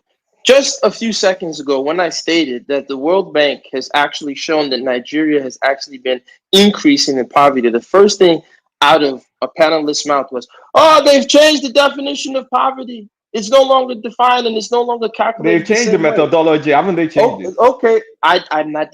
Holy smokes, slow down, brother. So again, this is proof that this is the selectiveness. Can I respond? God damn, Chief, let me respond. All right, now but answer the question: did they change it or not? I'm not debating. Listen, I'm not answering your question because I'm not debating you. I didn't disagree. Slow down and listen. You got two ears for a reason, so you listen more and you talk less. All right. No. You can't be going on with that. No. If you're going to talk. You don't have to be telling me I have 2 years to listen. What the fuck is that? Okay, so like I was saying, the next thing that I hear is when we now tell everyone that, hey, listen, the Nigerian GDP actually shrank, and they're now telling me, oh, they're going to rebase it. Well, if they rebase it based on the new way of calculating poverty, are you so certain that the rebasing of the Nigerian economy with the fall of the value of the Naira, a country that's not export driven, that's an import dependent country as of today, that's actually running a budget deficit, are you willing to tell me that you can bet your life that after they rebase this economy in the next quarter, that Nigeria is going to somehow springboard and catapult itself to another $500 million economy? Mind you, you have companies like MTN, you have other companies that have left Nigeria because of their inability to actually do proper business in the country. I want to ask you guys, are you so certain that this new rebasement in next quarter, as the unofficial spokesperson for Tinubu, the Yoruba New crowd, one man is shouting, are you guys so certain that Nigeria's GDP is now going to be rebased to a new $500 million or close to what it was during the time of Jonathan?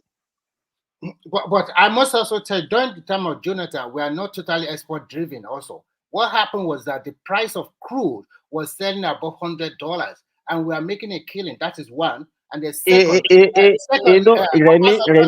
Remy also left a lot of money for those guys. So it's not that we're export driven at that time. No, so Remy, I would have even supported the gas them more per argument, but for him to even be citing good Lord Jonathan as if he has done well for the country. I did not do that. That's a lie. Don't mischaracterize me. I said I don't support that's what Jonathan. You are just doing now. No, I said I don't support him. I just simply pointed out that according to the World Bank, we are going Yes, but fuel sales are an export. Selling your fuel is an export, sir. But at the end of the day, I only know, mentioned but Jonathan. at that I particular only moment, okay. I just want to clear, just for the record, I only mentioned Jonathan, and I don't like Jonathan because he didn't do anything for his people. no, And if any job person catches him, they're gonna bust his head open. But my point is, I only mentioned Jonathan. Sir, listen quickly. I only mentioned Jonathan to show that the World Bank is saying that Nigeria's economy has actually been on the decrease. That's the only reason why I mentioned Jonathan, not that I support him. So talk about what I'm Okay, saying I and have don't another pick. statistics. Mortality rate in Nigeria is at the best right now. It's been this going down. that Kulata, I like I just subject. fact check what you just said. If you look at under 5, because that one is the standard. Infant is just under 1 year. Under 5 is what you use to the metric you use to measure the economy. What's the standard for infant mortality? In fact, the under 5 mortality rate from 1964 to date, as at 1964, it was 350 to 1,000 live births. As it is today, it is about less than 100. So we have improved significantly That's on what I that. said. I said it's improved now, Yes. so I'm not. Yes. Then We're when saying the I same check thing. life expectancy, it has improved from 53 point something to You're saying the 64 same point thing. something. We're saying the same thing. What about the malaria something? I said it's improved. I'm saying So Nigeria is if you having the look at best all time those of our life. indices, if you look check all those indices, So we're all agreed then that Nigerians have never had it good as they have it under the They've Tinubu never had this good. Wait, And but all you of them guys will are be still complaining. ignoring the poverty, right? I'm still addressing. No one wants to address the poverty. So because more people can have access to antibiotics, no one wants to address the poverty. What definition of poverty do you want to use?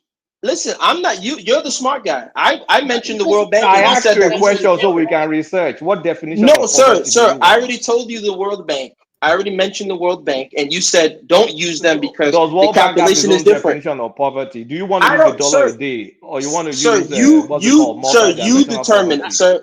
sir. You do it. You determine it. Pick one now. Can we, one man, can we do it this way? Let's all agree on one thing I here. quickly want to ask Let me, Gazdem hold on. Just give me 1 second. Are we where we're supposed to be? No. Have we made progress? Yes. Fast enough? No. That's it. That's simple. Now. We're not supposed to. I want to ask a light question. How are we making it down all this complicated? Ask them up. You said you are a man in the street. You've been on the bus in Ajah, Oshoda, and the rest. Can you tell me when you converse with these people, how do you converse with them in Yoruba, in English, and when you converse with them in English, do you use your American accent to talk to them, or do you use the street language? Ibo tún ní rẹ̀mí ń gbé bọ́ọ̀lù lọ báyìí o. òye mi o ojú mo rẹ́rìn ojú mo rẹ́rìn ó fẹ́ mọ bó ṣe converse pẹ̀lú wọn on the street ni. So one man, I just want to put it out for the record, right? He asked me a question. Now, if I respond, and not to insult him, but if I respond my usual retort, you guys will get offended. And my retort is always, I'm not. I didn't say you insulted me. I didn't say you did. I know I'll answer your question, but I'll say more importantly than worrying about how I converse with people, you should always worry about where your dentist has his finger before he puts it in your mouth. That's more important. Now, to answer your question, of course, if I'm in the streets of Nigeria, I'm not going to speak with my quote unquote American accent. I'll sound like a regular Nigerian guy. But that has nothing to do with the fact that we're addressing poverty. So smart people, strong people debate the ideas and not the individual. Don't worry about me as an individual. Let's focus on what I'm saying. So we're talking about poverty in Nigeria. I came here, I'm just trying to ask you a light question, but your response also show me that you are still fighting unnecessarily. I'm just being kidding. I'm just playing with you. But when you respond, my advice or suggestion to you, sometimes chill out, please. Just take it easy. We are not here to fight one another. We're just talking freely. But sometimes the way you do it, I don't know. Okay, I have poverty now for those that are poverty fiends. So poverty in 1993 it was 92 point something percent. In 2003 poverty was 94%. It dropped. Say the source. Hey, let me land. I know, but the source. Tell me the source first. Now, let me What's just your finish source what first? I'm going to say. I know, but what source? Just After say the source. I talk, then I'll say the source. Then it dropped to 89% or so. And 2015, that was under Jonathan. Then it started going back up again. And from this source, it doesn't have the latest year, but from this source, as of 2019 or something again, is back to 91%. And is quoting data macro Nigeria poverty rate, macro trends, poverty head count at $550 a day. I hate this poverty stuff. This one is using $5.50. That's why I said use the World called Bank. Macro trends. That's why I want to use what definition of poverty, because they keep changing. Macro trends is a great source. It's not bad, but that's why I preferred the World Bank, right? But you didn't want to use the World Bank. Using dollar as a, and then you compare, you can't use the same yardstick for the whole world now. So poverty has gone down, but it's under Buhari that it started going back up. Okay, but what $1 can do? What $1 can do in Nigeria, it cannot do it in US. Of course. So if you are basing okay that you now use one yardstick, let's do okay. I know what I'm going to do. Let's do purchasing power parity. Yes. Exactly. No, let's use the World Bank. They're the best source. Why are you guys afraid of the World Bank? Is the World Bank evil now? Because Okay, when they want to, let's look for World Bank, and then you use your own. It's easy. Let him use his own, and you use your own. And then I see things have improved. The only thing that happened, that things improved so much, then we regressed under Buhari, and that's what's creating all the noise. We made a lot of improvement during Obasanjo and Jonathan, and then we started going back. Trending back up. But when you look at all these indices, it's still relatively better than the 90s and the 80s.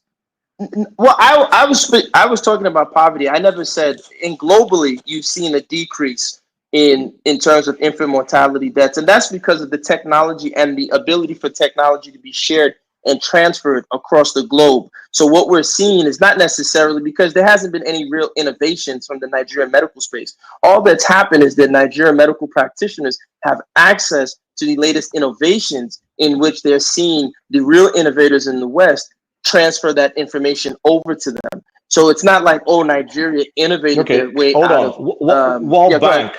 Extreme poverty, 2009 Nigeria, 53.5%. Extreme poverty, whatever they mean by extreme poverty, I still need to find out. It's about 40 now. It's about 40 now. And in 2018, 2019, 39.1. So that's a decrease. And that's what I said. That is about in 40. 2023, 38.9%. So, and their definition of extreme poverty is $1.90 per person per day. So it's gone. Even World Bank is even gone down. No, wait. You said from 2018 to 2023. Hold on. This is from 2009 to 2023. Negative statistics, you quickly believe. But when somebody gives you positive one, you tend to just discard it. No, that's not what I'm doing. I'm tired, Joe. I'm not checking anything again. You just no, hold on. You just said extreme poverty. I wanted to make sure we had the numbers right. You said in 2019 it was at extreme poverty 2009 53. Okay, was 53%, and in 2019 was what? 20 was 30 something. 2019 39.1, and 2023 38.9. Okay, perfect. So it's gone down. Yeah, in extreme poverty. I have no arguments with you. Sure, no problem. Extreme poverty. That's why this poverty, they define poverty in 1 million different ways that we need to kind of like say which one are we using. So World Bank extreme poverty is going, the trends are going down. So look, Nigeria is not so, Babati already said that. So it got them up. What you just said, and he said you don't discard. When he talk about mortality, and he said that mortality has reduced, he said no, it's not because of the Nigerian technology, it's because of the technology that we borrow. What do you mean by that? It has reduced. It has reduced. So what is your problem what with that? I mean by that, I see, once again, I love you, proud Nigerians. I have nothing against you guys in Nigeria. I'm just a person who says Nigeria can be at a much better level, and I don't celebrate mediocrity. Nobody. So my point is, we need to do better. My point is you said, what do I have? But I don't have a problem with that. is not something that will lead to development. So stop being negative every time. No, sir, it's not, sir. Simba, It's not can we say, negativity, sir. Simba and everybody on this platform, can we say from 1999 to today, the living standard of Nigeria has improved, not at a very high rate, but at least. Me, I can say, let me tell you this. I can say this for a fact. I'm a medical doctor. I practice in Nigeria.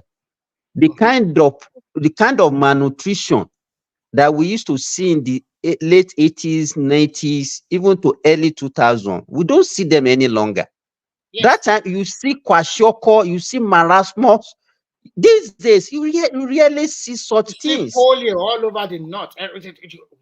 What about the polio eradication that Nigeria? You understand? I think most of the things that we there's no doubt that we need to do better in the country. Things are getting. You're right, Dr. Simba.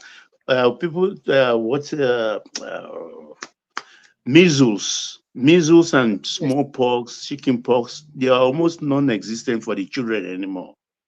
No, even in Nigeria, polio has been eradicated. That's what I'm trying to say. All these things are common in those days. Yes, but again, how much of that is as a result of actual government investment in medical infrastructure, or as a result of the sharing? Hold on, gentlemen. Wait, let me ask. How much of that is as a result of an improvement in government medical infrastructure, or as a result of access to Western medicines that were given to them by people like the World Health Organization? Gazdam, let me give you my own state, for example. In the 90s, the only teaching hospital that we had in Osun State was OAU teaching hospitals.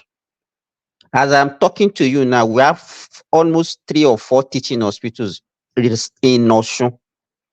That shows you that people have more access to first class healthcare. Sorry, I think Gastemop may be right. You know, I don't think it may especially be as a result of government intervention. I think Nigeria just wished polio away. They just First of all, that's a false argument. Nobody said it's government intervention. We said Nigeria has improved. We didn't say Nigeria has improved because of government. Why are you moving the goalposts, guys? But I think one man is being sarcastic. Government intervention. No, one man is using his usual silly British sarcasm. It's not sarcastic. And that's why the French philosophers. And that's why. Hold on, let me just let one man know. That's why the French philosophers notoriously look down upon the British, because they're not as intelligent as their accent presents itself. But that's neither here nor there. My point is that you see, they rule the world. What carry on? You're proud. You know what they used to say? They said the sun never sets on the British Empire. Do you know why they say that? One man, forget all these 1804 stories. The sun never sets. There's no British Empire anymore. Isn't it shameful that you claim to be a proud Yoruba man, but here you are butt kissing the British Empire that subjugated your people? I mean, you know, it's I don't know. It is what it is, man. It is what it is. That's how it. So Nigerians be proud. What you just said now.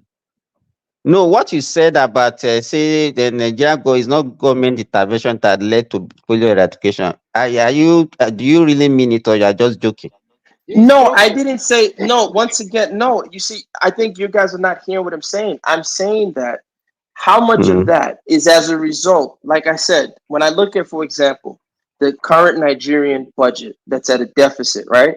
So obviously they don't have enough money to do what? To provide certain things for the people. So now when you look at Gavi, for example, the vaccine, and I'm not a fan of any of these organizations, but when you look at Gavi, look at the World Health Organization, they are purposely making policies, in many ways subsidizing costs for the Nigerian government to provide the polio vaccine, to provide measles, and to provide these things. If Nigeria didn't have access to those organizations, how would they have been able to eradicate it themselves? And that's what I'm saying. Is that as a result of the actual Nigerian medical point of correction, we've never had a balanced budget. Ever. We've never had a balance. It's always in deficit. So it's not the first time, Even or it's not a developed new financial economy, even US, phenomenon. they normally have budget surplus. For where? No, but you see, gentlemen, why do you guys do that, right? It's like if I say, for example, I was on the platform, if I said we need to No, invest no, in you high cannot speed. be using budget deficit and then Wait, be shouting about it sir, now. slow. Oh It's my not a God. yardstick to measure economy. Simba, please. Sir, why Please. you? Why, No, sir. please hold on, please. It's very important. We might criticize government for everything, but we cannot, and Simba can testify to that. We cannot dismiss the role of government and what they did in primary health care from 82 to 94. No, that's what I'm saying. That is a collaboration. You can't just say that saved millions of lives. Millions of Nigerians' lives were saved from vaccination, from Wole Wole initiative. even this malnutrition that we are talking about. Even malnutrition that we are talking about.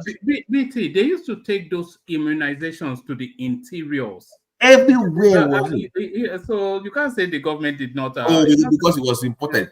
But you gentlemen, I think you guys are missing the point. I'm not telling you that they weren't supposed to collaborate and get those things done. What I'm saying is, for example, when we look at other nations, but you see, my problem with it is this. Nigerians will say, we know they carry last, But then when I mention a metric, they say, look, man, we're carrying last, let's fix this. You guys say, well, those other countries, they've been developed for 90 years. Those other countries, you can't compare. Which one is it? Are we going to compare ourselves and say we don't carry last? Or are we going to say, we can't have it both ways? We can't have it both ways. No, this so is I'm not against glass half full. This is a glass half full, half empty crowd. Yes. I think the word is about collaboration and cooperation. I'm not against that. But sir, I'm not. What is the what big I'm deal? saying? No, listen, sir. What is sir, the big deal? I'll tell you the big deal. Let me finish. Okay, go ahead. What is the big deal for Nigeria to collaborate with United Nations, World WHO, all other donor organizations all around the world to help its citizens in their country? America Nothing. No, sir. Sir. I don't understand. No, you see, and they have to I want you. Okay, sir. Sir. Let's give it to them, okay? Okay, sir. Listen, hold on, sir. We can't do that. Listen, okay, so, sir. Listen, I'm very respectful. Unfortunately, a lot of people on the panel are not. But the problem is this, sir. No, serious. If you've been in a collegiate setting, this is how you negotiate. This is how you have a debate, right? So, sir, listen. What I'm saying to you is this: is that again, when I'm looking at the United States, or I look at other, like a Japan, or if I look at other countries, I'm not really seeing them. Yes, they do collaborate on the international circuit for medical advances, but you would never see, for example, on a large scale, the World Health Organization come into the United States and help them vaccinate their children, because the United States would see that as an affront and say, no, we need to handle our children's vaccination for themselves, and they would do the needful on a federal and state level to make sure their children are being vaccinated. That's why you see programs in the United States like WIC, which provides for women, infant, and children. They provide them food and other things. They provide them food stamps or SNAP benefits or other things of that nature, right? What I'm saying is that, yes, Nigeria collaborated. I'm happy for it. But there's a problem. Why did Nigeria have to collaborate? Because if the elites were not stealing money, that money that they were stealing to build those mansions that you guys are bragging about in Lekki could have been used to vaccinate the people and create our own homegrown vaccination system and process where we don't have to collaborate, because that's a matter of national security. No, wait, let me land quickly. That's a matter of national security. And if we don't see it as a matter of national security, that's a problem. But go ahead. I want to hear your question. Now, do you know when the COVID happened? Do you know that a lot of countries, they get those vaccine? I know that China was producing a lot, American was producing a lot, and some other European countries, and they do get vaccine from one another. So, and I know that some developed country, they don't have maybe they don't have the capability, or because of what happened, they were unable to produce those vaccine, and they have to get from China, they have to get from all over the rest of the world. Can we now say, because, I am a developed country, but I don't have this vaccine, and the country that have it, I cannot collaborate with them, I cannot get it from them? No, but that's not what I'm saying. I think you're confusing what I'm saying, sir. What you are saying is that... That's not what I'm saying. No, what you just said is not what I said. What you are trying to say is that because Nigeria, we are stealing the money. We're supposed to produce the vaccine in-house. We're supposed to do a lot of this in-house. Yes, as a matter of national security and public policy. Country cannot be a monopoly of everything. No, but that's not. You use your cost advantage.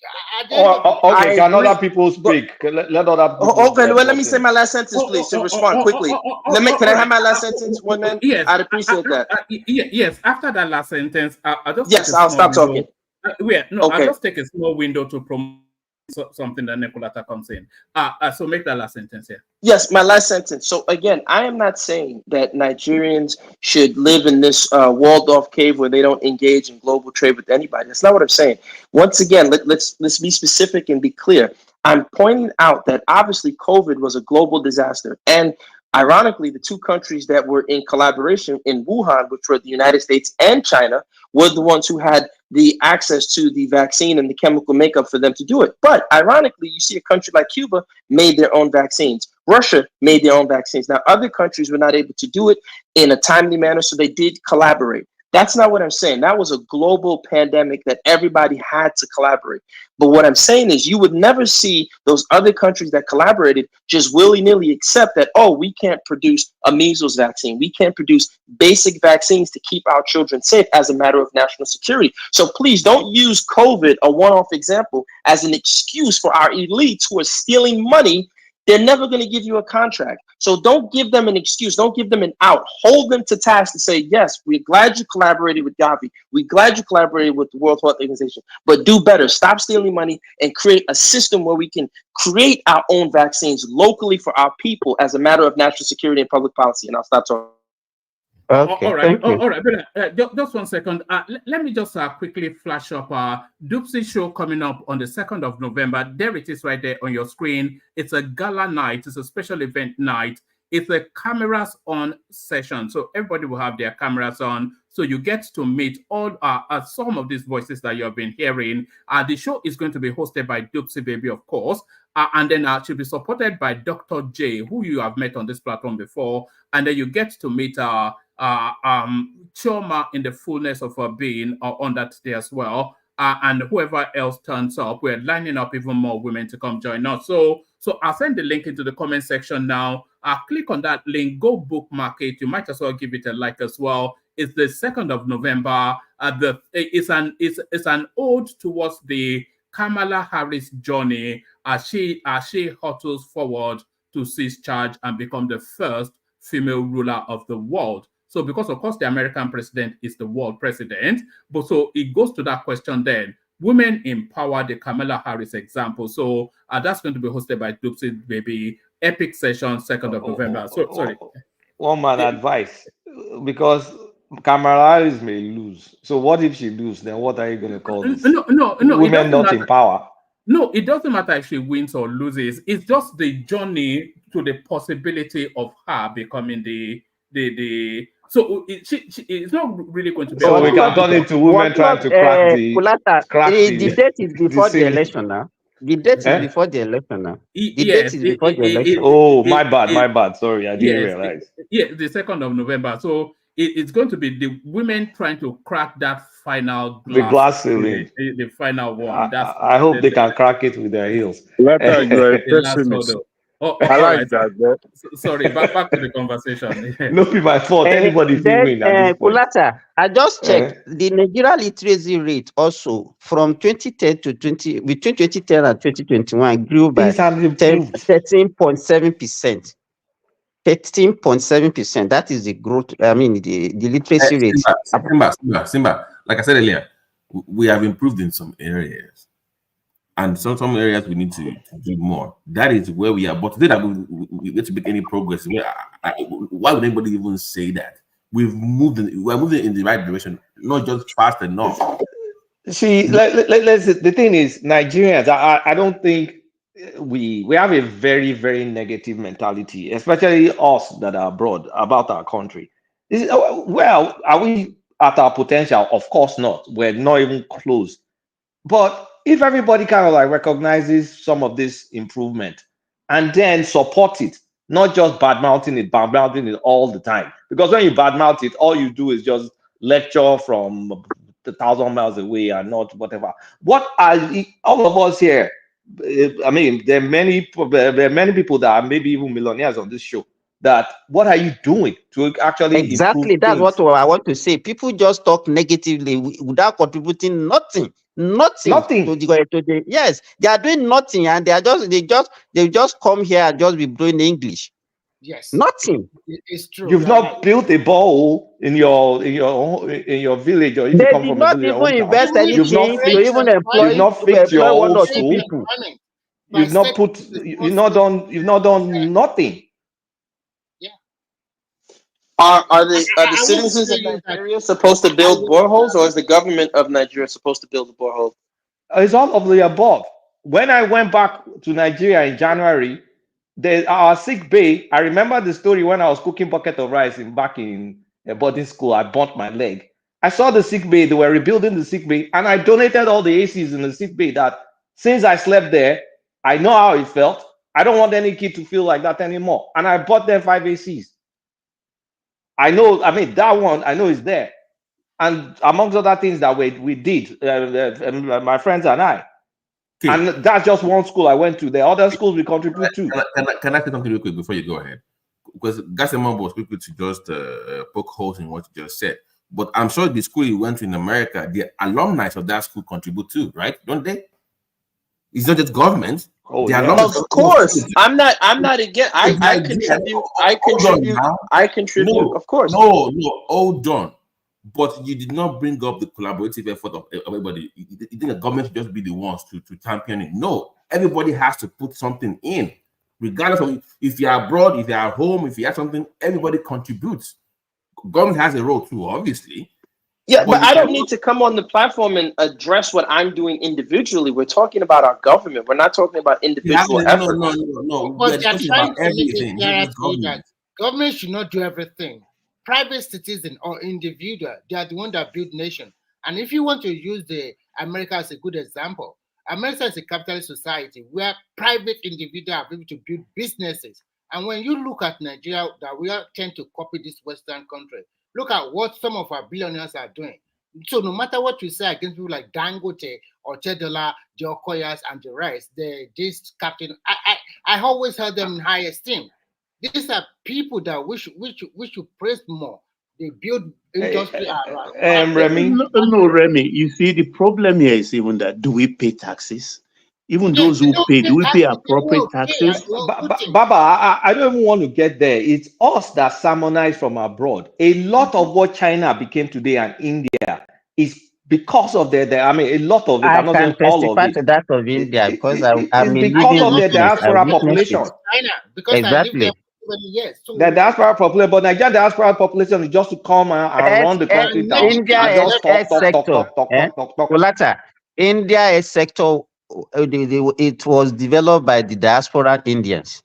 But Simba, on what the point K raised, you then have to hold the Nigerian government responsible because what the Chinese government did because they passed laws. Do you remember years ago when the former deputy House of Rep speaker under Femi said on TV that should they pass any law to favor diasporans?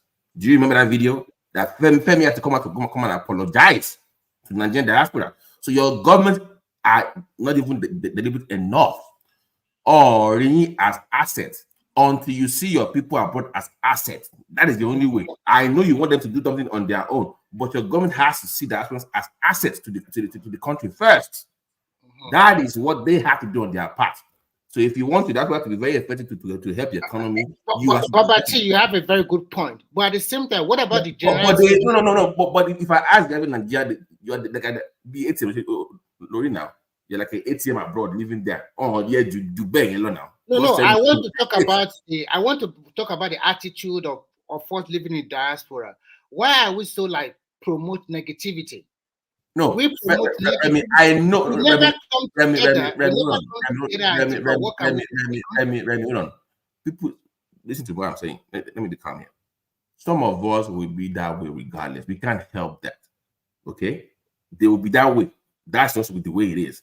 But I'm saying that for all that I want to do something, the government is not doing enough to get them in a room together. That is but Babati, yeah. I think we need to, for us or for people that are interested in building whatever, you have to act in spite of the government. It will be good for the government to do something to make it easier, but I know.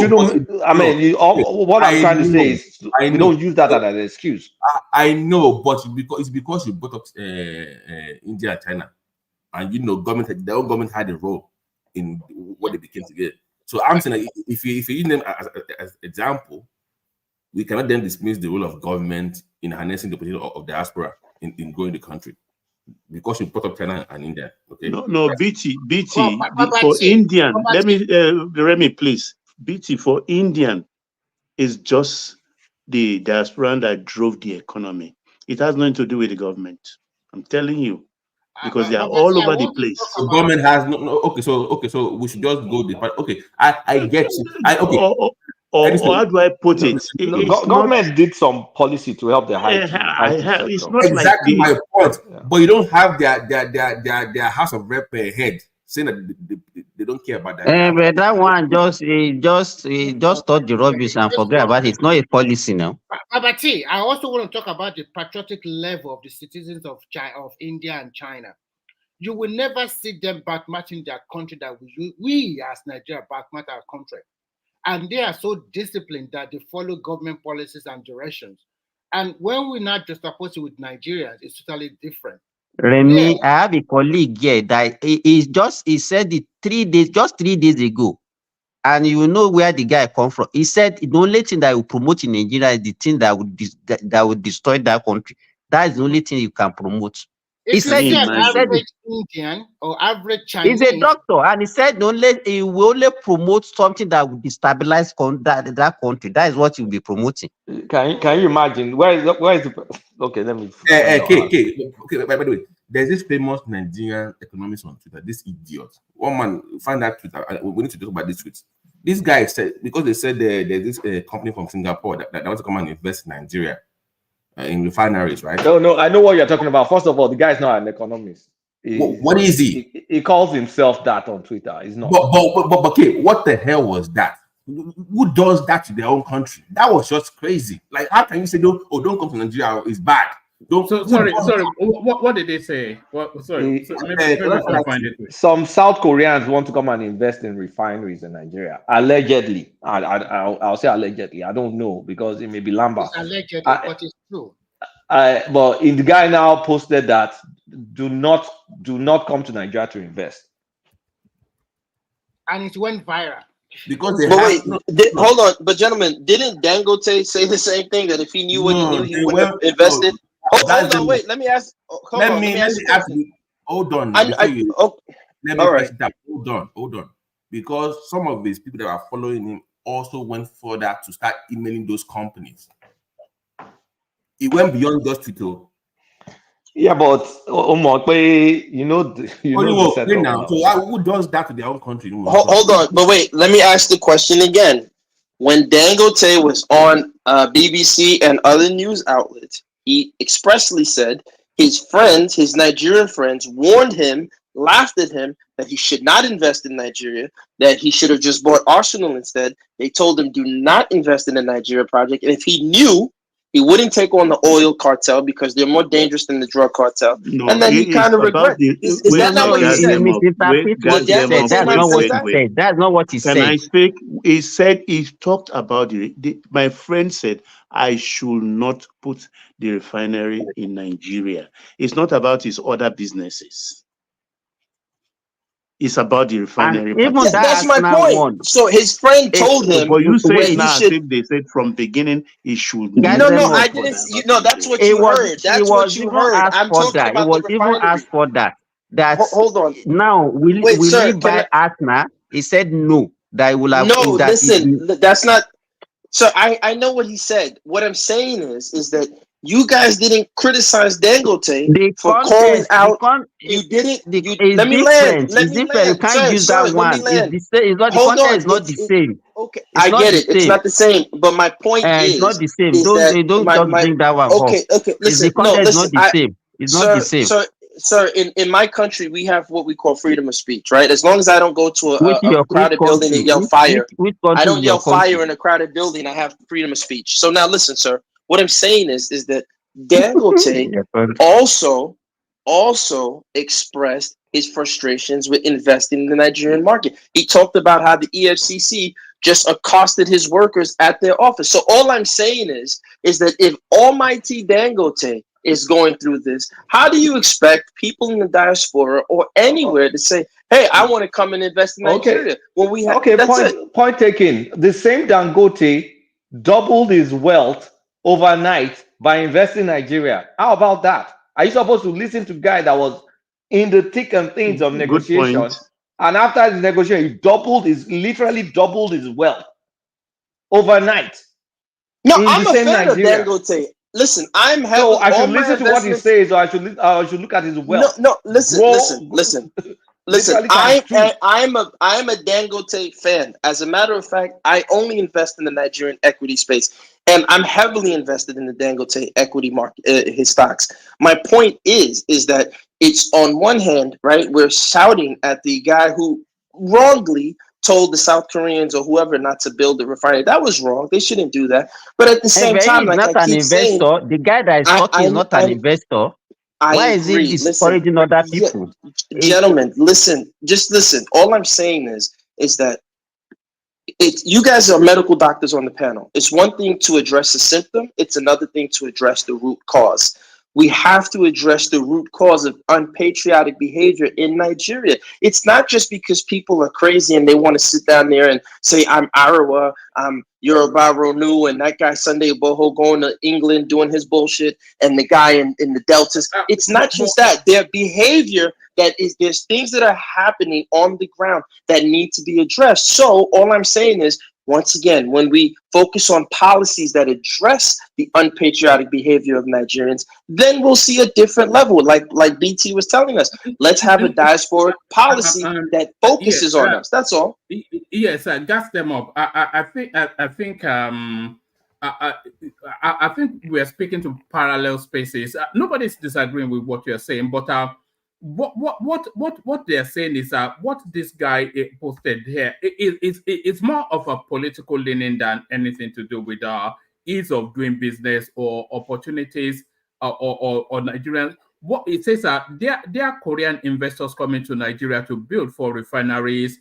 I do not come to you by chance. I have a piece of advice. Don't. So that is more of a political inflection than cautioning them that Nigeria is a difficult environment. It's beyond that, one man. Yeah, it's this is the same guy that because he saw Julius Berger sign in Abia State, he started jubilating all over the internet. Just sign.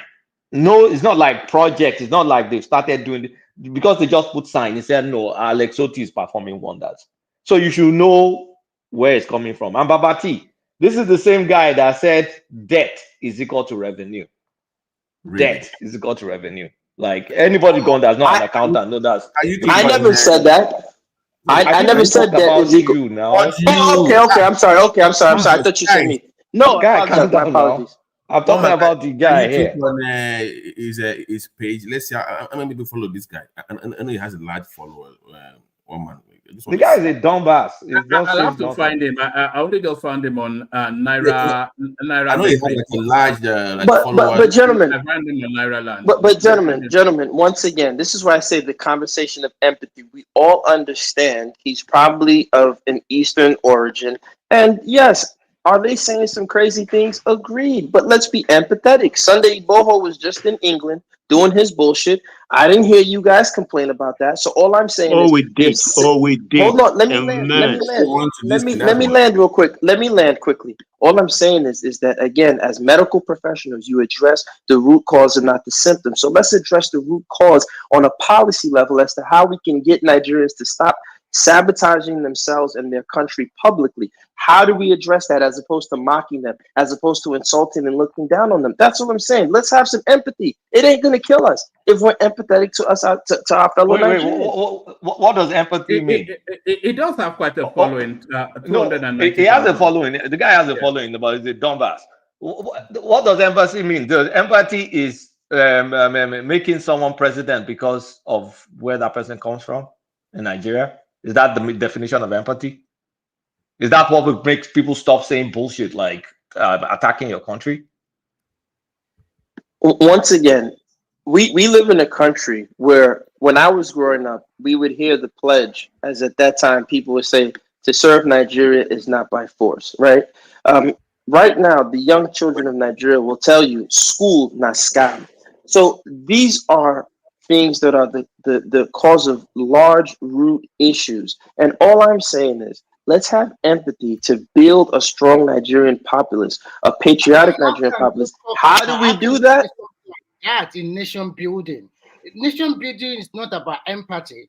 You have to look at reality on ground and then have a very good plan. How do you talk about empathy for what? When you talk about empathy, a lot of people lose their life during the Civil War. A lot of people from the South, they do lose a lot of people. The Yoruba lost a lot of people. The BBOs and the FX. Why are you coming and talking about you? I don't understand the empathy. Like, is it? Let's cut the bullshit. Let's cut the bullshit. Is it by making Igbo president that will make people stop attacking their own country? How many countries do we have? I don't understand these people. Once again, my point is very simple. Because Jonathan was president, has that stopped the boys in the Delta? Oh, sorry, the men in the Delta. I'm not calling anybody a boy. Has that stopped the men from the Delta Well, we have from a relative carrying? peace in that region at that time. Sir, I'm from that. Sir, It stopped them. That's debatable. Sir, It stopped them. Sir, It as of stopped right them. now, sir, as of right now, we just saw what happened in Okwama. I'm from that region. I'm there consistently. What I'm in the happened in Delta. Okwama? Not So, everybody knows. well, to this day, we still don't know, but a lot of soldiers, patriotic Nigerian soldiers, unfortunately lost their lives. But my point is this, is that the fact that Goodluck Jonathan was able to become president, that has actually quenched, in many instances, from a political standpoint, the agitation of the Delta people. So all I'm saying is, let's think of Nigeria. Let me land, if you don't mind, quickly. If we look at Nigeria as an establishment, right, and we say, you know what, all of us are contributing to this nation. So these people are agitating for this. How can we best give them this without the Nigerian establishment being destabilized? We can literally, like I said, create a Manchurian Igbo candidate that is beholden. We're having a ridiculous conversation. Honestly speaking, we have two main political parties. There's competition for what to bring the party. What do you call that? Front, whatever. The runner. English fails me tonight. Whatever, whoever is going to run for each party, and then we're now saying we need to just somehow subdue the party process. No, and that's force not the what party to do something. Kulata, this Like, is how does what that I said. happen? You asked the question. Let me give you a very good Answer Kulata. Hold on. Kulata asked the question. Kulata said, okay, because he asked what is empathy, Let me and ask his one response. question more before you answer Kulata. If I were to be an Igbo man, wouldn't it be an insult to be gifted the presidency because I'm weak? From Guys, 1999 I'm asking. to 2015, from 1999 to 2015, go and write it down. We have a lot of people from the southeastern part of Nigeria. They have been Senate president, they have been House of Representative leader, they have had a lot of important position. And during Jonathan 5 or 6 year stint, they are very prominent in his regime. The Yoruba people did not complain. We did not burn down the country. We did not this rhetoric of hatred or if they didn't give us, the country must burn down. We did not go there and be negativity stories all around the world. Come on, man. You have to play your politics right. Okay, I can. You are there. You have to. It's not about empathy. Play your politics. Hold on, right. gentlemen. Listen. You see, wait, gentlemen. Let me. You see. 1 second. Yes, sir. Go ahead. Sorry, sir. The last 2023 election, I was hoping the Southie would fought, nay, and everything to get that PDP ticket. They didn't. They taken out, and some of them even supported Atiku. I was mad because that is their right place. That particular presidential something from PDP supposed to be there. They're supposed to get it, but they didn't get it. If they got that thing, and they present somebody that a lot of Nigerians will like. Look at Yoruba people. We don't like Obasanjo, but the rest of Nigerians picking ahead of us. Did we die? We forge ahead. In politics, you forge ahead. Politics is not about empathy. It's not about Okay. sympathy. It's not about crying. Okay. So let me quickly respond to all three of you because it just. So once again, the thing I'm trying to show you guys is we as Black people, as Africans, we have to see the bigger picture. We can't keep this silly infighting going on because that's why the West is able to destabilize us because they know that the first thing is, let me land. No. I Come want to on now. respond. Come on, let me Forget respond. AI wants to comment. Now we're discussing Nigeria for God's sake. Why is it Can I Pan-African respond? Can I respond? Can I respond if you don't mind? Thank you, sir. You don't have to do that. I didn't do that to you. Thank you. So my point is that the West already sees that. Sorry. Come on, woman. I want to respond to them. No, Gas. You still have the floor. I just want to say to Zita, come in after Gas them up, but we're free flowing, so you just have to slot yourself in. Carry on, Gas. Okay, very quickly. So my point is that when you look at, for example, the way Wike is fighting Fubara in Rivers, if I were to talk to both of them, I say, look, figure out your problem because at the end of the day, we have bigger fish to fry. My point is this: we have to look at Nigeria the same way the communist, the Chinese Communist Party looks at China. They look at it as a whole. So are you trying to tell me that the people in Mosul, for example, don't have issues with one person in the northern region? Of course, they have their regional issues. You read some of the articles, you see this politician who was locked up because he was corrupt. They're regional, but at the end of the day, they understand the bigger picture and they all told the line. So what I'm saying is this: let's look at each other as a regional bloc. Let's stop looking at each other from that divisive lens. In terms of empathy, I'm not Yoruba, but I understand the sensitivity of the June 12th loss of Abiola when he was, he lost his election. They robbed him of the election, and then the man was killed. So I understand the sensitivity if I'm talking to Yoruba people about that loss. That was a big loss to them. So I have to be empathetic. Even if I don't necessarily agree with everything Abiola did, I have to be empathetic for what he represented. So all I'm saying is these things matter. And if we're looking at the bigger picture, let's stop with this antagonistic. It's childish. And that's why we don't go anywhere as a group, because we're still caught up in this childish thing. And it literally is the same thing that caused the slave trade. That's why the largest sellers of slaves were Yoruba selling their own people. The largest sellers of Igbo slaves were Igbo selling their own, the Arochukwus and the fall of the Oyo. So this is the mentality. We have to address that. So we don't need to look and say, those Igbo guys, they need to fix it. No, listen, man, if we're all Nigerians, let's address it. Okay, how do we get here? So this and this and this can happen so we can all move together on one accord. But if we keep up with this, there's not room for sympathy, then what's going to happen is you're always going to have saboteurs. You're always going to have somebody who wants to sabotage. That's not how you build a patriotic effort. That's all I'm saying. To me, it's all about the pitch. Is all about sympathy. Zita, are you ready can you come in? Can you come in, AI? Okay. I just came in. I don't really understand what the topic is, but from what the questions that are being asked and from what the last speaker is saying, I believe he's talking about presidency being given or being, will I say, mapped to the southeast, right?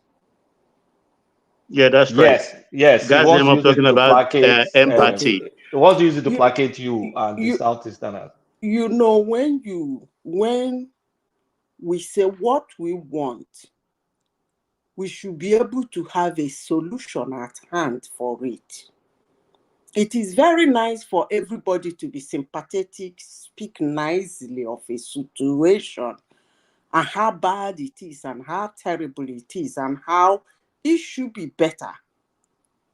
But one thing I respect people with or for is when they come that way, they should be handy with a solution.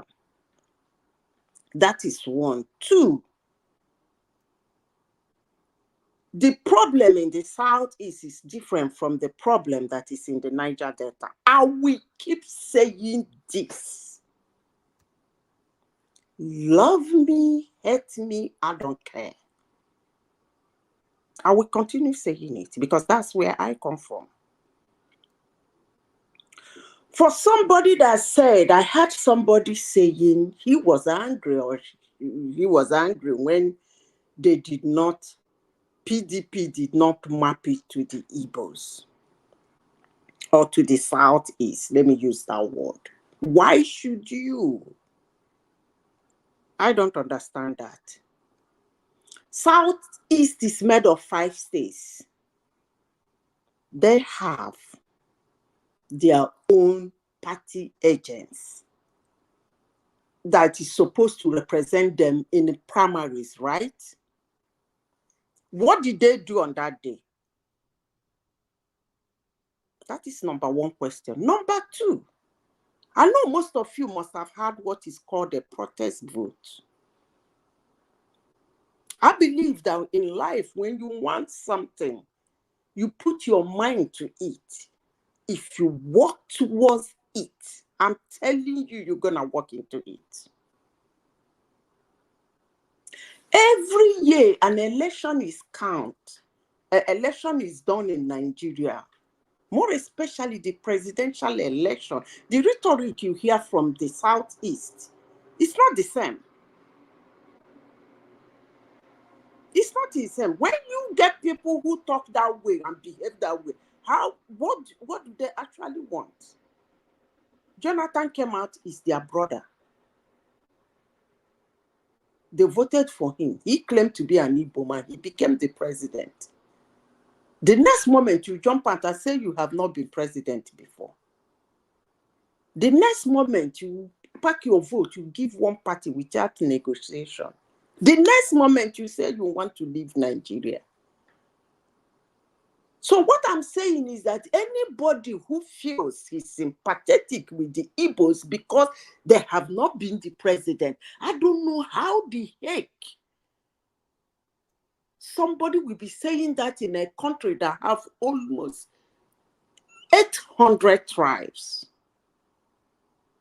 And all those tribes has not been president except the Igbos. But I know that most times when I look at what happened in the Nigerian Biafran War, most times Nigerians talk the Igbos into doing things that destroy them. But the joke is on you people now because they have people like me. I will not let anybody push Igbo man to go into what they pushed him to do 50 or 50 years ago. That's not going to happen. I promise you that. So if you are sympathetic and you are kind, you can as well campaign for an Igbo president.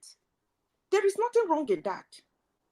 Do the campaign, gather the people, do the campaign, go to the interiors, look and crannies of Nigeria, campaign for an Igbo man, let him win. But coming to make it feel like somebody in Nigeria or some particular tribe in Nigeria or some group of humans in Nigeria doesn't want an Igbo man to be the president, that's a no-no to me. That is a total no-no. I will not tolerate that from anybody. An Igbo man is a bona fide citizen of Nigeria, and he has the right to come out and contest for any election, irrespective of the party he belongs to. He win, he lose, he lose. But trying to make it that there is a harm being perpetuated an Igbo man to cite their sentiment and whoop up their sentiment and their emotions to start acting. That's a no-no for me. It's a total no. Politics is a game. Go play the game. Win, lose, that's fine. But whenever I hear people say this, I don't really feel good about it. Please. These are the games that were played 50 years ago. I know what it cost my tribe. I don't want anybody to play it with us again. Igbo people vote for other candidates except their president, their person. How many times has an Igbo man come out to contest for president? Can anybody tell me? Did he even get votes? We've had Alex Ekweme. We've had Alex Ekweme now. What, did he not what run about a ticket? Rochas Okorocha? Did they get votes from Igbo people? Or is it because of this noise that was done in 2023 that people start The same sentiments that happened 50 years ago. Zita, the country needs an Igbo president just for the balance. You know, we need one. But hold on. No, we do need one. We need a Benin president too. No, we don't need a Benin president. Hold on. Because they're not. We're a Wazobia country now, we're Wazobia now. Jonathan is not a Zobia. It doesn't belong there. But Jonathan represented the oil. So the oil, sorry, carry on. But we need an Igbo president. Please, one man. Let me speak. Please. Because these are my people. I know how much we have lost, more especially our productive age. Even when I say some of my people don't like me, but I don't care. But I have to be very honest with you people today. If you want to do it by rank, according to tribe, Jonathan will not be a president before an Igbo man. That's the truth. If you want to do it according to, you said Wazobia. Yeah, but Jonathan was fortuitous now. Jonathan wasn't by choice now. It was by happenstance. Hold on. It happened. Somebody picked him. Somebody picked him as a vice president. Even when he knew the president's gonna go, he keep denying it today. But let me leave that to him and God. He picked him. And at the same time he picked him was the same time Peter Obi was crying about his mandate. He was not a governor then. He was struggling to be one. He was crying about his mandate. And the guy doesn't seem it fit to pick him. But that's okay. That's why I tell you people, I don't like such sentiment. Don't whoop up our sentiment to start reacting. Keep your pity. The only thing I have to not say, pity, it's balance. It's not pity, it's balance. It's balance now. If there should be a balance in Nigeria, as per balancing in tribe, that is not constitutional, that when a tribe rule, another tribe should rule, then another tribe to rule. Then I support you. Then I will tell you that after a war, then it should be Bia, not Jonathan. I repeat, not Jonathan. So don't tell us that we have been, and when Jonathan came, my people did not fight it. I was the only one that was fighting it. My people in my office, they remember me today. I was so mad. I said, why not pick an Igbo man? That was the word I used. Why you mean to be vice president to Yar'Adua? Right. Yes, now. Why not? Why did because hold on, because Zita is saying it should have been that Jonathan's slot should have been an Igbo slot, but Jonathan was a fortuitous president. It was a president of circumstance. It was the death of Yar'Adua that placed him there. Okay, not the choice of the people. And when it was there already, you couldn't then tell him to hand it over to an Igbo person. Let me ask you a question, one man. No, you don't understand. Zita is saying that the vice president to Yar'Adua should have been an Igbo man. Obasanjo should have picked an Igbo vice president. I said Yar'Adua, then the vice president should have been an Igbo man.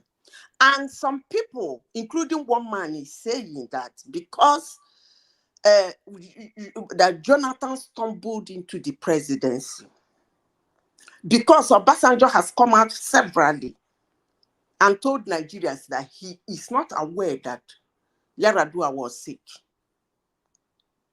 But I know he was lying. Let me tell you why I know Obasanjo. Hold on. Can I finish, please, before I lose my thoughts? Let me tell you why, because I don't like this whooping of emotions people do with my tribe. I don't like it because I know my tribe people are very emotional people. I don't like it. It has made us go into an unnecessary war. And I wouldn't want anybody to do it to us again. I wouldn't. Not when I'm alive. But let me say this. If you were watching the campaign when Obasanjo was taking Yaradua around the country to campaign, he said, number one, he said it's a do or die affair.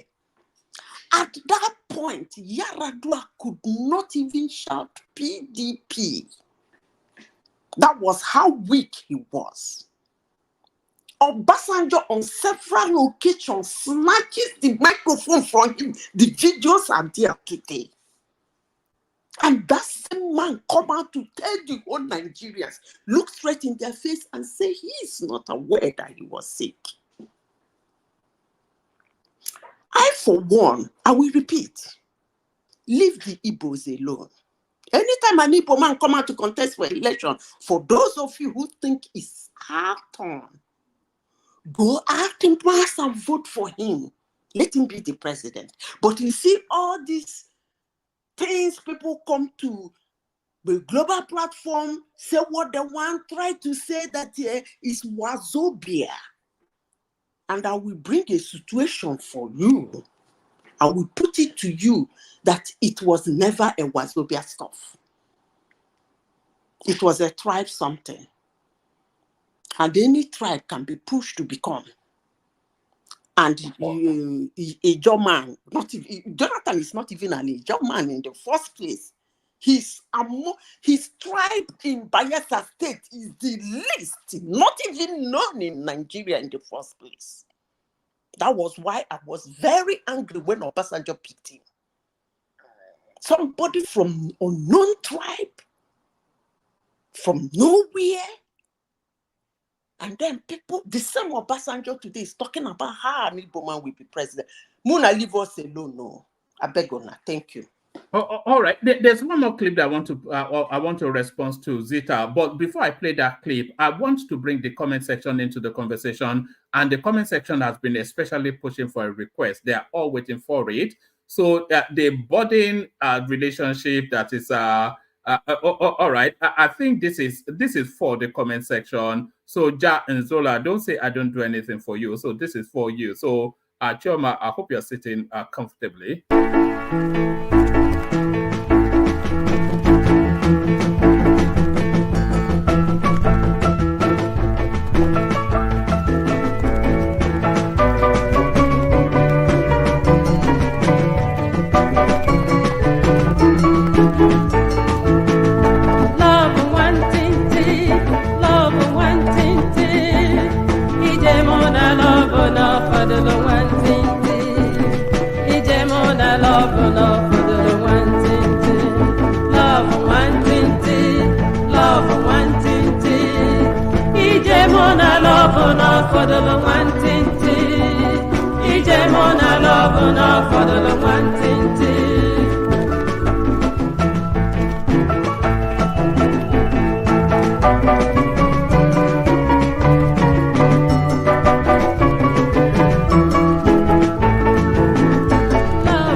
All right, so that's for you, Jan Zola. So that should do the trick.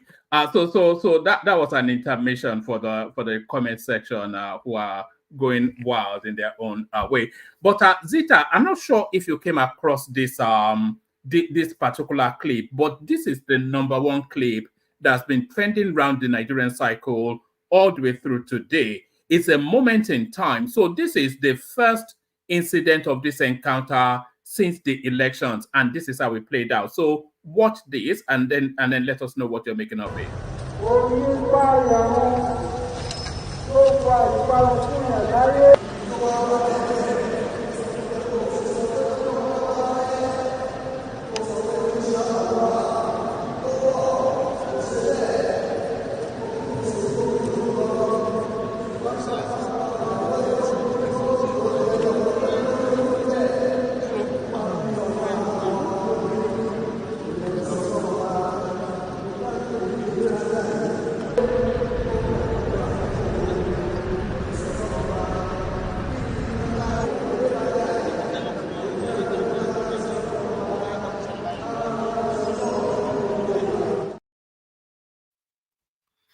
So is that that not was the Ganduje between Atiku and Bala Mohammed?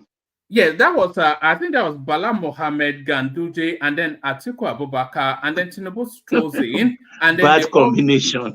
and then they all stand up one by one to greet Daddy. So I was saying Zita before you came in that since he's still putting up very much the good or not so good fight, that Atiku should never have put himself in a position where he had to kowtow to Tinubu, because he necessarily has to kowtow Tinubu, the president. So what are you making of that moment in time that Atiku stood up like a dutiful little schoolboy and bowed his head to the president? What did you make of that moment? Have you seen it? Yeah. One man. Yes.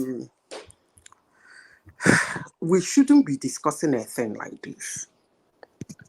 It's the number one trending something all over the. Hold on. It's when people don't understand the dynamism and the structure and the profile of leadership, then they show this kind of a thing. You might not like Tinubu. You contested an election with him. He won.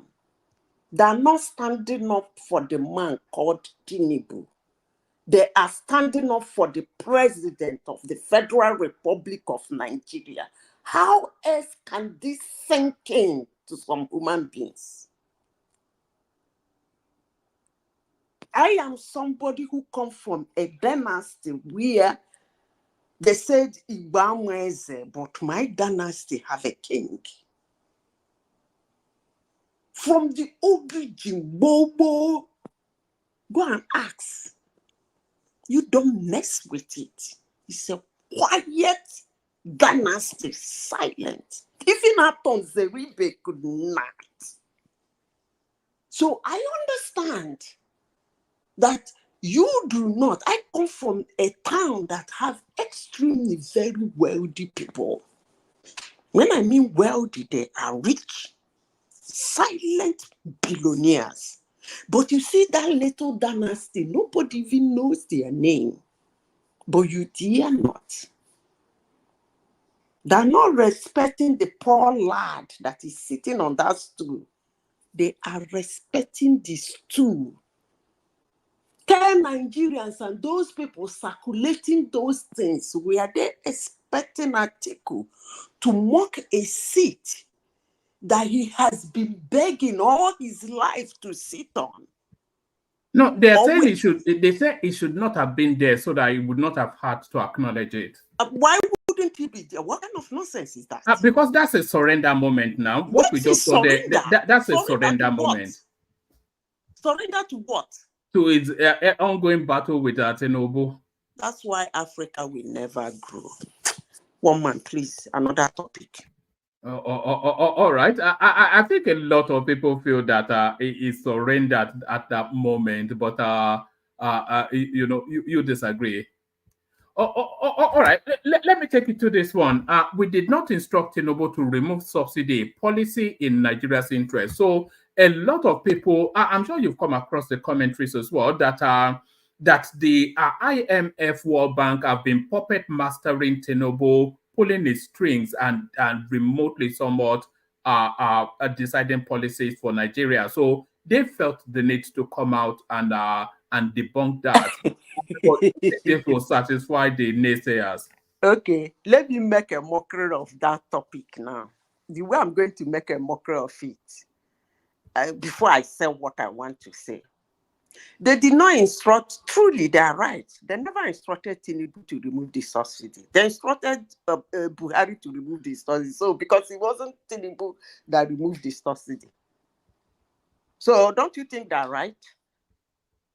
They never instructed Tinubu to remove the subsidy because Tinubu did not remove the subsidy. It was Buhari that did. So Nigerians would have been saying they instructed Buhari to remove the subsidy. Don't you think that would have made a lot of sense? If they are out there defending that they did not instruct Buhari, then it will be making sense to somebody like me. Sorry, Zeta, I didn't want to break your flow, but Obasanjo also came out today doing his usual peacocking that is the best president that Nigeria has ever had, and nobody has been able to. But in the course of saying that, he said something that was quite. He said when he came in 1999 that Nigeria was carrying a heavy burden of debt, and the quantum of that debt was such that when they were servicing it, that there was no way it was reducing. It wasn't reducing because the debt was so heavy. So he went to the international space to negotiate debt relief. And he said in the course of that debt relief, they recommended reforms to how Nigeria was being run. And he was saying that those reforms that were being recommended, that there were reforms even outside of those negotiations that necessarily Nigeria had to carry out anyway, with or without being told. So is that not the same narrative with what is going on here? Whether it's what the IMF and World Bank want or not, these reforms necessarily was what Nigeria had to undergo in order to evolve, because it's not a space that we could stay in for any much longer, whether the World Bank put it upon us or they did not. That's why I said, first of all, I have to make a mockery of it before I say what I want to say. Honestly, sincerely speaking, I will keep saying this for those who want to listen. There is nothing wrong in subsidy. Honestly, sincerely speaking, there is nothing wrong, more especially in a country where they don't have welfare and they don't have NGOs that package some things. Zeta. Let me finish. You go finish, but clarify. Productive subsidy is better than consumption subsidy. If there was something good in subsidy, now, where did it get us? Subsidy. I didn't say petroleum subsidy. Calm down. Okay. Let me calm down. Be calming down. I said that, when they use this word subsidy, people just feel subsidy is only on petroleum. There are a lot of things that can be subsidized. But what I am saying is that even the petrol can be subsidized. But the thing is that the way it is being run in Nigeria, no country can sustain that. It just have to go. No country on this planet, I don't even know how Nigeria survived doing that shenanigan. So that's what I'm talking about. Subsidy is good, more especially for a country that doesn't have, as I said before, some things like this. They are to alleviate the pain of economic turnaround or economic down wherever, because it must always come. Economy goes up and down. It's like a roller coaster. It must always come. It's not always rosy. There will be a time a country will be down. There will be a time a country will be up. It's a normal thing. But some countries don't have something to cushion the pain of that hardship on their citizens. So for those countries like Nigeria that cannot control how much anybody takes, the best thing to do is from the top, you do a subsidy. But that petroleum subsidy in Nigeria, man, I don't even know what that is, because we can't call it subsidy. I think some people were just sharing money, honestly, sincerely speaking. I can't call that subsidy. I don't know what it is. So it just have to go. They have to stop it. They have to stop it. Unless they will decide to stay one place in Nigeria and be printing dollars they will be giving to those people. They just have to stop. And that was what happened. And that's it. Chicken. Oh man, did you see Farouk coming out of Kuji on Tuesday? Oh, I saw it, It looked Can you imagine the display of opulence? He entered a brand new Range Rover and put fire, and off he went. Did it not look lean? He was like thumbing his nose at Nigeria. That Shobari, no. 5 years is gone. I'm still who I am. No, now he paid his dues now. 5 years in no, online, but he didn't need to thumb his nose at Nigeria by packing a brand new Range Rover and firing it and showing it to the world. No, that would have been his family and his supporters. Now he had to. He was in the driver's seat. Yeah, but he has to come out and show that I'm unbroken now. He has to posture like that now, that I'm unbroken by the experience. Well, Yeah, but yeah, I think, but I did see it though. It looked lean and contrite somewhat. It looked like, it looked like he'd been through it a little bit. So, and so that was our Otedola that sent him to prison, wasn't it? and to buy the run your loss, Kuma Sansupara.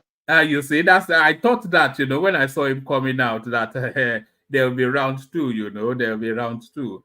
Yeah, but Otedola seems all powerful now, though. Did you see the clip of him doing dancing with his daughters, Otedola? I saw it a few weeks back, actually, Yes. or more than that even. I think he may well be my favorite Nigerian billionaire, Otedola, only because he still tries to, he still comes out playing silly. He plays silly with his children, and I like to see that. I like people that they are not too lost in their importance not to be human. Praise him. Continue. Yes, but Odajo Nema anyway, because I thought I heard he took down a few people on his way up. Is he not the son of that guy that won the Lagos State election but never got to govern? No, he did govern us for some few months. Yes, that was his father, was he? Yeah, that was his father. All right, okay. So that's old talk still, isn't it? Old stock. The old stock always controls Lagos. Let me play you another clip, Zita, and then I may bail out after that. I hand over to Thomas. Let me play you this clip. This is Obasanjo still telling us that since he left Aso Rock, we've never had yet another president. What do you say of a Nigerian president who came to office without a plan?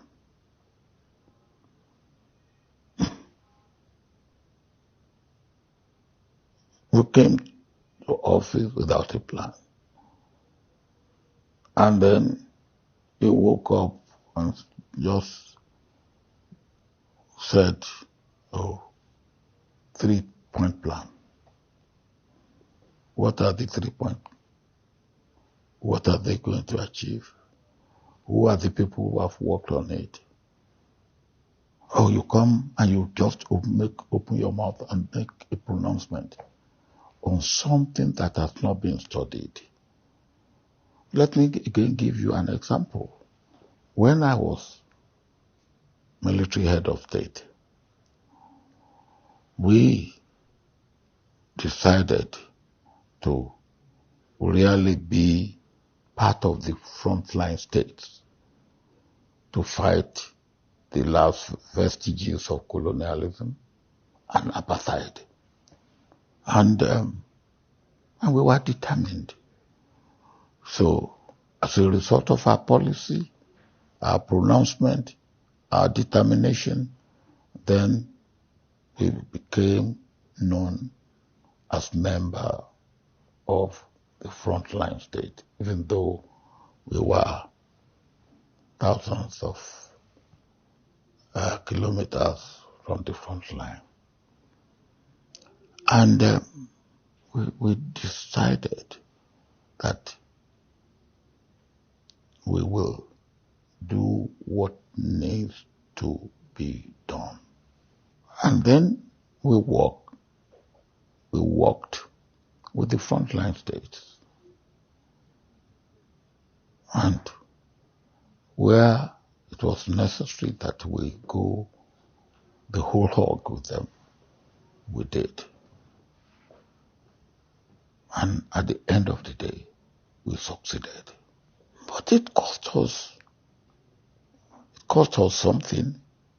But what it cost us could have been wasted, even on anything. But our commitment make African countries and the international community to take us seriously and respect us, and they respected us for it. And that's leadership.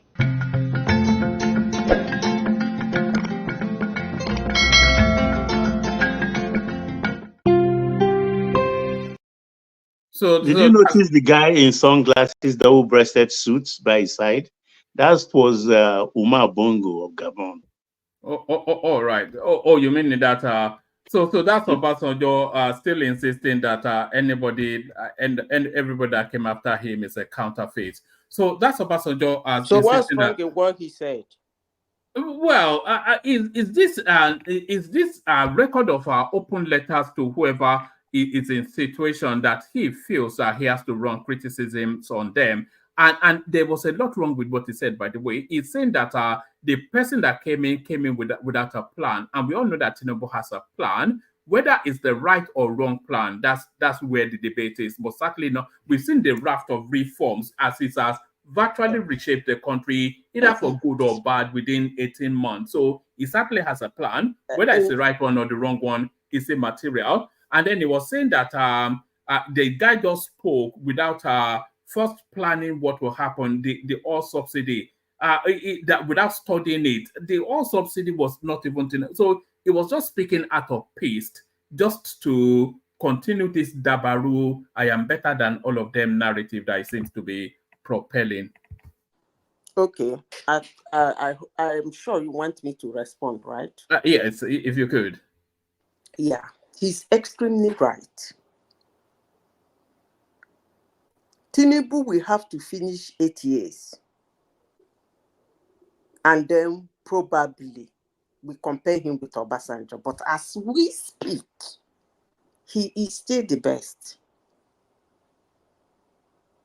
As we speak, Obasanjo is still the best because there are a lot of reforms he did. You might not like. I don't like the way he talks sometimes. I don't like the things he do. I don't like him being so domineering sometimes. Sometimes I want him to just go and sit down in his sitting room and watch television. But he's not gonna do that. That's okay. That's fine. But there are things Obasanjo did. When you look back,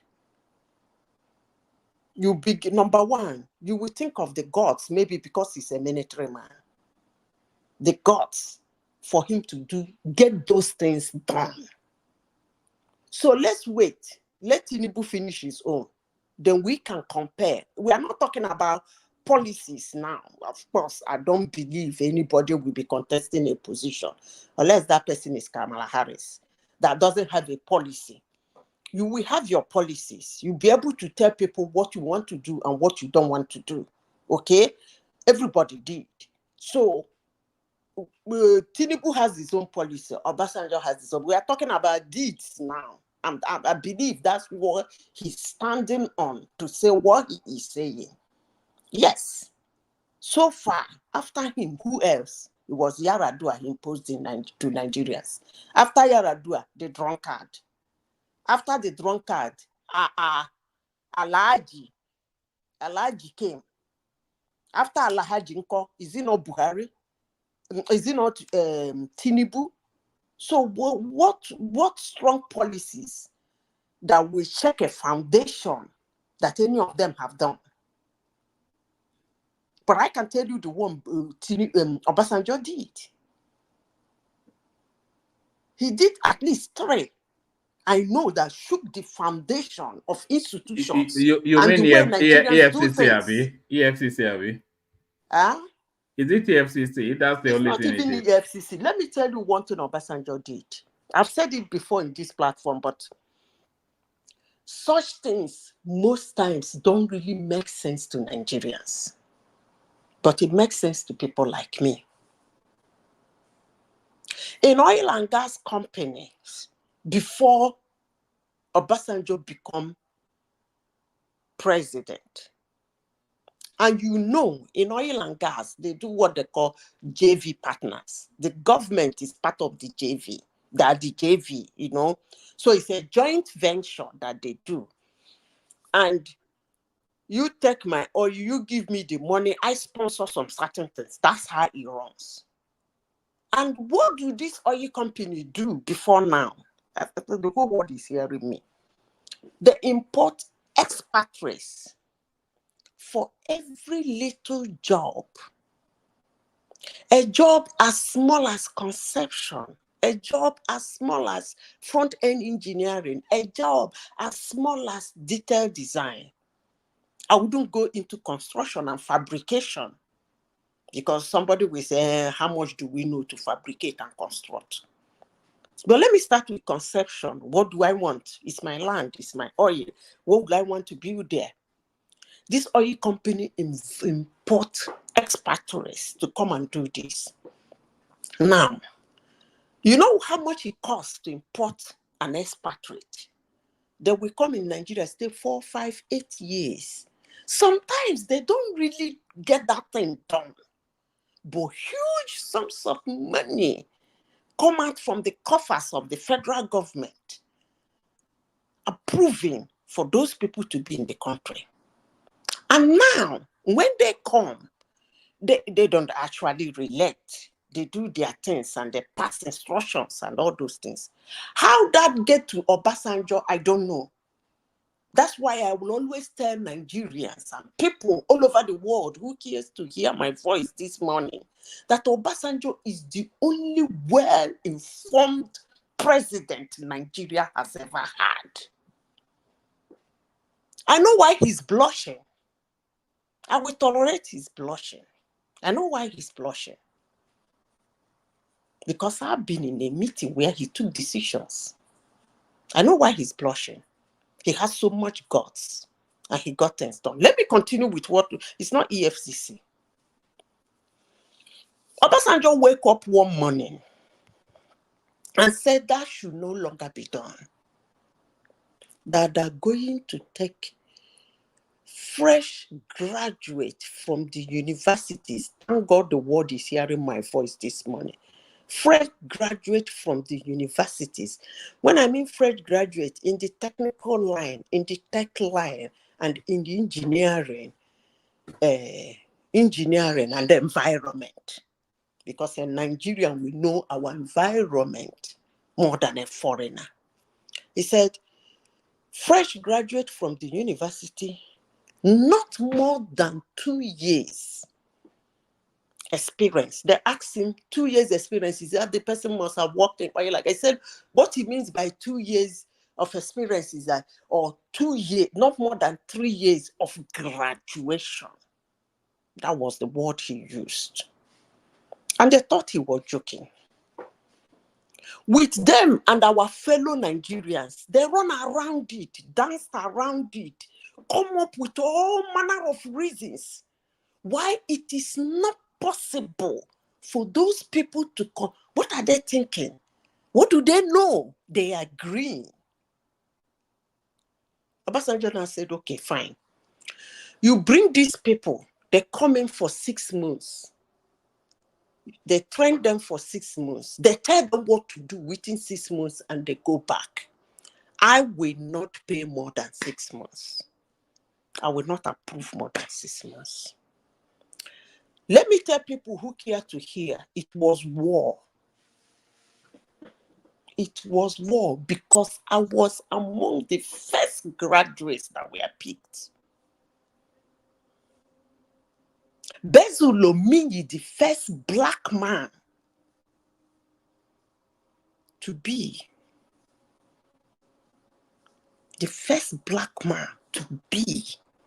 an oil company share, begged us in the hall. He said, your president has stick out his neck. Please prove yourself. We work day and night to prove ourselves. We delivered that farm. We, my king, delivered that farm. From conception to front-end engineering to detailed engineering to fabrication.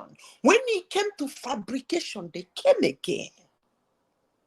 And Obasanjo said, in fact, in the first place, they tried after the conceptual engineering. Obasanjo told them one thing that shocked them. He said, if you do not do what I have said, there will be no more vow for petroleum development company in Nigeria. For the mere fact that he used that word, therefore, settle the matter. Because they know down deep in their heart, wow, who told him therefore? So I know why he's blushing. And I respect his blush. But till then, I have never seen anybody that beat him. I don't know about you. But Zita, so just because yeah, you sorry, work in Simba. that sector, that was Yeah. why you got to know about what you are talking about. It's not Hold on, a, hold on, Zita. Let Simba put that position so that I wanted to bring Simba in, and then Remy has not spoken. Babati is there, so we want to bring them in. But put that position to Zita. Simba, but let me use the window to leave, and then you can carry on. So Ja Nzola, the first super chatter, Ayo, of course, then came in after that. Then Ja Nzola reels off a series in pursuit of Chioma right there. So that's Ja Nzola super chatting to spell Chioma's name letter by letter. So that's Ja Nzola that's still Ja Nzola, and that is still Ja Nzola. Spellcaster comes by just to say hello. So that's Spellcaster right there. Ja Nzola still on the pursuit of on the pursuit of something that his heart desires. So that's Ja Nzola still insisting then that I must put some music to his pursuit. And that's I hope you give Chuma some percentage here. That's Zola still. So it's Geoman that should be giving me percentages. I'm taking out the single status. So that's Jan Zola still in pursuit still. So that's Jan Zola still in pursuit still. I'm also in pursuit, but what I'll be chasing is sleep. Thank you, everyone. See you tomorrow. I'll hand over to Thomas. Simba, sorry, carry on. Thank you, everyone. See you tomorrow. Okay. Zita, do you understand my question? Because what you are talking I'm about, in that sector, right? Exactly. Okay, yeah. fine. That sector is one. You had a one man said EFCC. That is another. And you had. But if you look at EFCC, let us be taking them one by one. Okay. The EFCC, what even him during his own regime, what did he achieve with that EFCC? He did not even give that EFCC a strong backing for it to be a strong institution. You see, Simba. I don't make this kind of argument. He established an institution. To do what? To achieve what? Because he was talking about a plant. So what did he achieve? Some people said he used it to attack his detractors. I agree with you. The question I asked, if he's using it to attack his detractor, was his detractor find one thing? But because when you want to deal with somebody, you have to hang something on his neck. If that thing doesn't have anything to do with him, cannot stick, it will fall off. Actually, that EFCC made me to understand that I wouldn't want to use the word criminal, because they are worse than criminals. But let me leave it at that. Let me tell you something. In 2023, after the Nigerian presidential election, a president was declared. It became so chaotic in my country. I was watching from far. It was as if all hell was let loose, even to the extent that Atiku stand in front to do demonstration. They didn't end it there. They went to the defense house. You know, we are people who don't understand the significance or the consequences of our actions sometimes. And when the consequences come, we begin to think that the consequences are too much. Why do we feel that way? Because we never in the first place understand our actions. People went in front of the defense house, headquarters for that matter. They knelt down. They were begging the military to take over the country. I will be bold enough to tell you today, maybe probably Obasanjo will be regretting it now, that thing could not happen was the reform Obasanjo did in our military when he became president. I know most Nigerians do not watch what happens in their government or in their country. Maybe because they don't like the president. Maybe because they don't care. Or maybe because they want to demean their country to make sure that they believe in their brain, let their brain function, that wherever they are in the world is better than their country. But I am, for one, is somebody that monitor everything that happens where I have interest, not alone where I am. If not for the reform Obasanjo did in the military when he was a president, there would have been a coup in Nigeria. Not one, not two, not three. Maybe we would have been handling the third one by now. But he did a fantastic job in reforming the military. So that's another thing. Will you ask me another question? You still want to hear?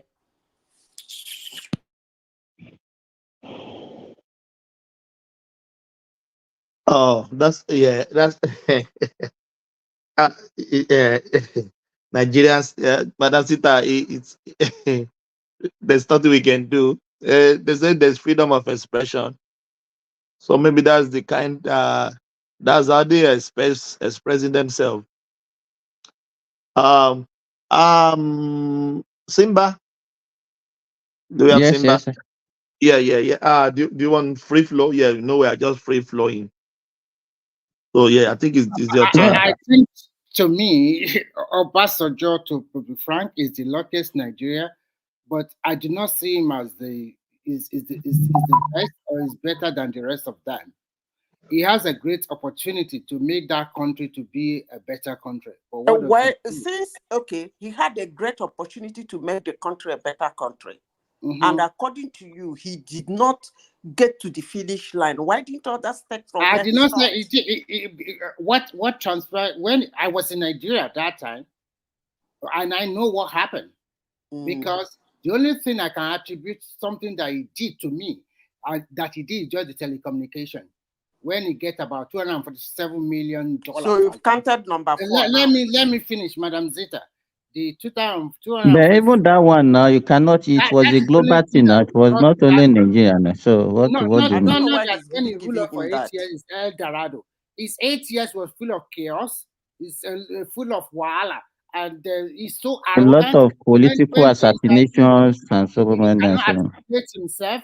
Can He's I overload. address He that? just remove governors, put whatever he likes. He just do whatever. He just marshal everybody. Can I address Let that? me conclude. To not make it worse, when he want to go away, he fostered a sick man on us. He knew what he was doing. He wanted to have a third term. He didn't get it. He wanted to continue to rule us. He gave us 2 dummies. One was extremely sick. The other was a complete gentleman who wanted to go back to his university to continue lecturing. That's You what call John a drunkard a complete gentleman, right? I said. He gave us a sickly one, No, That one. he was just being You modest. said He that the other one wanted is a to be complete modest. gentleman, right? No, Zita, he was just being modest. Just leave him. He doesn't want to use that word. That was why he said a complete gentleman. I said, to me, I see Jonathan as a gentleman who wants to continue to be a lecturer in the university. He's just an accidental politician. He never wanted to join the fray. He was picked from the university to become a deputy governor. Everybody was surprised at his choice as even as vice president that time. Yes. We were And there were surprised. people Everybody like was surprised. Peter No, Odili hanging yes. at that particular moment. Even if you don't want to give it to Atiku, there is other northern politicians that are better than Gerard. Gerard was too sick. He was too dozer. He was not ready to be president of that country. So No, you know what? even if you want to by extension, you can even say that I was one that actually put us in this mess now. Yes, of course. Is it not the one? He's the one now, because if he had give us a very good candidate, who knows? Maybe Buhari will not be there. Maybe we would have electricity. The kind of support Obasanjo enjoy, the kind of power that he has, no other civilian president has ever had it. Let me tell No. He you, can can do I and come in undo, now? and he can. Can I come in now? Yes. Okay. You see, when I speak, I like people to listen carefully. When I came in here, I wanted to talk of Obasanjo. One of the things I said about him is the guts. And I made mention, I don't know whether because he's a military man. But now that you have said that his administration was chaotic, I didn't want to use the word chaotic, because chaotic, when you ascribe something with that word, it means negative. That's why I use the word God. God can go either way.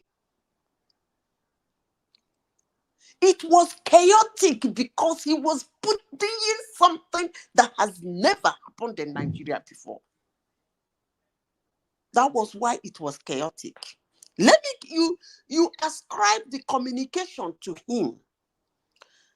The GSM, as the word GSM, should not go to him. But what he did in the industry, that's what should go to him. That's why I still call him my best president up to What today. did I he don't do in like the him. industry? I'm not a fan I of him. don't know. I think Zita, what did Let me he finish. do in the Can I industry? finish? What he What did he do in did, the industry? what he did in that sector, Mm. what I will give to him. But What for did he do? somebody to say Obasanjo brought GSM, actually that's wrong. Because It's wrong. whether Yes. he wanted it or Then not, it what would did have he just do? happened. What did he do? What did he do? Tell I us. What didn't did he do say in that brought sector? GSM. I said I gave him the opportunity for Hold on bringing. now. Go on, Madam Sita. I have said here before, when you people and under Tinubu's administration, they were chasing Dangote, abusing him. People call him crook. It is that. I made a comment here because I always remember what I said. I said when Obasanjo came, including Abu Salami Abubakar, they have cartons of Nigerian money with them they stole. Obasanjo did not go about chasing them. He even called a peace accord. He created his own billionaires, which Glowman is among, to mention but a few. So that was what he did in the sector that should go to him. Okay, you created billionaire. 1 billionaire. When a president, can I respond to you on that? But Madam Zita, sorry. Well, okay, because if I want to ascribe any this thing to him for his regime. That time we had Nitel, and they had their own global GSM also, which is MTEL. Mm-hmm. And it was during his own regime that MTEL collapsed. Who owns the Nitel? Then you are praising somebody. Oh, hold on. For killing the state-owned institution, company, and then made 1 billionaire and said, okay, that was what you are giving the kudos to him for doing that. Creating 1 private, 1 billionaire. Can I respond before I go? You said he killed Nitel. Who is the owner of Nitel? Nigeria now. Good. I have said here, you just reminded me another thing Obasanjo did. It was privatization, which is good for a country. Although Atiku Abubakar made a mess Even up. that privatization, you tell me 1 company that privatized that is still functioning. You tell me. So when they talk about privatization, you think privatization is when you privatize a company. How bad that one? Which kind of talk we they talk this morning now? Okay, so what are you talking about now? You said private. So what did he privatize that you Privatization think is was that of benefit to Nigerians? most of the That things of government benefit to wait Nigerians. now, Abba. Most of the things government most times do wrong. You allow a private company to run it. It must not be a company owned by the government, then you sell it to a private Just company. those talking Something, aside, hold give on us now, examples. Give us examples. Examples. let me give you a typical example.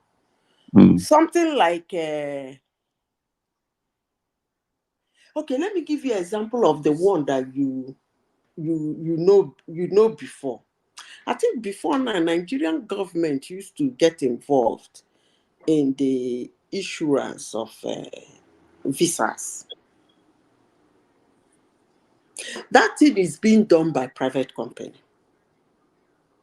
How was Nigeria getting involved in visas of No, another don't worry. country? We'll go into that another day.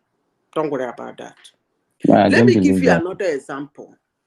Mm. Little what is this thing called? Was oh, I cannot remember because we are talking about telecommunication. Telecommunication keep coming to my mind. I'm You can trying see to how you are struggling to give examples. I said you can see how you are struggling to find an example of It's not of that what. I'm finding an example. He did privatization. Most of the things And I asked Nigerian you to government give used us to one do before, example. they are no longer Just give us doing it. example. He Give us handed it one over example. to private sectors. That's what I mean Give by example. privatization. I Government know. Give us example.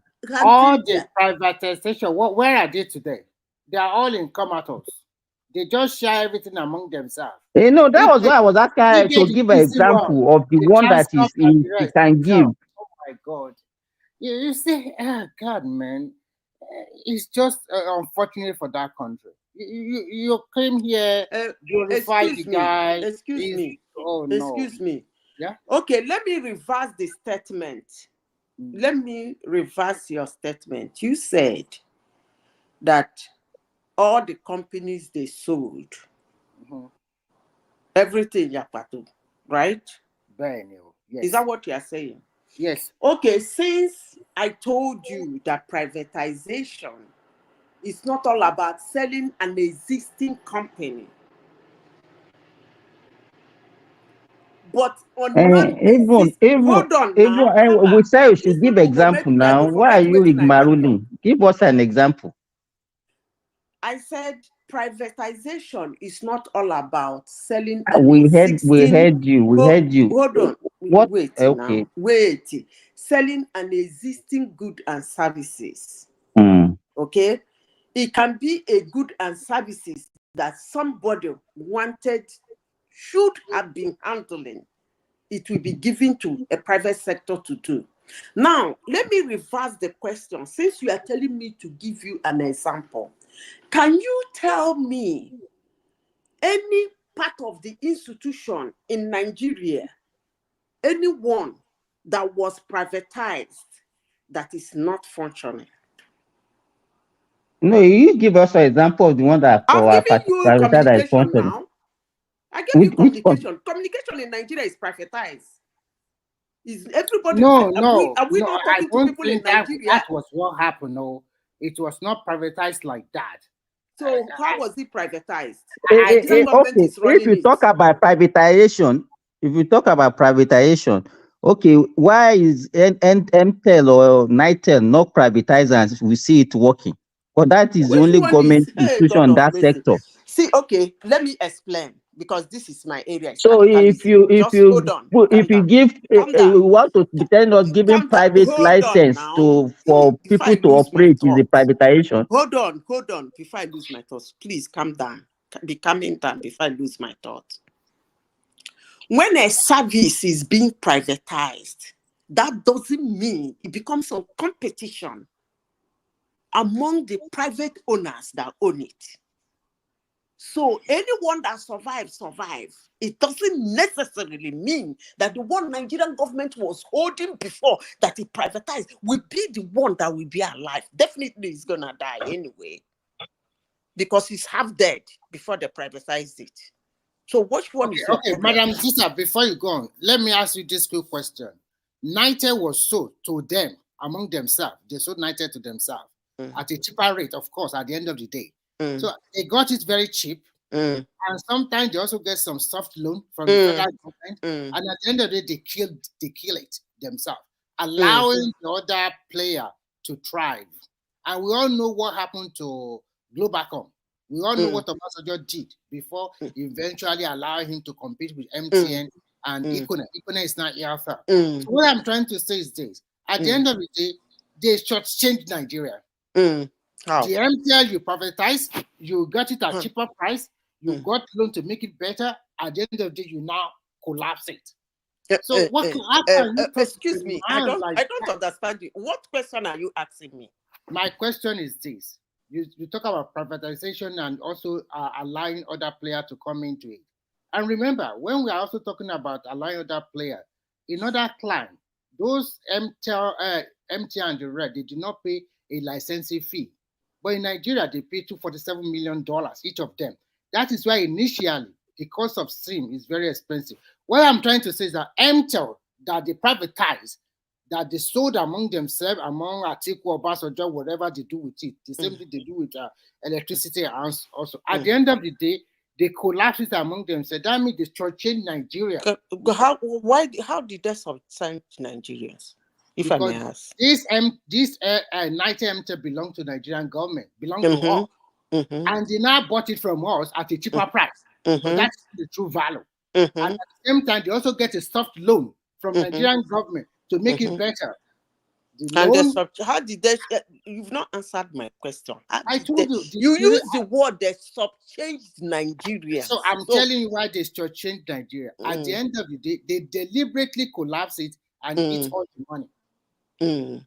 That is so what you are saying is that before they sold Nitel or whatever you called it, number one, how many Nigerians even before GSM came was using Nitel?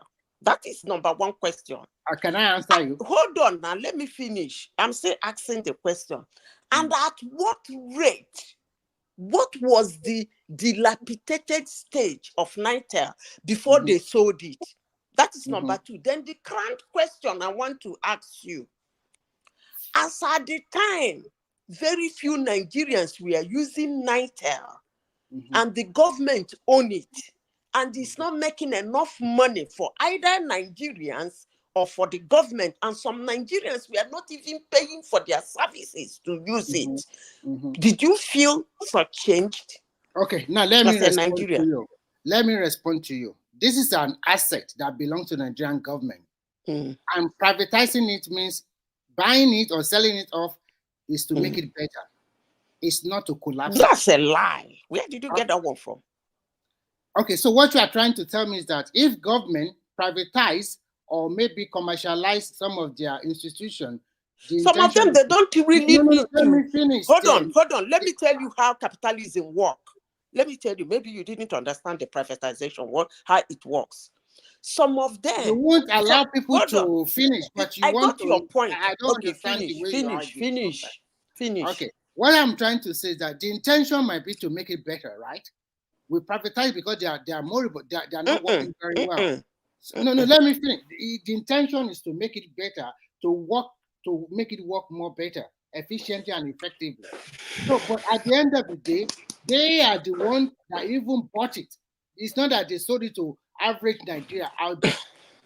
They know the system. They know the what. They bought it at a cheaper price. And they even make it better. They also get more money from Nigerian government, a kind of soft loan. And at the end of the day, we do not see that efficient in it. There are so many people that work in Nitel or MTEL. A lot of them lost their job. Good. Why wouldn't they? Why wouldn't they lose their job? Because they were unable to retain them. And nobody can retain such an incompetent idiot. So why would anybody employ such a person who run that company? You cannot talk that way because there are these Who people can that have been working. who Some of them are can engineers, employ they are somebody who run that company? That's the question I'm asking you this morning. Okay, I will answer your question. What I'm trying to tell you is very simple. These people that bought this NITO, the major aim is to make it better. That's not true. That is not true. So why did they buy it then? Okay. If they know that if you will allow me to speak, I will speak. I understand the angle you are saying. You are going to. You said the company belongs to Nigeria and Nigeria sold it. Your understanding of privatization is that when they sell it, whosoever they sold it to must make it better. Thank for you. Nigerian consumption. Do you know? Let me make this point. Hold on now. Is that not what you are asking for? You can go ahead. So when they bought it, the Nigerian government also pumping money for them to even make it more better.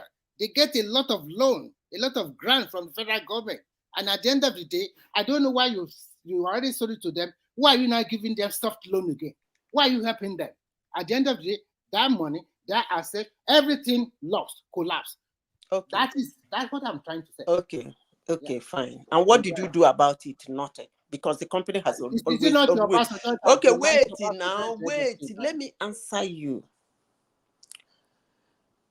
I don't know about pumping money into it. I don't know when Nigerian government sold something and they are pumping money into it. That is the same thing they are doing. Okay, wait. Now let me finish. I tell you how countries privatize their services, goods and services. Sometimes they don't necessarily need to sell it. They just abandon it.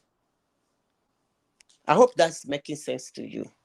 So your understanding of they are selling it for people to buy it and make it better. Because as I'm screaming now, I keep telling people that Port Harcourt refinery can never work.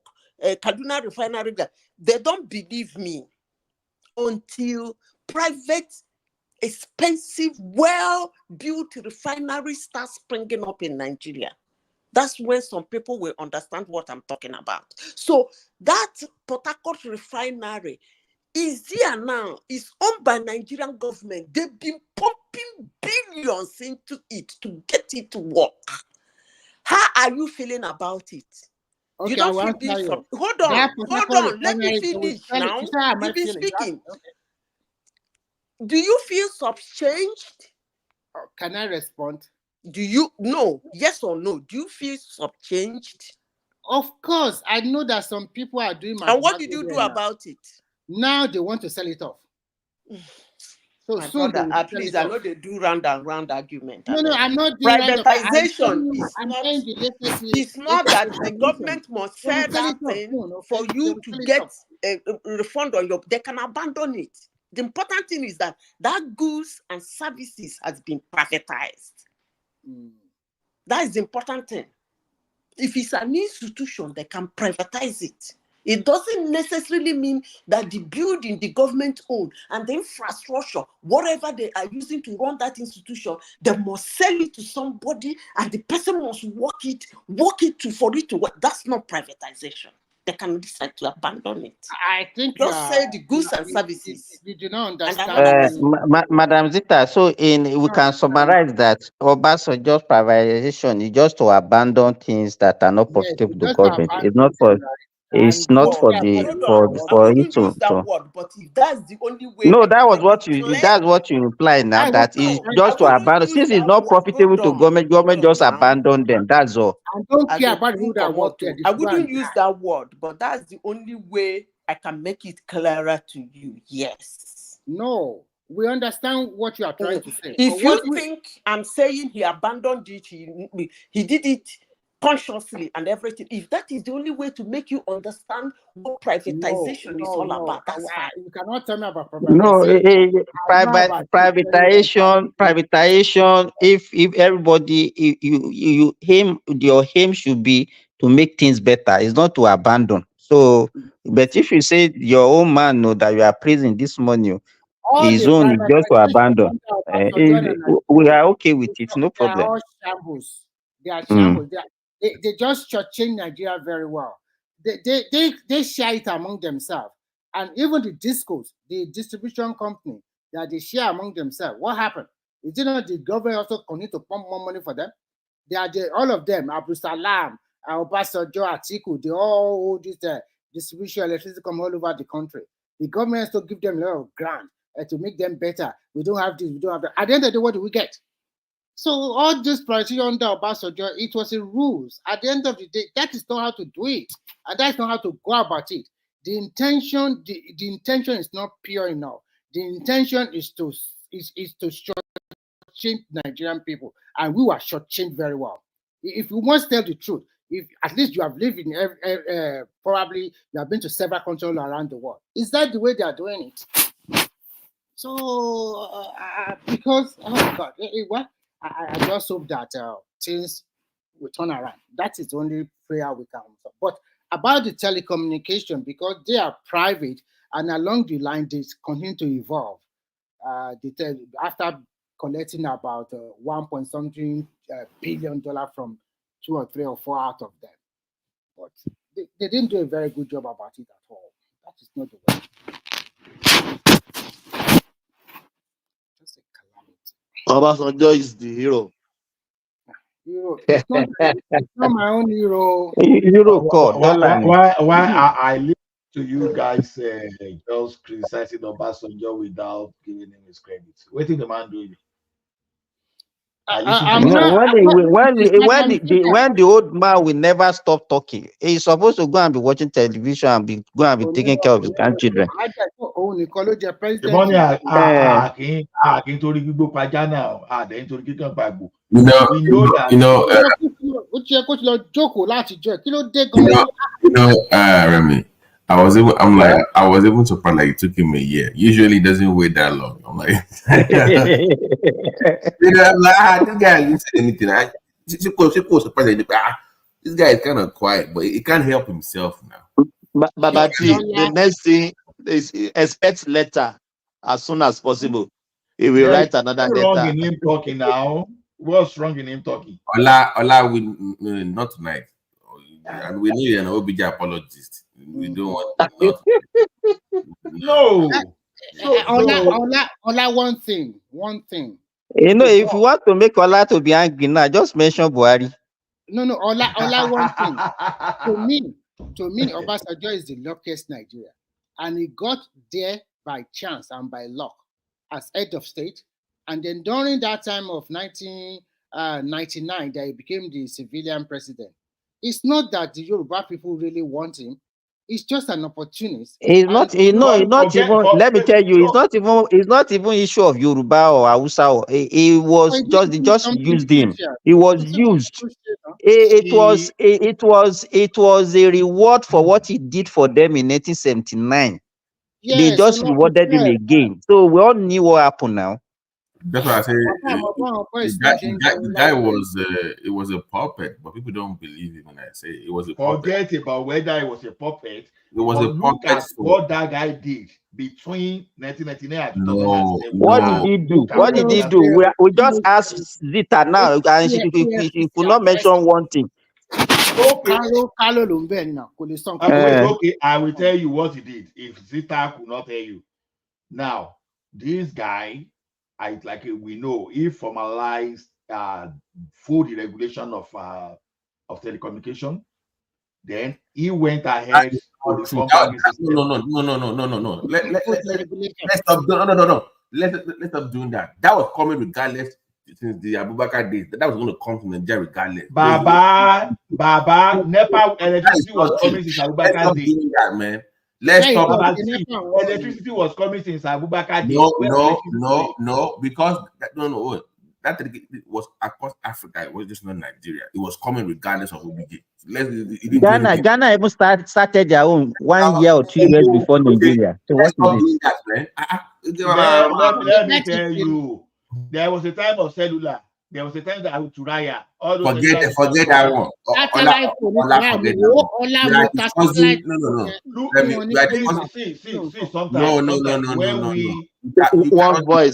One voice, please. Hold on. I remember Gizim date was already there even by when this guy was alive. I was alive. It was coming to Nigeria, so it wasn't like OBJ did anything special. it was going to come. So don't give me, don't tell you because it was because of the, you don't get it. You see why the same way, he formalized it. Wait now. Wait now. The same way they said good luck bought Facebook to Nigeria.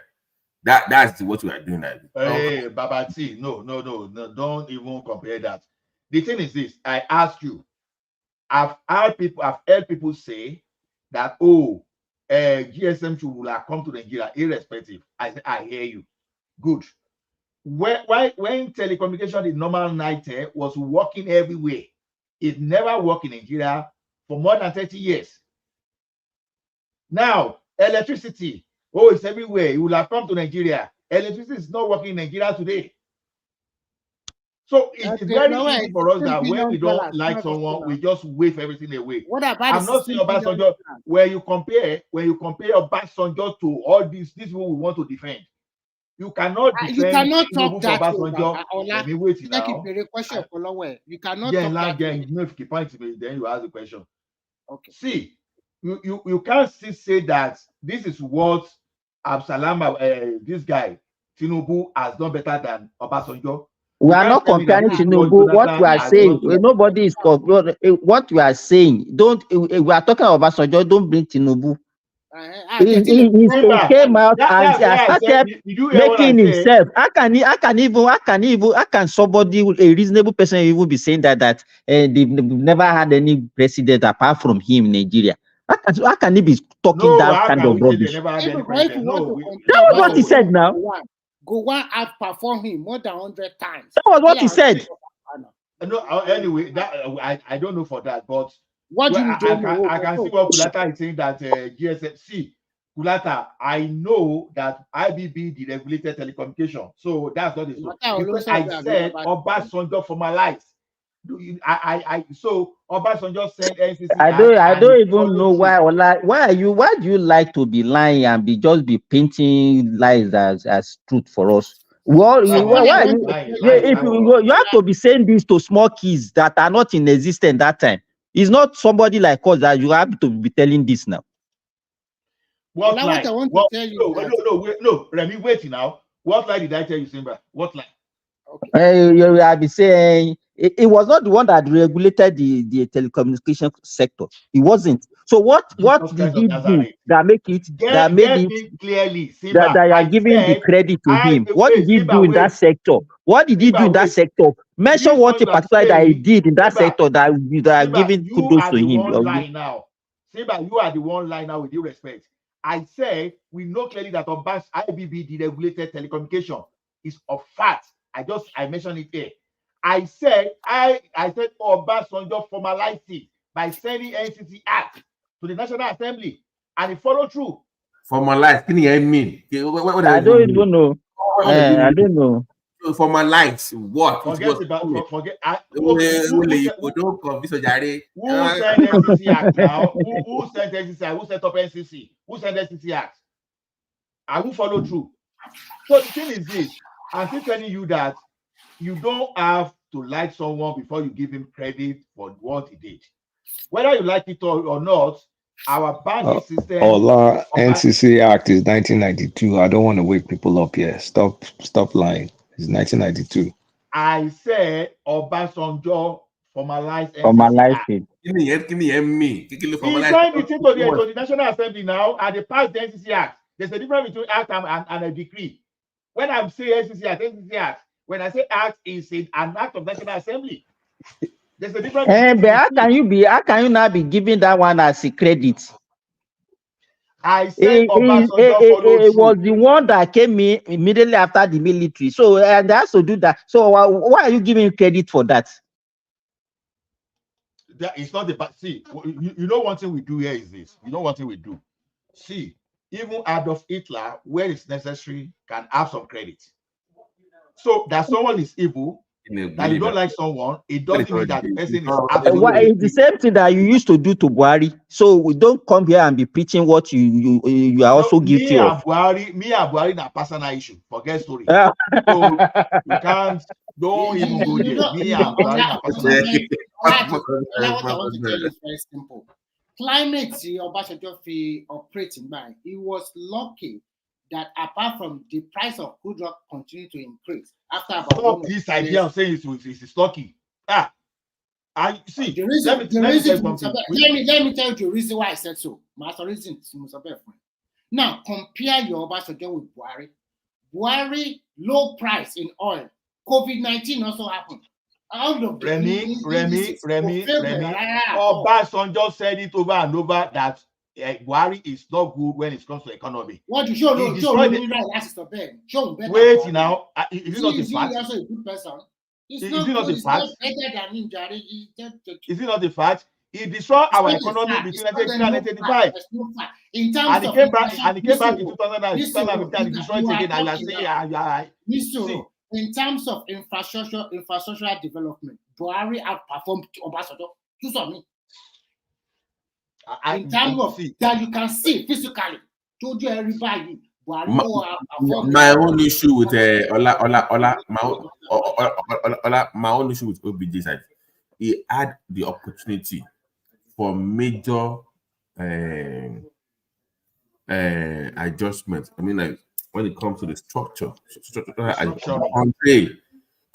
but he had the opportunity and the power to do it at that time because he could do anything. That one I agree with. You know, BT, not only in 1999, even when he was a military, even between 1976 and 1979, he had that opportunity also. And I want to even ask you a simple question. Babasi's argument now is a cogent one. I want to ask you a simple question. You cannot go against that, but all we're saying is sentiment. Listen to this question. Remy was even telling me that Buhari was better than Obasanjo economically. Really? Look at 6 months, 8 months of Murtala Muhammad. Compare it with your 2.5 years of Obasanjo. Which one is better? You were telling me as if I knew what was happening under you think everybody's of your age? It's not about age. Are you not telling me you are not in this No, you know, when they want to claim ignorance, when they want to claim ignorance, that's how they behave. Just leave your life. Do you need to be alive? Do you need to be alive to know what happened? Do you need to be alive to witness it? But you know what happened. And do you even know when you even organized the confab, and they came up with very good ideas to implement because of your own agenda of thought time. And now you say, hey, I did not do anything, today, is he lying? Today,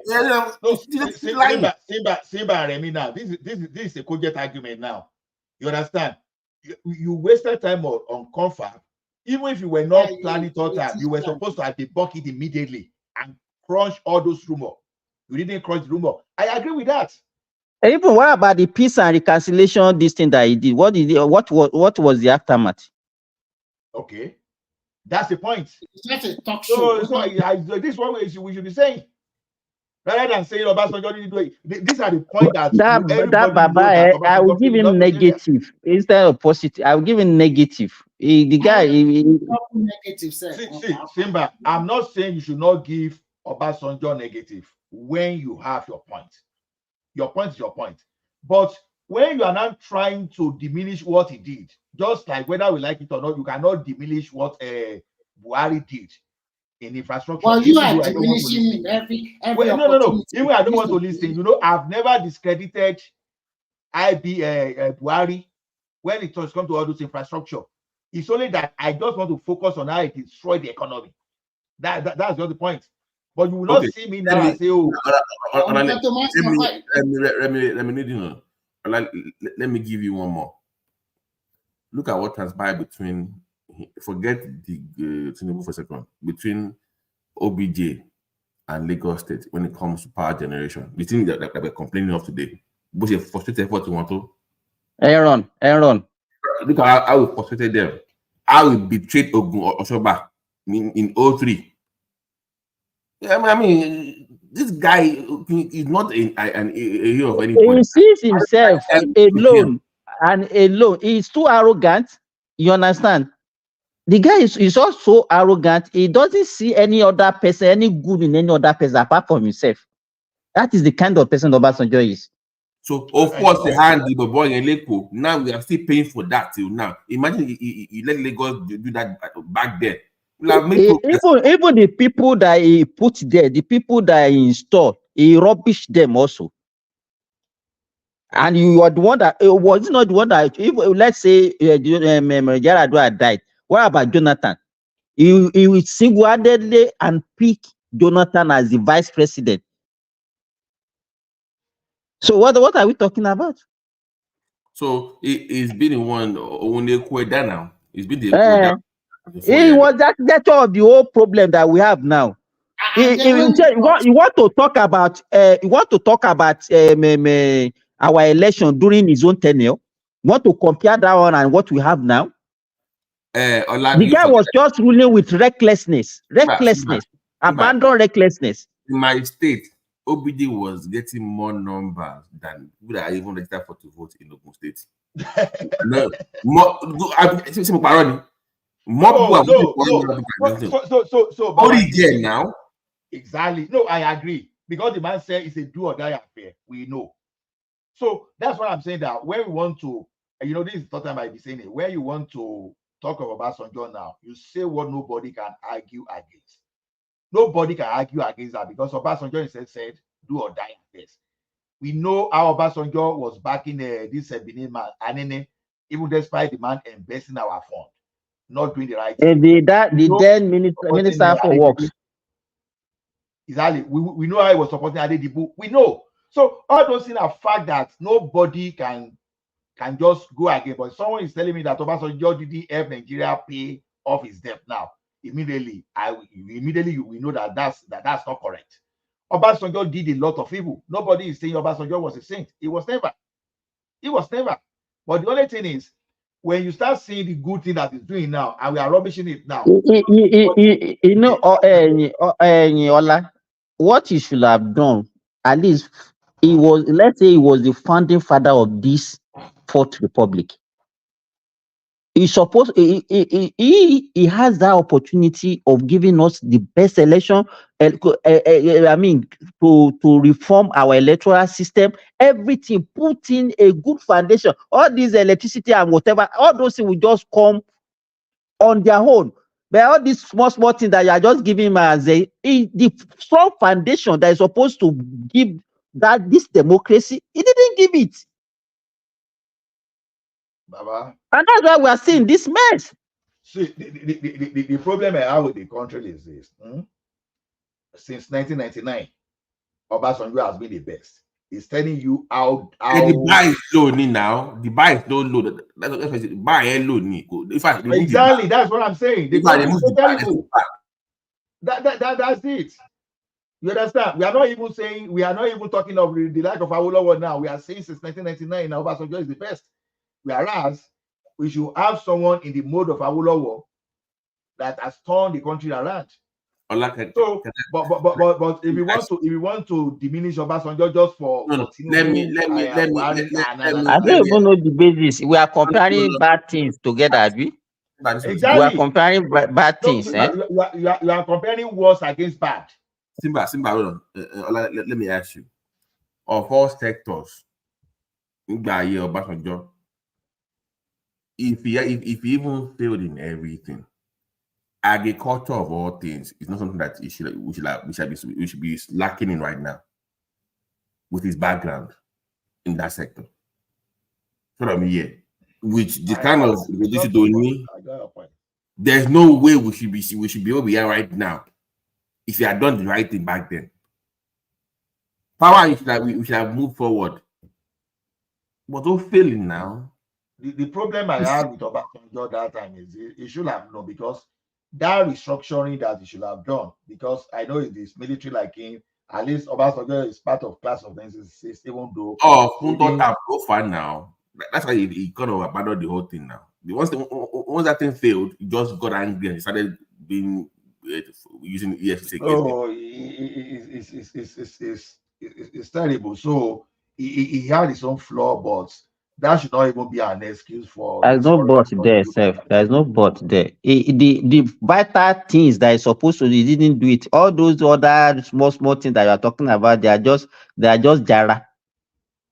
No, well, you may see as small thing, it's not small thing. No. You know, this is thing that affected me personally. So you can't, when you say small thing, we That have is the sentiment. problem. That is the problem. You know, we are just being selfish. The earlier on, when even West Vita was talking, she was talking about something that affected, that made her to get job in maybe one of these oil company, that because of his instruction. Why are we not looking at it as a global thing and look at it holistically? There's something that benefited you, so because it benefited you, every other person can go and die. See, Simba, sometimes you use yourself to measure the economy. AB power we are talking about today now, it's definitely not you and myself. AB power we are talking about, they are the one affected. Even those people, they don't even want to know the reason behind the deregulation, removal of subsidy from naira for dollars. So they don't want to know. AB power, because they are measuring it from their own side. They are not even looking at the future. But whether we like it or not, as terrible, let's just agree that Nigeria has been terrible since 1999. Now, when Obasanjo has been the best since 1999, you can really know that that country is terrible.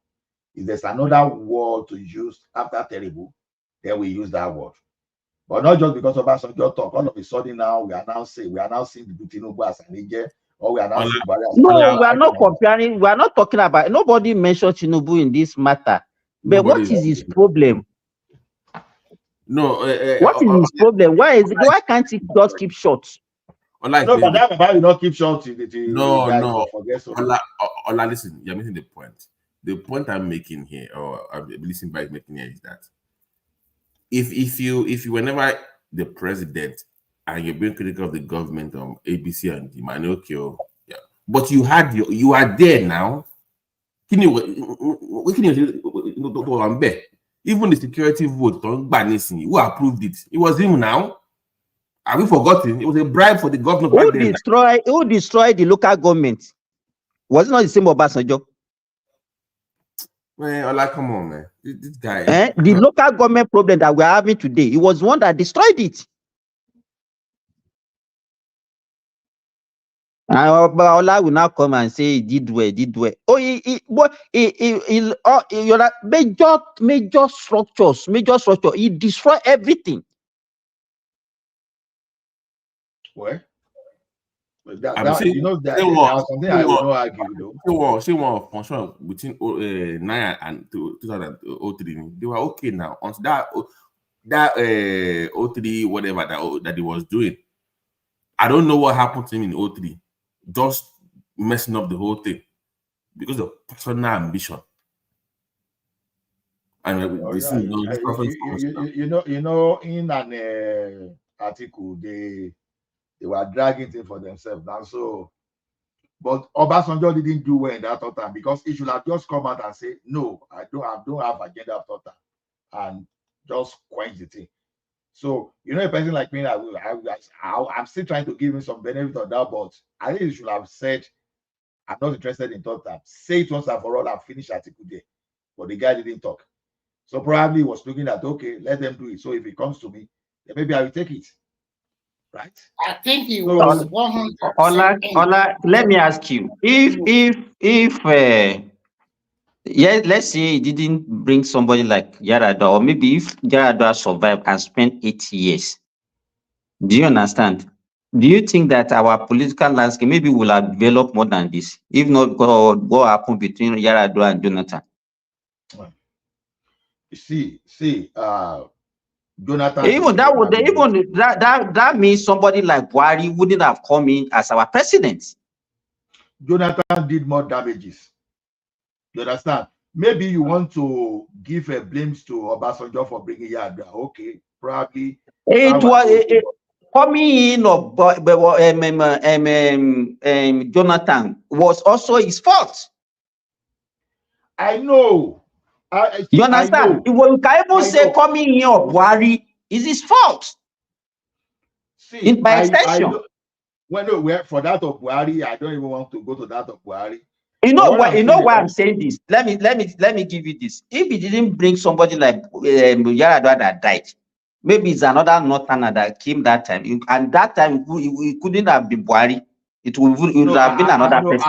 Atiku will finish whoever he wanted to bring that time. You know, there was a gang up to bring Atiku.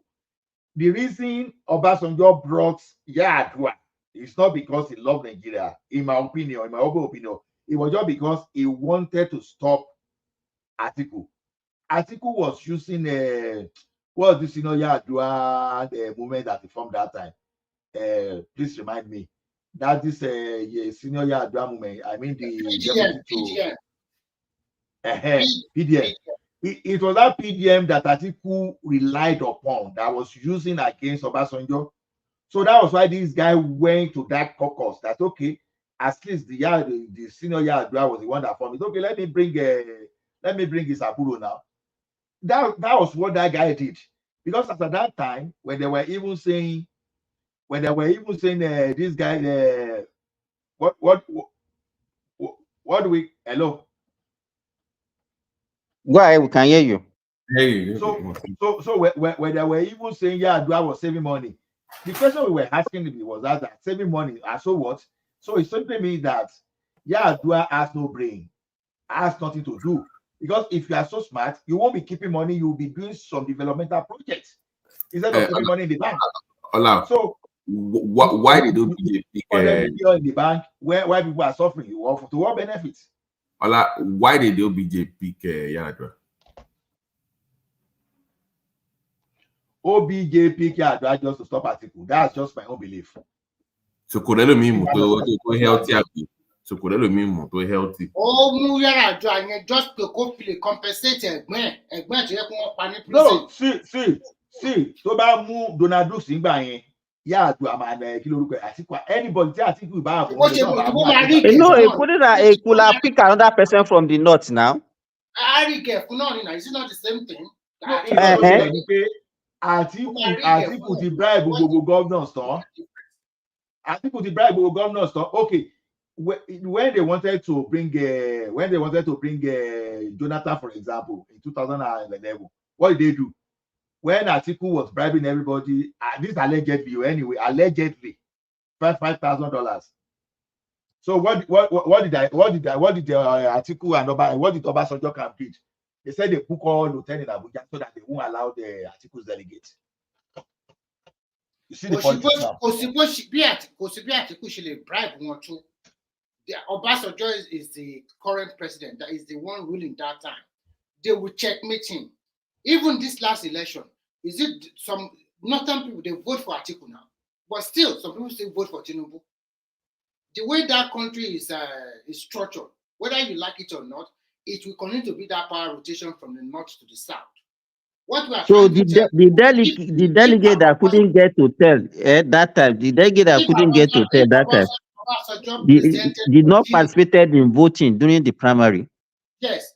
If Obasanjo presented, even you, Ola, at that particular time, you will win. Because he's going to rig it as he rigged it for Yaradua. So what's the big deal?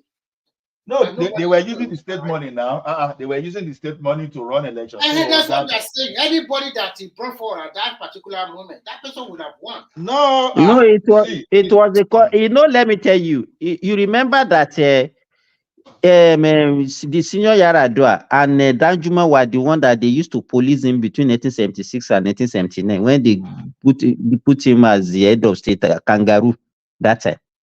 As you said, Jeremy, he just used that one to compensate senior Yaradua. That was what he did. He could have brought another person now, and then he will use his power. Was there any election during the Obasanjo regime? Everything was being rigged. Why can't you put people like Rufai forward that time? No matter what, Sheko would win. That guy would have won. And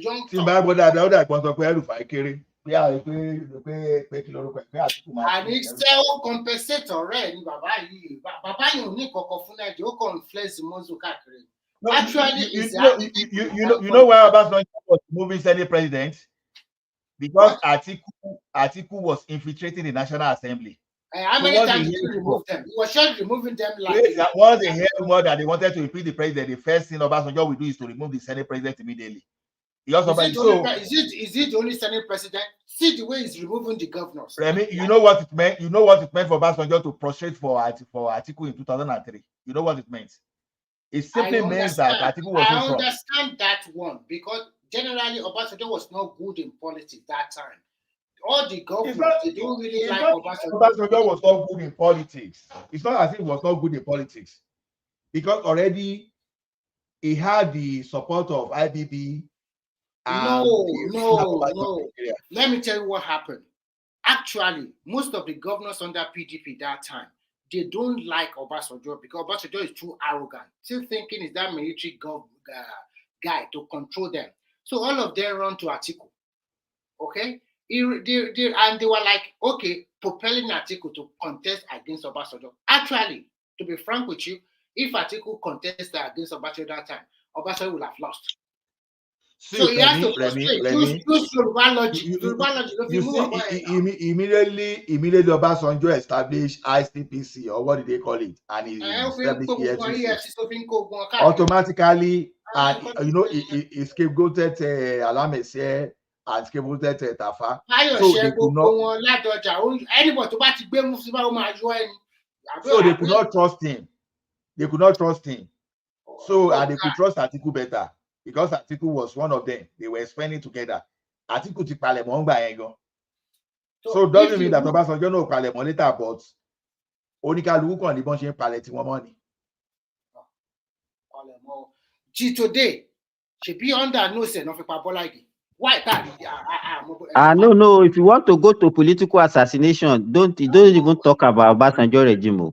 You can count hundreds of people killed. About the same guy. He's not really a good person at the end of the day. You really tell they discuss here publicly online, to be honest. The question we are still asking today is that why did Obasanjo, why did Fayose call Obasanjo Baba Omo?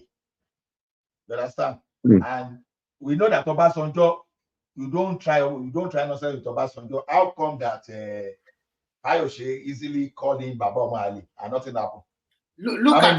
How many will go away with that? Ola, look at what is transpiring in Lagos State now. They are building that coastal highway for them.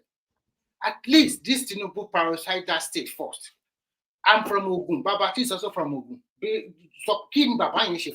Nothing. Even the road that leads to Isota farm is not motorable.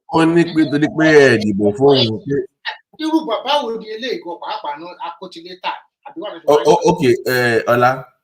Even military, to back to Gembe, everybody knows you fix the road in your. Look at me now.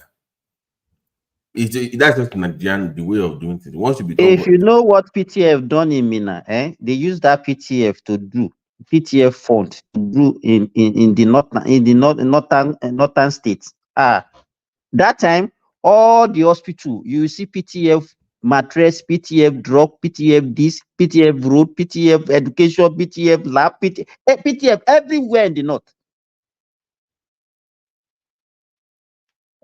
So, but I beg, you should just go and sleep and just spend the remaining part of his life. You are deceiving yourself. We have been talking and we still keep talking. See, people like Obasanjo, people like Wole Soyinka, they will never stop talking, forget story, no matter what you do. So even if you are an agent today, the day you have your negative side, then go talk. So that's the start.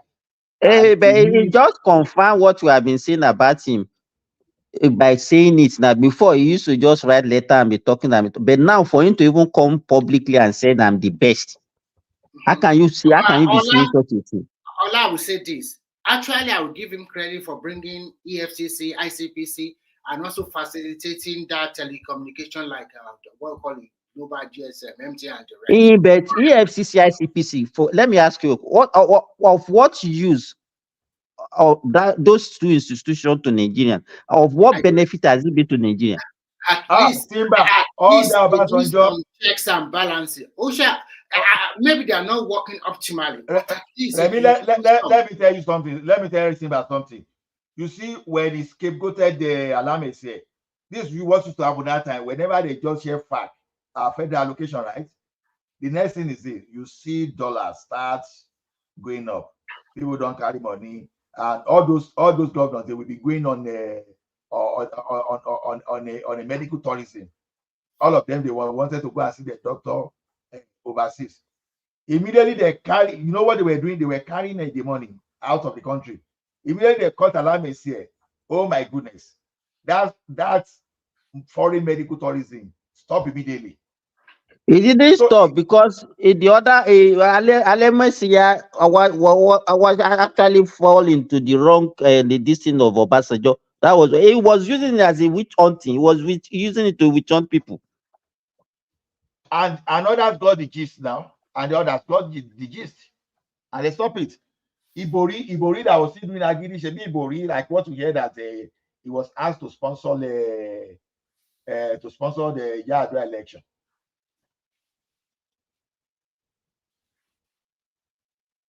Remy Toko. Okay. So that was his own sin. Ibori. That Ibori and Alias I want to jolly.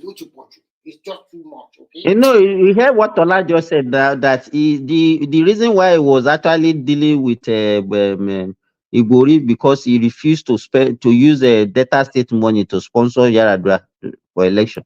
It's part of it. And also, Ibori is also close to Atiku. Is #1 supporter of Atiku. He's the one that made that really say, okay, this Obasanjo must go. So it's like it's fighting back bitterly, okay? Remy, have we forgotten? Remember when he forced all the PDP governors to contribute to his library? Have we forgotten? 6 billion. They raised 6 billion that day now. It was government money. Is that same like you know he has a university now. What is the name of this institution? Bell University. Yeah. Is that library that is not using for the university? Is not belongs to that university? That library now belongs to the university. Apart from that, you know, when I was in Shandong province, I met some professors. They are agricultural professors. I was literally with them for 2 months, telling them about Nigeria, telling them how unstable Nigeria is. They are going to enjoy Nigeria. By the time all these guys, they are 20 in number.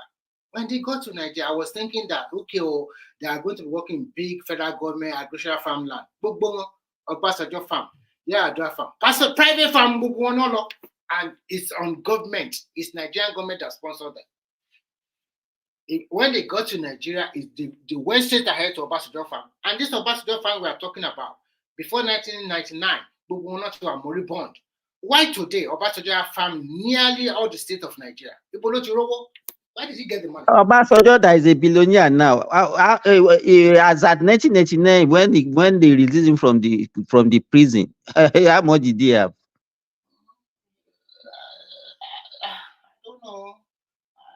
If he had kept quiet, just enjoying this loot, we all know that everybody looted. Okay, who looted more? We don't know. You loot, tire. Don't even let us go to the Remy. Don't even let us go to the personal issue. Come on, control, come bear. Almost I didn't know.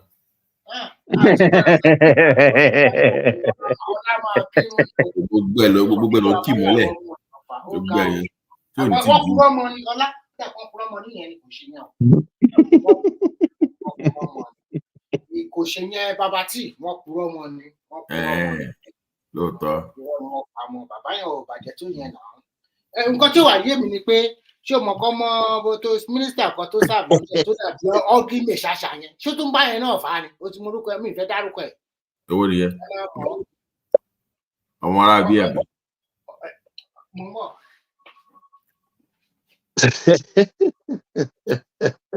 Don't even know why.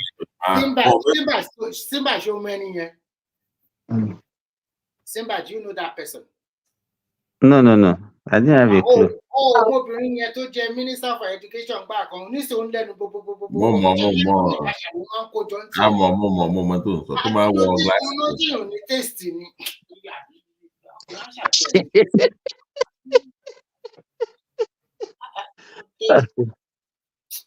Ọlọ́run ní sọ̀rọ̀ kò ní sọ̀rọ̀ Ọlájọ́sì wà ń bẹ̀.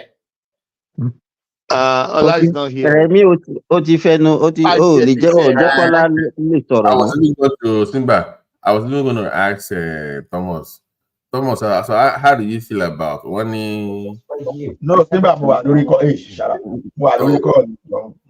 on, Thomas, when the what he passed the second reading, we one first saw Ibadan, the state here. So how do you feel? Not from Thomas is not from Ibadan now. He's from Okiogun. Okay, what's the difference? What is the difference? We are I think at the end of the Ibadan we have a state with about 12 local government or more than that, because it's saying to me they should not create any state in that country again. It's just to bring more chaos. That is not our problem. We creating more state local government is not our problem. It will just bring more fight, more disharmony. To me, what is the essence? What does it translate to? Does it translate to development? Nothing. Equity and fairness. Forget about all those. I don't believe in all those things. Bringing the government closer to the people. What we should focus on is to increase our productivity. That's all. All these things is just rubbish. No. It sounds good. It sounds good. Everyone is happy, but I think this is not what we need. One fee, one it is just wasting of time. Sadly, this is not what we need. This is not what anybody clamoring for state. Is it going to solve our problem? Okay. No. Okay. Thomas, you have to pick one out of the three. The first one is creating of more state. The second one was going back to regional government, and the third one is total resource control for the state. Let me tell you this. Forget about creating more state. Forget about regional. There's nothing. Nigeria we don't have a region again in Nigeria. So regional government is null and void. The only thing you can say is okay. Every state should control their resources. Fine. So and the reason why I will support it is probably because let me tell you, the way our mentality now, if you don't change our mentality, nothing will change in that country. Nothing will change in that country. So probably it might improve our productivity. That is why I can support it. But the major thing that we need in that country is the mentality. Our mentality. I want to say something. Unfortunately, evil generation of past, Lamina one thing, Gen Z, I'm sorry to say it, is evil generation children. These Gen Z, they are the worst. They are the worst ever. Worst. People gonna be by going manage you until I continue good institution for a long time. I get it. Come and see my resident here, Babati. You want to have a morning meeting? Is the consultant that will be waiting for the resident to come? I don't. You understand? Is the teacher that will be waiting for the students?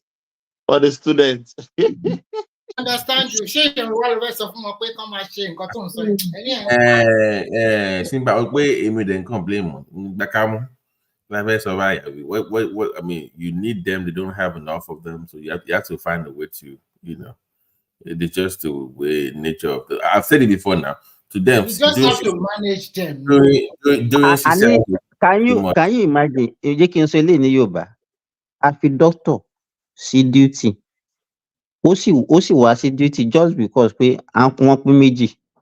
Ó fi eléyìí tó ń ṣe ọmọ ìlú sílẹ̀. ọmọ ìlú òun ò ní choice òun ṣàgbọ́dọ̀ ṣiṣẹ́ ni ìwọ tó jẹ́ ọmọ ìlú o kàn lọ jókòó sínú ilé o dẹ̀ gbóbìnrin sọ́dọ̀.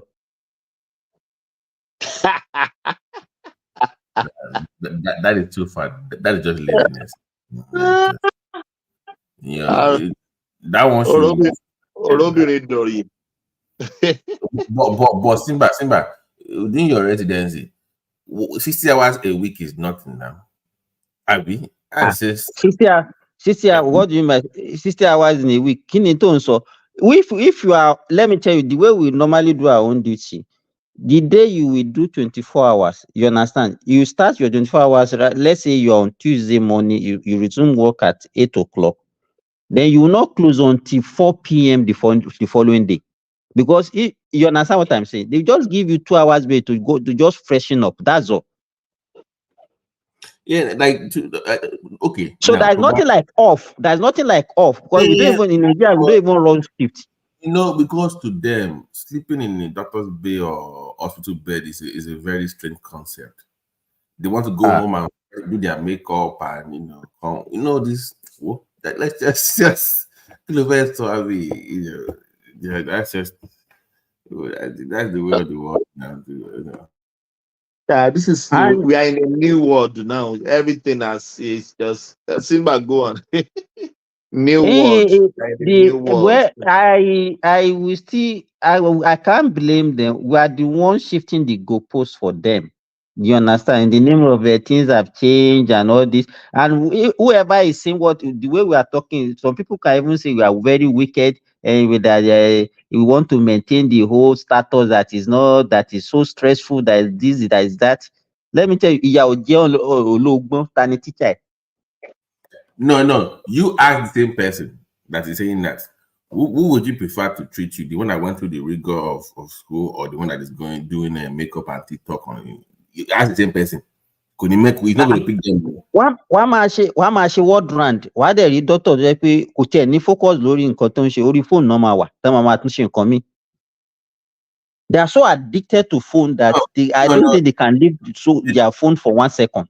The time I did it, like I was very strict. You only use the hospital phone. It was the Apple phone that the hospital provided. That's it. Benekwe, they are surely come by 2 hours ago. Last time I seen back. Benekwe one withdrawal symptoms in. I want to like just farabalẹ̀, just within 2-3 hours. I'm not even with you already, but we just use the hospital phone, you know.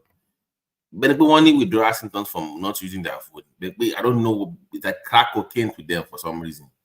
They just like that phone addiction. I don't even know. The thing is so serious that some people cannot do without their phone for 1 second, just 1 second like this, and I don't know what they do on it. The thing is like a problem to me because before we rest better, we feel better, but with this phone of a thing, you can't even rest. Simba, a family of 7, they will be in the sitting room, they will put on the television, and everybody will be on the phone. They will just leave them looking down. Yeah, there's no interaction, no. More car New York Times. Only the modern day family time. It's family time. Family time. They put the TV family on. Time. Yes. Everybody. The children will be on their iPad. The mother and the father will be on their phone. It's phone. There was no interaction among family. No interaction at all. Family time. No. And if you look at what they are doing, they are not doing anything serious. So maybe they are watching Instagram, TikTok and all those Snapchat. One calling her on the phone.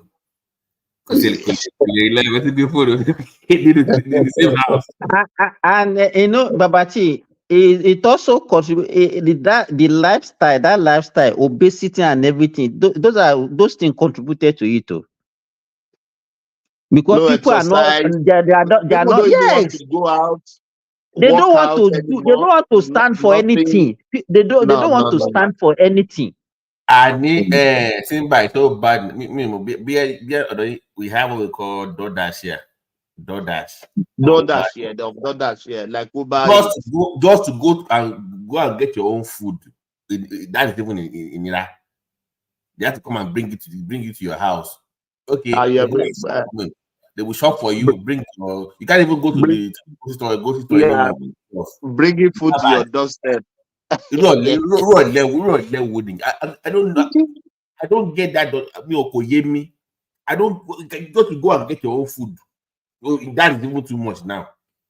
So you don't go anywhere. You stay at home. When you go to work, But that time, what are we using that time for? Is what I don't understand. Also funny, more mom shows something with my dad. It seems it's gonna rain. When you go to but it go no. I go to rat or run mom me that in my lord. Mom telling me since it's gonna rain. What do you mean since it's gonna shut in rain? Let me tell you something. Last week, my pastor in the church, they do like a training for children, discipline. Their parents came. Do you imagine my people? I don't know, maybe it's happening in all your country. A child of 4 years old, 5 years old, want to be iPad, lay one lower. We'll be in the church, all the kids, they are with iPad, personal iPad. Children of 3-year-old, You know 4-year-old, what? 5 years old, playing Thomas, game in the service. Thomas, do What you is know why going they are on in doing this that? world? Do you know? Do you know why they are doing They that? don't want them to disturb them. They don't want anybody to Exactly. disturb them. Exactly. That's it. Because they don't have their time. They don't have the time. They don't They have don't their have time. So they are iPad just using everywhere. those things to just iPads. okay. Yes. And pastor was telling, continue giving your children iPad. Oh, you will see the consequences in the later in their year. There's no interaction when children are in the gathering. And children of 4, 5 year old in this Australia, they already had iPad. When you're in the service, they There don't is no want. connection. There is no connection between parents and children again now. You We can call understand? depression now. But social interaction with the rest of the society. There is no iPads, connection. There is no iPad connection. everywhere. I said children of 4, 5 year old, 4, 5 year old. You see I them think with we should iPad. blame their parents for Those that. ones that they are old though. It's 2 years, iPad, 2 years, 3 years. What are you talking about now? Simba níìsì mi gba fóònù lọ́wọ́ mi ọmọ 3 and a half ó gba fóònù lọ́wọ́ mi ó download games lórí ẹ̀ ó dẹ̀ play lórí ẹ̀ what is all this? Báwo ló ṣe mọ gbélé ó mọ fóònù yẹn lò lọ́mọdún mélòó ó parí.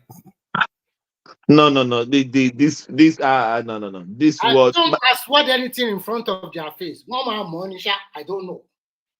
I know credit card the parent will play But game. me, I still repeat, it's because it's the exposure. Those it's not as if they are brilliant. So they are not brilliant too.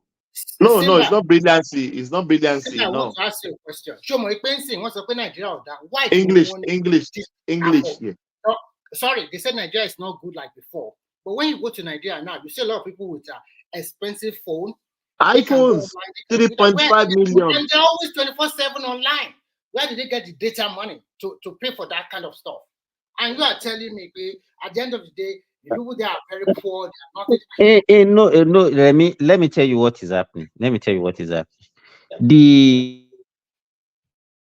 population is growing. Do you understand what I'm saying? In as much as we are seeing that, okay, there is a lot of, you see a lot of people making it, and then at the other hand, also you see also a lot of people there. That is a problem. And now everybody has a voice. You understand? Those days, okay, let me give you for example. When I was working in those states in the early 2000s, between 2000 and 2004, I was in Edo State. Each time I travel, believe me, each time I travel, there was no time I traveled that time that I will not meet armed robber on the road. You understand? But that time, Who knows? It's only me and the people that will encounter it because there was no social media. There was no, there was no phone that we used to video and then send it and say, okay, now somebody will be running a commentary at the background that, okay, 100 people have been kidnapped along Ekpoma Auchi Road, and this is what is happening there. You understand? Nobody knew. There was a time I was between Akure and Owo. I was going to my base that time in Edo. And it was in broad daylight around 2 p.m. in the afternoon, just after the airport in Akure. I just saw the vehicles coming with heavy speed, and they were just saying the armed robbers are there, and everybody ran back. We spent 2 hours there waiting for them to leave before we could move. It was You rampant. understand? Even in Lagos about data, it was rampant. You have to go and stay. You understand? But that time we would not know because there was no social media. So any little thing now will be shared, and before you know it, everybody will know what is happening in any nook and cranny in that country. That's what is happening. That's making. It's not as if those things are not increasing, but not to the extent that the social media is now hyping it. You understand? And they're now making everywhere to look unsafe. And then that they, like when you get to Nigeria, that you'll be seeing people that are dying of hunger along the road, as if everybody is the beggar in the country now. Simba, this evening, I still talked to a lady this evening that went to Nigeria by herself, spent 2 weeks there without knowing anybody. American. He went to Nigeria. She's like, before you even say anything, I know they will say it's not safe, but she said, I wanted to go there and see for myself what I've been seeing online. And she went there. She went to Jebu. But it was mostly Ogun and Lagos area. She went there by herself. 2 weeks, and she came back. Okay, so the idea that it's not safe, blah blah. Say, she knew. What's that now? Ṣé Enila ṣe invent word yẹn ní gbọmọgbọmọ? Even when we are growing up, that's what they used to scare us now. Don't go to this place, gbọmọgbọmọ. Don't go to this place, gbọmọgbọmọ. But to make it look like because if you listen to all these Nigerians abroad, like the one that was here earlier, I won't mention his name. You would think Nigeria is BT, I said one of my colleagues just 3 days ago, a doctor was telling me that the only agenda that his own resolution, that the only agenda that he will be promoting is the one that will destabilize Nigeria. He said it live. Any issue, any problem. Because the way they make it, Nigeria is Libya. Hey, but that is the motive of most people now. And I don't know where that mentality is coming from. If you claim that, okay, even if you have an issue with your country, and maybe you think that you are shortchanged, or maybe you are you are not getting your own fair share of the something. This is a country that you want to rule. Must you bring down the country before you can rule it? You understand? Does it really make sense? Simba, you watched a video online recently. Even though it's on that side, that video was so bad. Even if some people say, this guy was saying that is Lagos going to collapse like Florida with the Florida flood coming to Lagos? Do we have a hurricane in Lagos? You look at Florida hurricane in Lagos. Will Lagos sink in the next 50 years? Will it go down? Should you buy there? What is all this now? Why are you comparing Florida to Lagos for your long? What is all this? Just to be negative about it, don't put your money there. Lagos is going to sink. Blah blah blah. I don't know, man. I don't know. Some people also, negativity sells more than positivity. You understand? So they also, all those things, they will know that if you get anything good, positive about Nigeria, people will not share it. But once they see anything negative, you move crowd though. So it's just I don't understand. It's the In fact, I don't even know. I don't even know. I don't even know. Sometimes No, I wish that I. ṣé bọ̀bọ̀ gásìmọ̀pù yẹn náà bó ṣe ń bọwọ́ tá à ń sọ ọkọ̀ it's not kìnìkan it's not but ìyẹn ti make up mind there gba Nàìjíríà kò lè good ìyẹn tiẹ̀ everything is bad kò lè good. You know, whenever you give him anything positive, he will say no. It's not because of our own effort. It's because of some. Then when you give him something negative, he will just immediately will grab it and say, "Okay, yeah, that is what I'm talking about." Only the vaccine is not locally made. I don't care if it's And locally no, made. he said because of the support of the foreign this thing that's why we could achieve that. It's not from our government. And when you talk about which other one you mentioned there was another one mentioned, they said no, it's not. It's just I don't understand, Sha. I don't understand. Just èmi ò tẹ even people in government gan ìwà tó consider as prayer gan is not even helping. Mo ń sọ ọ̀rọ̀ gbogbo àwọn tó wà lẹ́wọ̀n in diaspora. Did Nigeria even address that issue? Okay, you mean Nigerians in prison outside Nigeria? Simba, bad. In their town, so you can most of Cambodia. I was even thinking it was I was also talking about Colombia. In their thousands. But the question I want to ask is this: it was not as if they were being discriminated against now. But even and it's so bad in Cambodia. Once they keep them for a while and nobody looks for them, they just kill them off. Is that bad? Is that bad? But government is going to go up. We have somebody that just to even check on them. Let me, Babati, this mentality, I don't even know how we got to that stage that we believe that every other country is better than Nigeria. You understand? So our people can go to anywhere believing that they can make it apart from their country. What is somebody doing? What is the Nigerian doing in Cambodia? Drug. You understand? What is the Nigerian doing in Iraq? You understand? What is the Nigerian doing in Afghanistan? That is the question I used to ask people.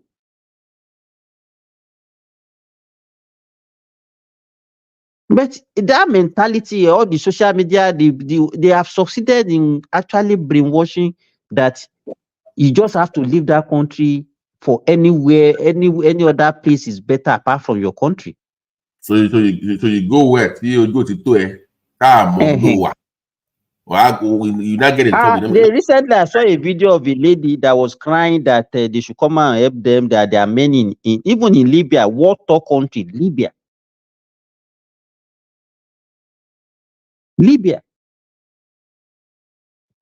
Why should somebody go to Libya by this time? That matter after Benin. See them going to Omar. Say Omar. Yeah, man. If you go to Oman is good. You understand? Oman is one of the Gulf country now.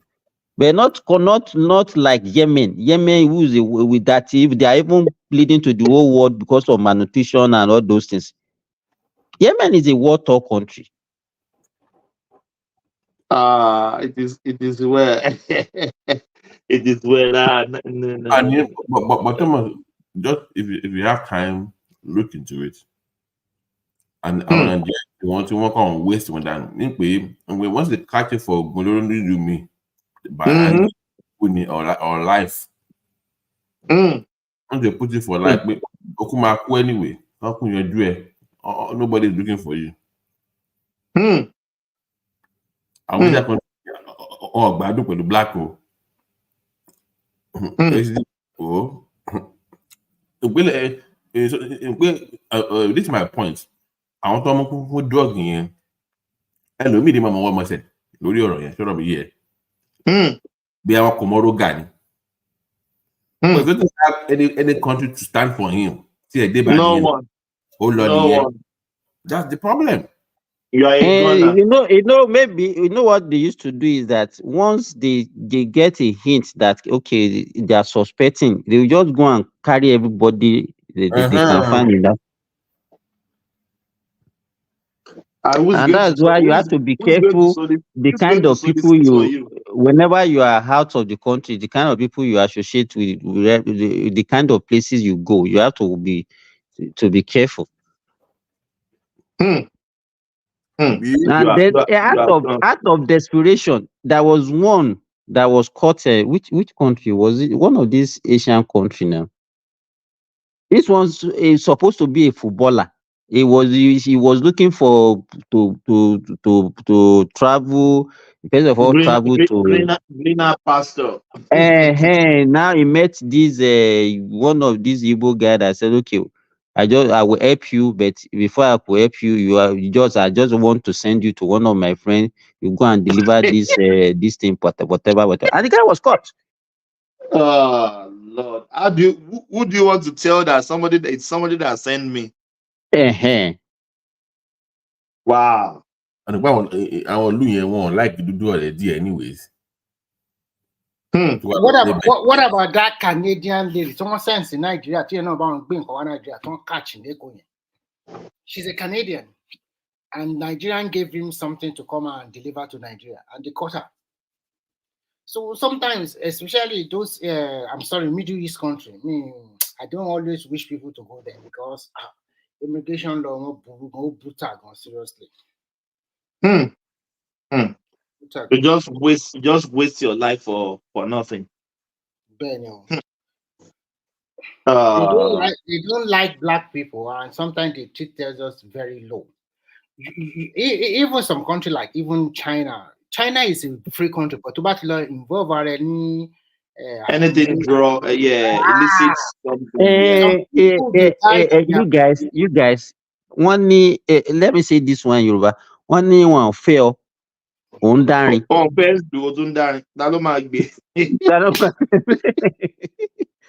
if you know that, then you behave yourself if you find yourself in such spaces.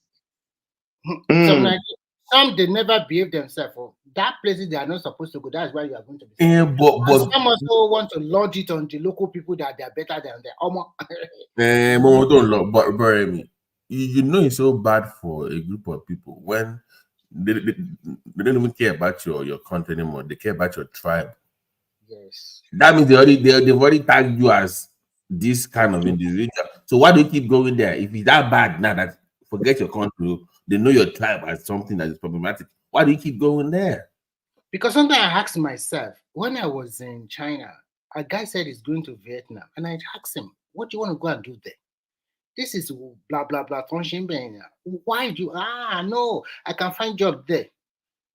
That guy left for that place, and since that time, nobody ever hear from me anymore. That is I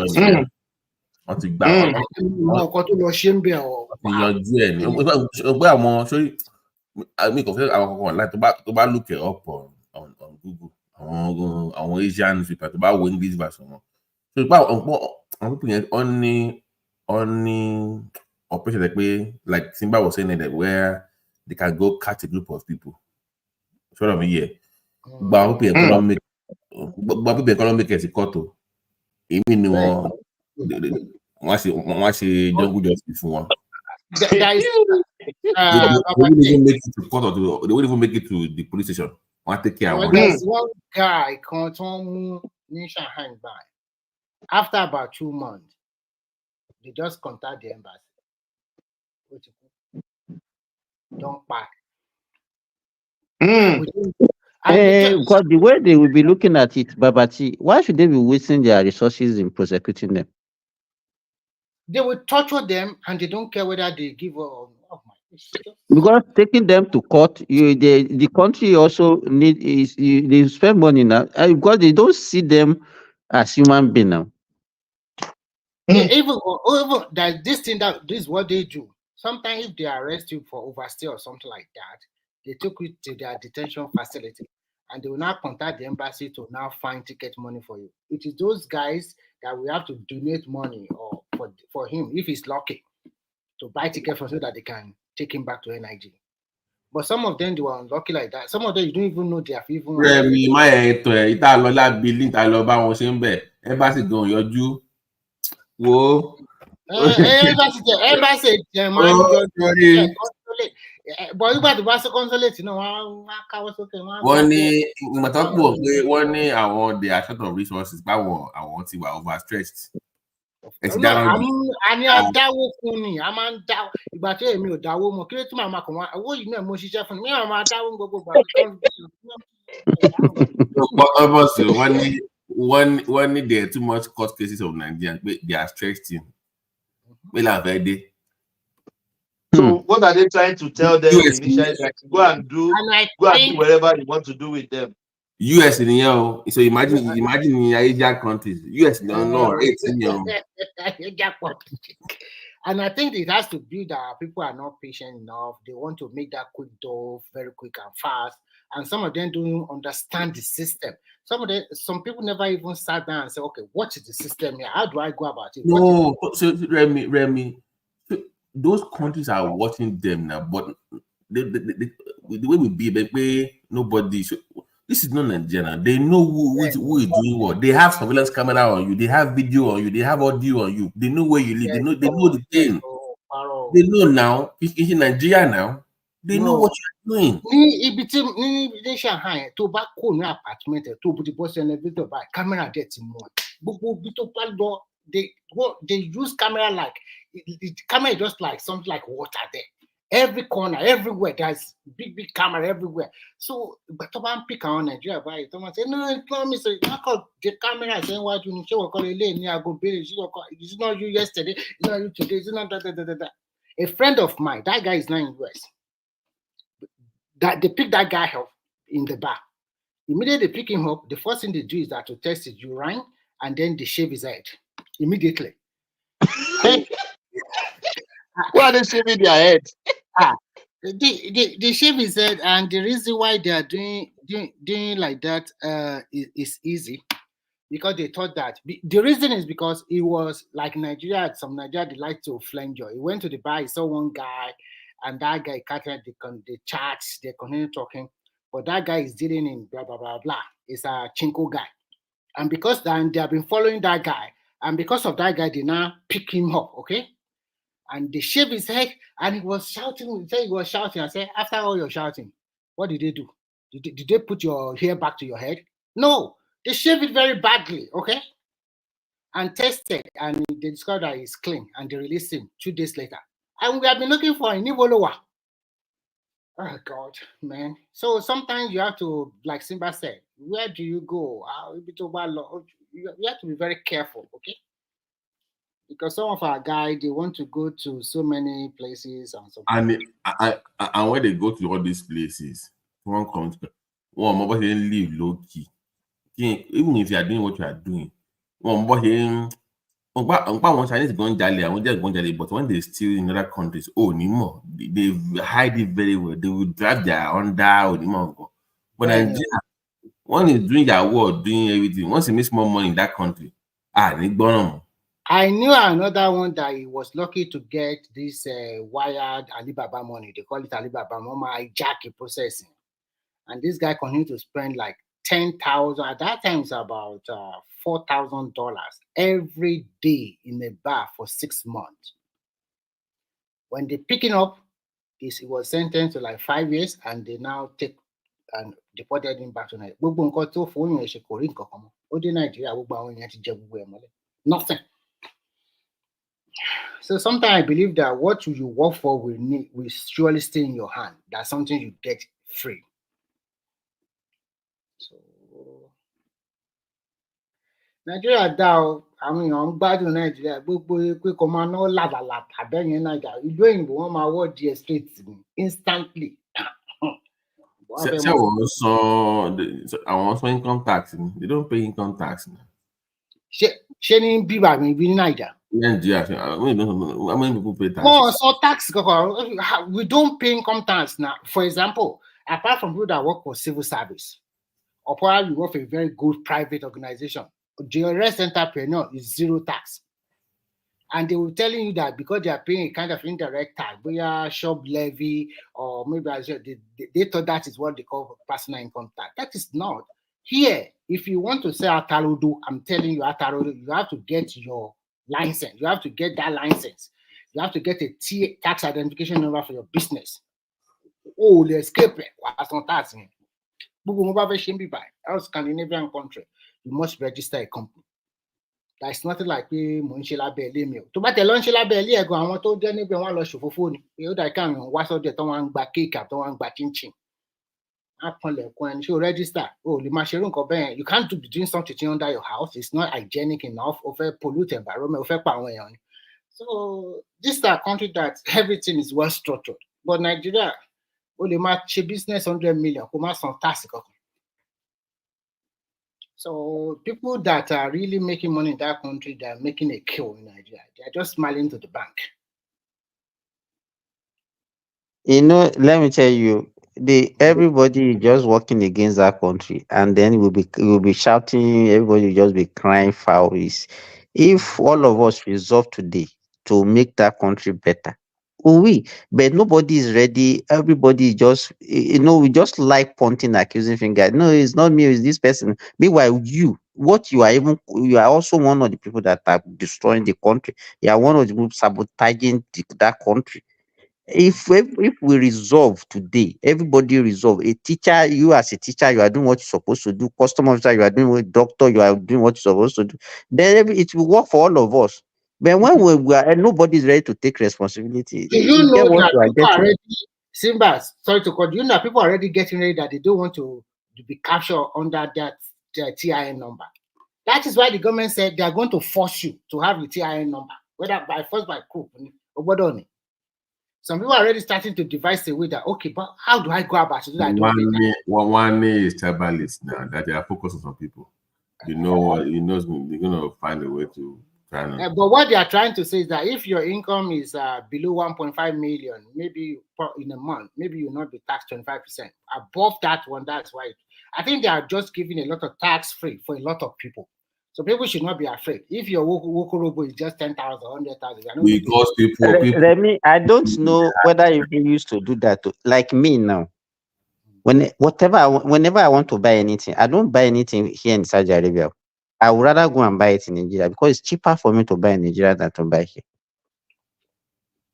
Well, I won't lie to you, because you will spend money. They designed this place is about consumption. No, me. I'm not saying that about the one that you are spending. Let's say, okay, the last time before I travel, my younger brother said he needed a computer. You understand? And I check in Nigeria, I check here. The computer that I got for 400K in Nigeria, you understand? If I want to buy it in Saudi Arabia, it will cost me 3,000 Saudi riyal. And if I convert that one, it will be like 1.5 million naira. You are right. You're supposed to buy it in Nigeria because in Nigeria you get. I'm not telling you. I said when I come back, that I will come and buy same specification. Yeah, you are right. I even saw some on Jumia HP for under 200,000 naira. Yeah, and it's not only computer. That's what I'm saying. It's not only computer. It's not only computer. Anything. In fact, it's cheaper to buy things in Nigeria than to buy. I can't say maybe people that are in Europe, but where I am now is actually more costly. I've learned that already because I've been to Dubai before and I know how expensive that place is. So Europe is also expensive. I won't lie to you, especially here. Most of the food. Okay, let me give you an example now. I wanted to get a phone for my daughter because she wanted to get it there in Canada, but they say because she's a minor, she's still not up to 18, she cannot get this, cannot. So they are discriminating against her because of her age. And that's okay. Can I get it here and send to her? Now, when she told me the price there in Canada, and when I now compare it to, in fact, the gap between here and the Canada is like it will be almost like 600K. But I If I think you are convert going it to to pay Nigerian some money. kind of tax. So if you Where? send it to her, I'm not sure. If you send it to her in Canada and you have to put it under a kind of gift, you have to check very well. If not, you also pay kind of a tax. They will ask her to pay kind of money again. No, even the cost of buying a loan here is far higher. So you buy from Nigeria is better, but if you now send it to her in Canada, they will still ask you to pay some kind of charges, a kind of tax. I forgot it. Somebody, a friend of mine got a phone from UK, and he has to pay kind of tax again. Okay, here in Finland, I was surprised. They will be gift last on they bill him around 20 to 30 euro or something like that. He has to pay. So the way the system is wired is for I want to get an iPhone. I have my money. And I was asking them that if I pay cash, they are telling me that even if you buy it, They will not accept. They will not accept. They don't accept. They will They say say no, they you have accept. to. They accept, but they are not Okay. giving me any discount off. So if you buy an installment, it's the same amount of money that you buy it in cash. So that cash, they are not giving me any. But that's the same problem I have with her now. She wanted to. I said, okay, buy this thing, pay everything at the same time. In fact, they were even saying no. That there are certain ones that you cannot even buy. That it has to be over 1 or 2 years that you'll be paying maybe $50 or $60 every month. Yes, And so I said, what kind of rubbish is this? For 2 years because they calculate. They will start to calculate how many years you are staying in the country to get that kind of benefit. Maybe 1 year or 2 years, then you cannot buy and pay in installment. Like you said. And they will even say that because she doesn't have any credit, this thing that she cannot even buy. Yes. Guys. So I think so forcefully you have to be borrowing money for you to be. Yes. So the mistake you guys you should have let her bring the phone from NIG. No phone tó ń lò ó mú phone lọ náà ó ní phone tó ń lò but ìgbà tó débẹ̀ yẹn wọ́n á ní some of their the phone all these phone now some of them are customized now for where you want to use them. So some of the applications tó ń lò níbẹ̀ yẹn wà compatible pẹ̀lú phone tó mú wá láti Nigeria. Do you understand that kind of thing? Yeah, I understand. It's quite a pity. Well, that is the new system. That's the one way or the other. One way or the other. The big Babola one big. The big Canada one. I also have a nephew in Canada too. Well, remember, I always think that the way they wire out this Western nation, if they wire Nigeria like that, Nigeria will cry. If they cannot even wire Nigeria this way, okay? Because bills will be too much for Nigeria to comprehend. Yeah. Even let me tell you, it's not going to be Nigeria will be able to. Let me tell you, let me use electricity for example now. Do you know why they are increasing the tariff of electricity? Because a lot of people are stealing that electricity. Of course. You understand? So the people that are paying, you understand, each time they will discover that they are not even making enough of what they are selling. And then they have to be increasing it because people are not paying. But Simba, what about this one band-aid that they are giving you 24-hour supply and they said they don't want again? I don't understand. Is it not you said we want 24 hours of electricity? Why are you not saying you don't want to pay for it? You still want to let me tell you, because all these things before are being subsidized. And so we are reckless with the use. Do you understand what I'm saying? Nigerians don't know how to off light. They don't know how to regulate their consumption. You understand? Okay, how can you be giving me 24 hours supply? It's not as if I don't use it, it's not as if you bill me a fixed amount every month. Using prepaid or what you can prepaid, exactly. It's not a consumption that you guard against your consumption. You understand? But we are not disciplined before because we are not paying the real price for some of these things. You know, you Nigeria understand? is not even helping matters very well. You see, they should have a one-time payment of road fee all over Nigeria. Even if they don't want to have toll, maybe according to the car you are driving. If you are driving a Rolls Royce or Cadillac, You must be able to pay like 100K for your road fee or more than that in a year because you are a rich man. So if you now have 10 in your yard, that is 1 million naira or 2 million. That's what they do here. If you like, you can buy 20 or No, you know those things in developed world, those are the things that guide against reckless spending. You yeah, understand? Things that are but not, it's not you something like understand? that. But in Nigeria, you can put all those things together because you are not going to acquire any extra Any expenses extra on them. cost. So you can see Yeah. some of these rich guys, look at them. They have four kind of Rolls Royce. For what reason? It's immaterial to me. Are you going to drive all the four at a time? So these are the people you must target. Tax them very well. Instead of using that money to buy Rolls Royce, they will use that money to go and create job for people.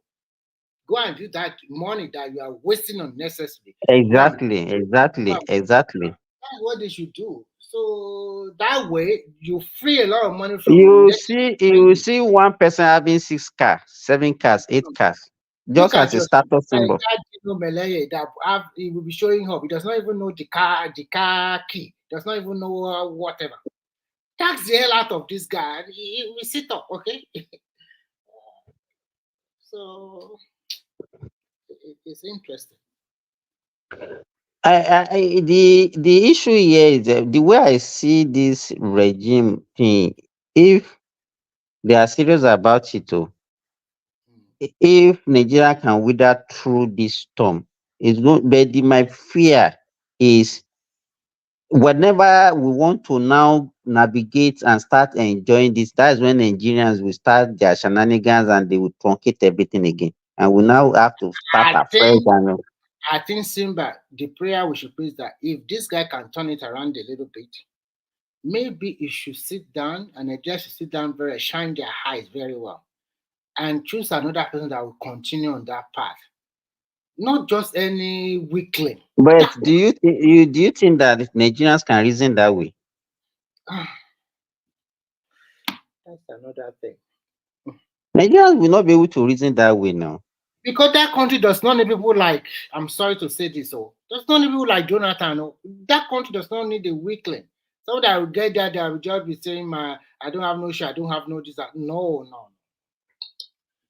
That country need a courageous leader. Somebody that can Because make a as big it is move. now, it's like, to me, the way I see it is like we have reached the peak now. We Of have course. reached the peak. The Totally. next thing is for better. Then, if we can survive this, and I want to even ask, since they started selling petrol at 1,000 naira per liter, and some people already converted their car to CNG, I don't think Nigeria are making noise about it anymore now. Are they still They are doing? still making noise, though. Yeah, they are still making noise on social media. They are still Forget making noise social on media. social media. Most of the one making noise. If you hear some of this diaspora talking in social media, you would think that Nigeria already is a dead country or dead man walking. You would think that people are just dropping dead in the street and dying like that. No, let me tell you, most of the diaspora that are talking, they are not talking just because of what is happening now. They are just talking because they don't like the person and they don't like the present government. Okay. They should continue now. So Whether you like it or not, if it's going to spend 8 years, it's going to spend 8 years. That's what they did to Buhari. They did not spend 8 years. Huh? No, let's even say 4 years. He will spend the 4 years. I'm not Nothing that can change that one. highest 8 years. And if another That's man comes, you also like him, you just continue to also. yeah. This 4 years they have to stomach their pain.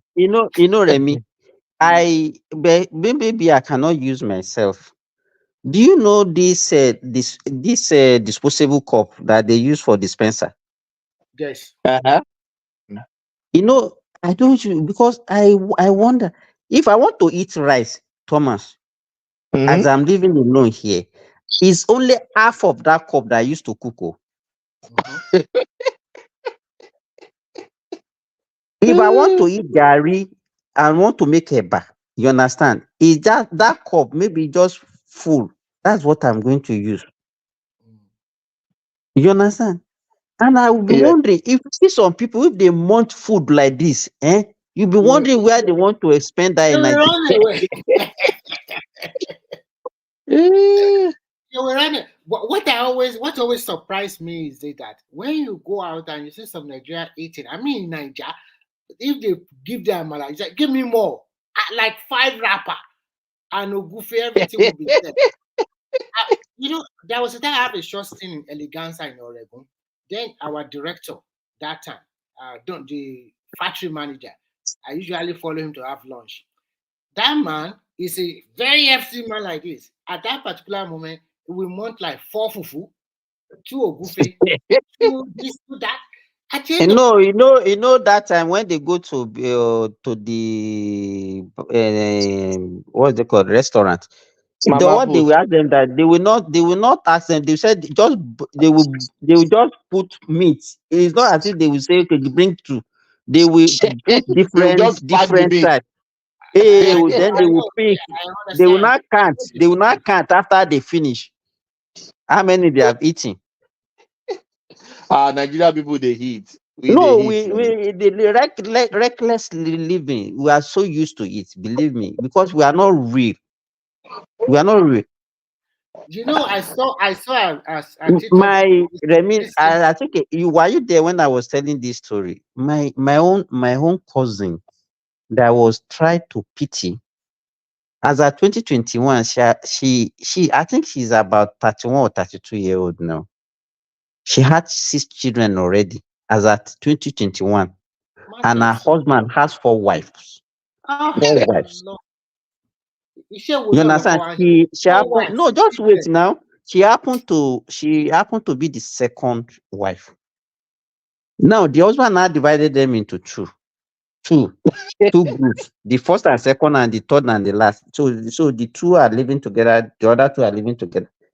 As at that 2021, when she came to my house, she was telling me that if they prepare, that 10 kg semovita, that they will finish it once. It's 1 meal. 10 kilogram of semovita is 1 meal. No, tell me under what economy can you survive with that? Or can you survive with that? Why are men not so disciplined? As at then, the man had 24 children. As at then, 24. 10 kilogram of semo that we eat here for 6 months. They eat it just a day. See, I want to ask a question. So can that mean the man is probably having 2 to 3 children every year?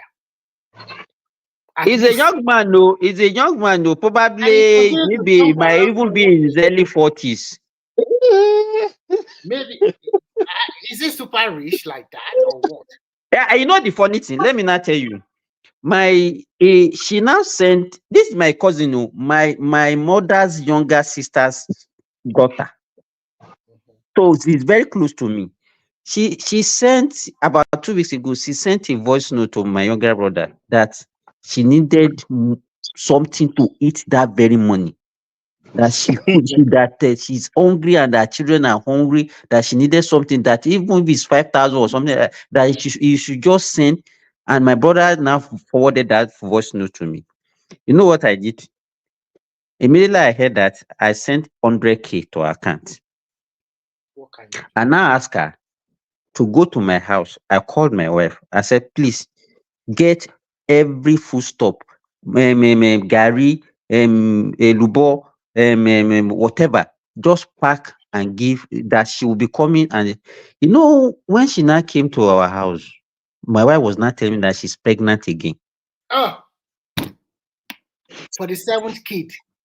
I don't even know. Maybe that, because I didn't know what happened between 2021 and now. So maybe there was one in between. I couldn't. You understand? So let us even assume that would be the 7th.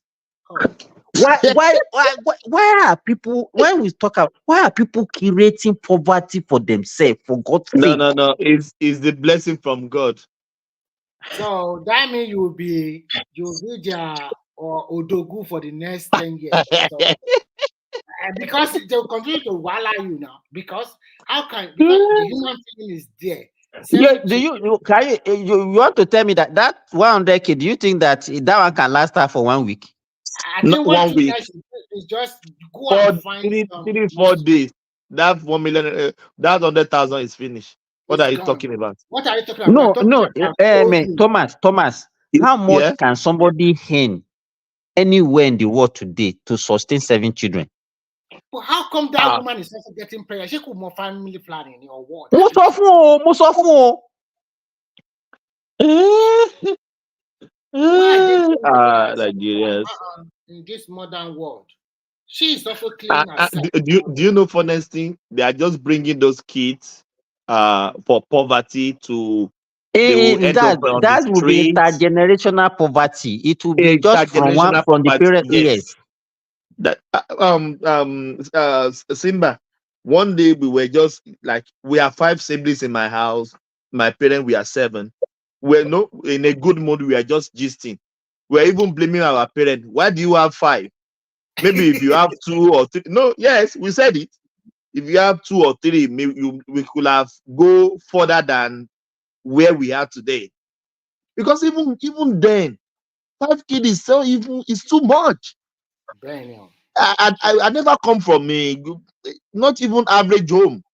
Let's say maybe average maybe average home. We were never we see what we eat. It's not we eat what we want. You understand what I mean, Simba? No. 5 kids, even then in the 60s, 70s, that I was born in the 80s. It's too much too. 5 kids. Why? No, it's too much. And if you ask these people, is the richer, is the poorest of the poorest, the wretched one that is giving back to all this. Otedola never born 10 kids. Dangote never born 100 kids. How many? The problem with us is this. People used to judge themselves with whatever they have at the moment. You understand? But they never think that, okay, what if things changes? What if I fall sick? God forbid, what if I die? Yes. And those eventuality always came in. You can't help it. You can just fall sick. Even things can change. It might not even fall sick. Things can change. Yes. So you have to use your time very well. The little you have, continue to like. So you can't say because I can afford it now. I have the money. I can afford to feed 40 children. So because of that, I will have 40. What if things change? Do you What know will become of sometimes? those 40 children? Do you know there's this particular woman I knew, and we were talking, and she has about 5. And I was like, when she asked 3, I said, put a stop now. 3 is enough. He said, it's not my fault. It is my baba, my daddy want a boy. Continue, the 4th one come, girl. The 5th one come. At the end of the day, now 5 girls. Okay, why not continue now? So I think what you are doing, it does not matter whether boy or girl. It's the same thing. So some of our men are also terrible. Men will be telling you, I want a boy. That's why I continue to pump. And you will see some women, it's like every year. It's like every year the tummy must come out. Sometimes I will ask, why now black women? Sometimes I see some black women here. It's every year, tummy pump out, pump people. Those ones, they have their own motivation. Probably because maybe the child support or whatever they will get from government or whatever. Yeah, the government But you that you are living in Nigeria, that you have no support from anywhere. What is your motivation? How much is the child support, sir? Sometimes I see some kids here, you can also see that they are not really taking care of these kids, okay? No matter what, how much is child support. But if you have 2, at least you enjoy your life. But when you continue to have like 4, 5, 6, 7, no, come on, man. How much is the child support? Sometimes I see some Somalia, Ethiopian here. You sit there, are they really having best of time? No. And the child support, they continue to decrease it year in, year out, one way or the other. So many conditions in front of every country they are tightening up now. Everybody is tightening up now. Exactly, that is the same thing happening here. Every year they are decreasing the child support every year. Yeah. So why are you not I have a Sudanese that had 11. Oh my God. He's my church member. 11. Kí ló gbé I have Sudanese dé church gan? Kí ló gbé dé church? Ó bóyá ó rò pé ó máa rówó kankan bẹ́ẹ̀ ló fi wá síbẹ̀ yẹn gan jèrè. Simba 11. Do you know what they are driving now?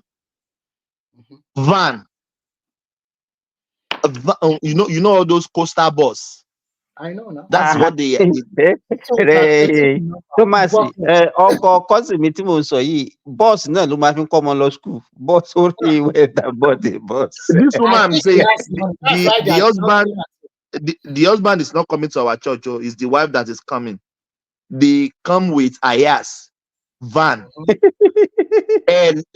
11. One woman, no, one woman. 11.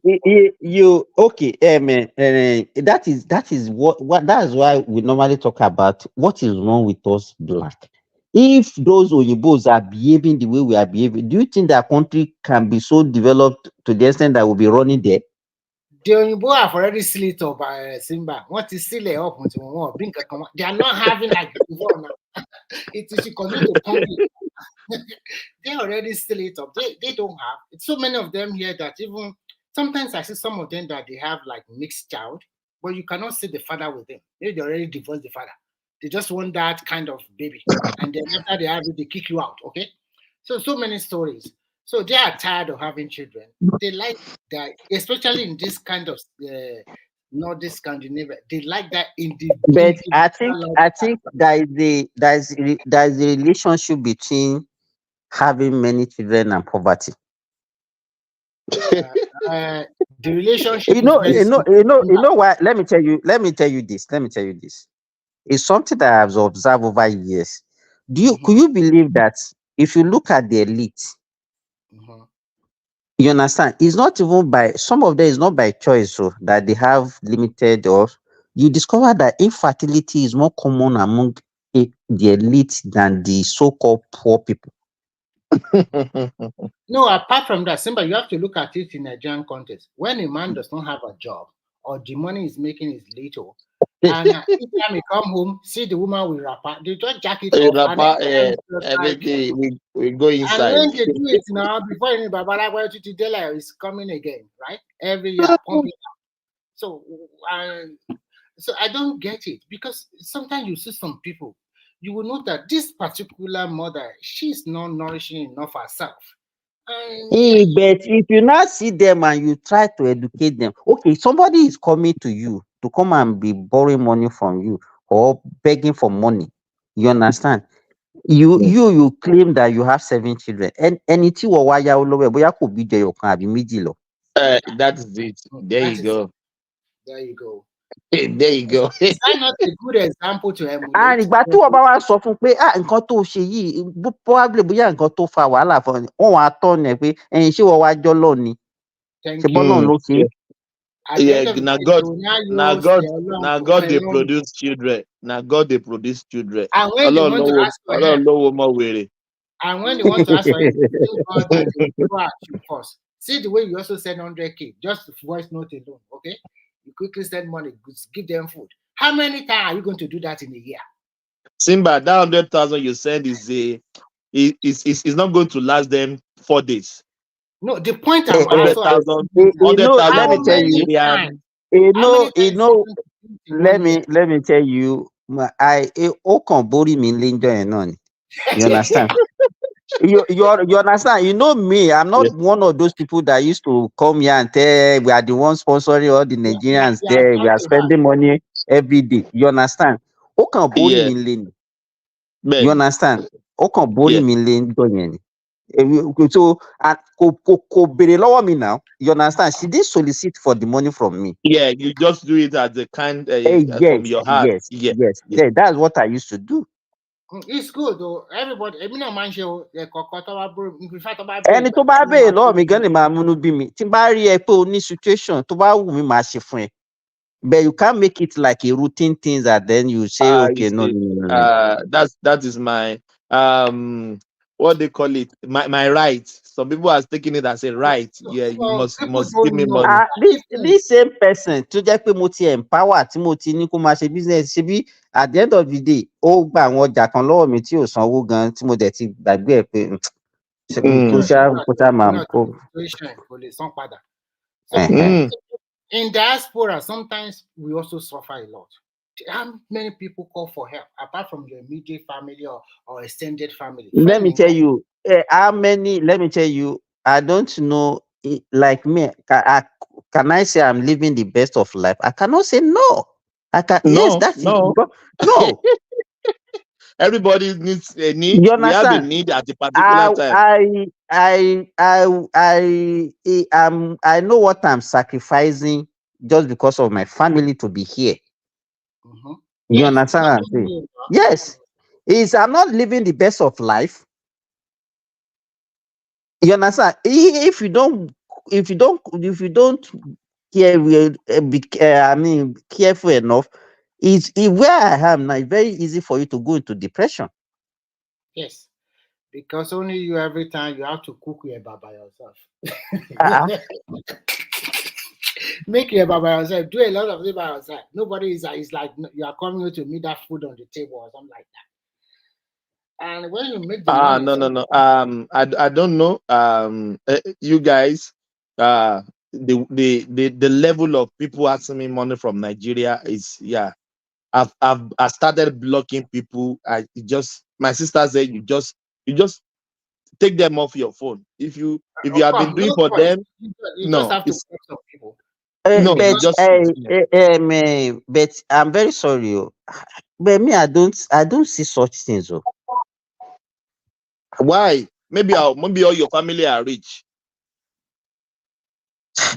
I don't believe Friends, me. Believe me. friends, I don't. Or maybe friends, because family, relations, asking for money. I even regret giving them my number. No, Even no, no, I if you no, can't. no. even I if you can't. don't I see, can't. I can't remember when last anybody send a message or call me for such things. Believe me. Simba, if they send message, good morning, how are you? Ask the family, how are you? Good, I'm fine. Oton, the next thing is to ask the something. next 2 or 3 days, they will ask for money. That is my routine. This is my experience every blessed day. There was Somebody this care by Mhm. 2 days, 1 day later, they will ask for money. Like this particular boy, two man telling me about my Niger, no Julo Dada. But I did not see him for like 10 years, and I got his number. It is me that even call, not him calling me. For the next 30 minutes that we have that conversation, he was just telling me all the problem of his life from A to Z, and he wanted me to give him $500,000. Just like that. And I asked him, but you did not ask of me. I just called you for 30 minutes. Now you are asking me to give you this. I don't have. Even if I have, I won't give you. What does that mean, Seth? I don't get it. You don't look for me. It's me that look for you, and then you're not asking for such a lot of money like that. I don't get it. At the end, I just send the little I can, and he collected it. It's over.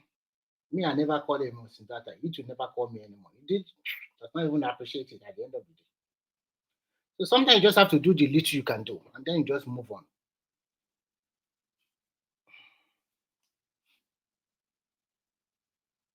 The issue here is some of these things also maybe people just want to be taken advantage. Yes, they just want to be taken advantage. But the issue here is that we have to, as Nigerians, everybody just have to adjust to the Yeah, present reality. yeah. We just And have to adjust to the present reality. even where you are living, you cannot tell me there is no inflation. It's for the No, no, rest. no. Let me tell you this. Mhm. One of my colleagues here, she has been here for like almost 7 or 8 years. She told me that when she came newly, that with 1,000 Saudi riyal, that time, that 1,000 would be enough for her to pay her rent, to pay for food, for everything in a month. Mhm. You understand? But now, with 7,000, 8,000 is not enough to do that same thing. Yeah. When I went to China, I just spent 1 renminbi. 1 renminbi means that like that 1 naira for bus. The highest I paid for Subway in the beginning, it was 3 RMB. And it can take you from Ibadan to Oyo or even to Abeokuta because there are several stations along the line. It's a very big country. But along the line, the bread we used to buy for 3 RMB jumped to 5 RMB. Before I left, that bread already jumped to 15 RMB. Now they are telling me that kind of bread now is about 22, 24 RMB. And the people there, they will not complain like Nigeria. We are dead. Let me give for example. And they never increase their salary like 2010, Nigeria, every something like that. They won't do that. 2010, when I went to India, I think the exchange rate that time was about 12 I never liked that country from day one. 12 rupee to $1 or so. That was what I was exchanging that time. Now, do you know how much is it now? It's about 90 rupees to $1. Just 3 years ago, Egypt, it was about 6 because they also is pounds. That is their own currency. Pounds. They call it Egyptian pounds. It was about 6 Egyptian pounds to $1. Do you know what it is today? 55. 6 to 55. Believe me. Just 3 years ago.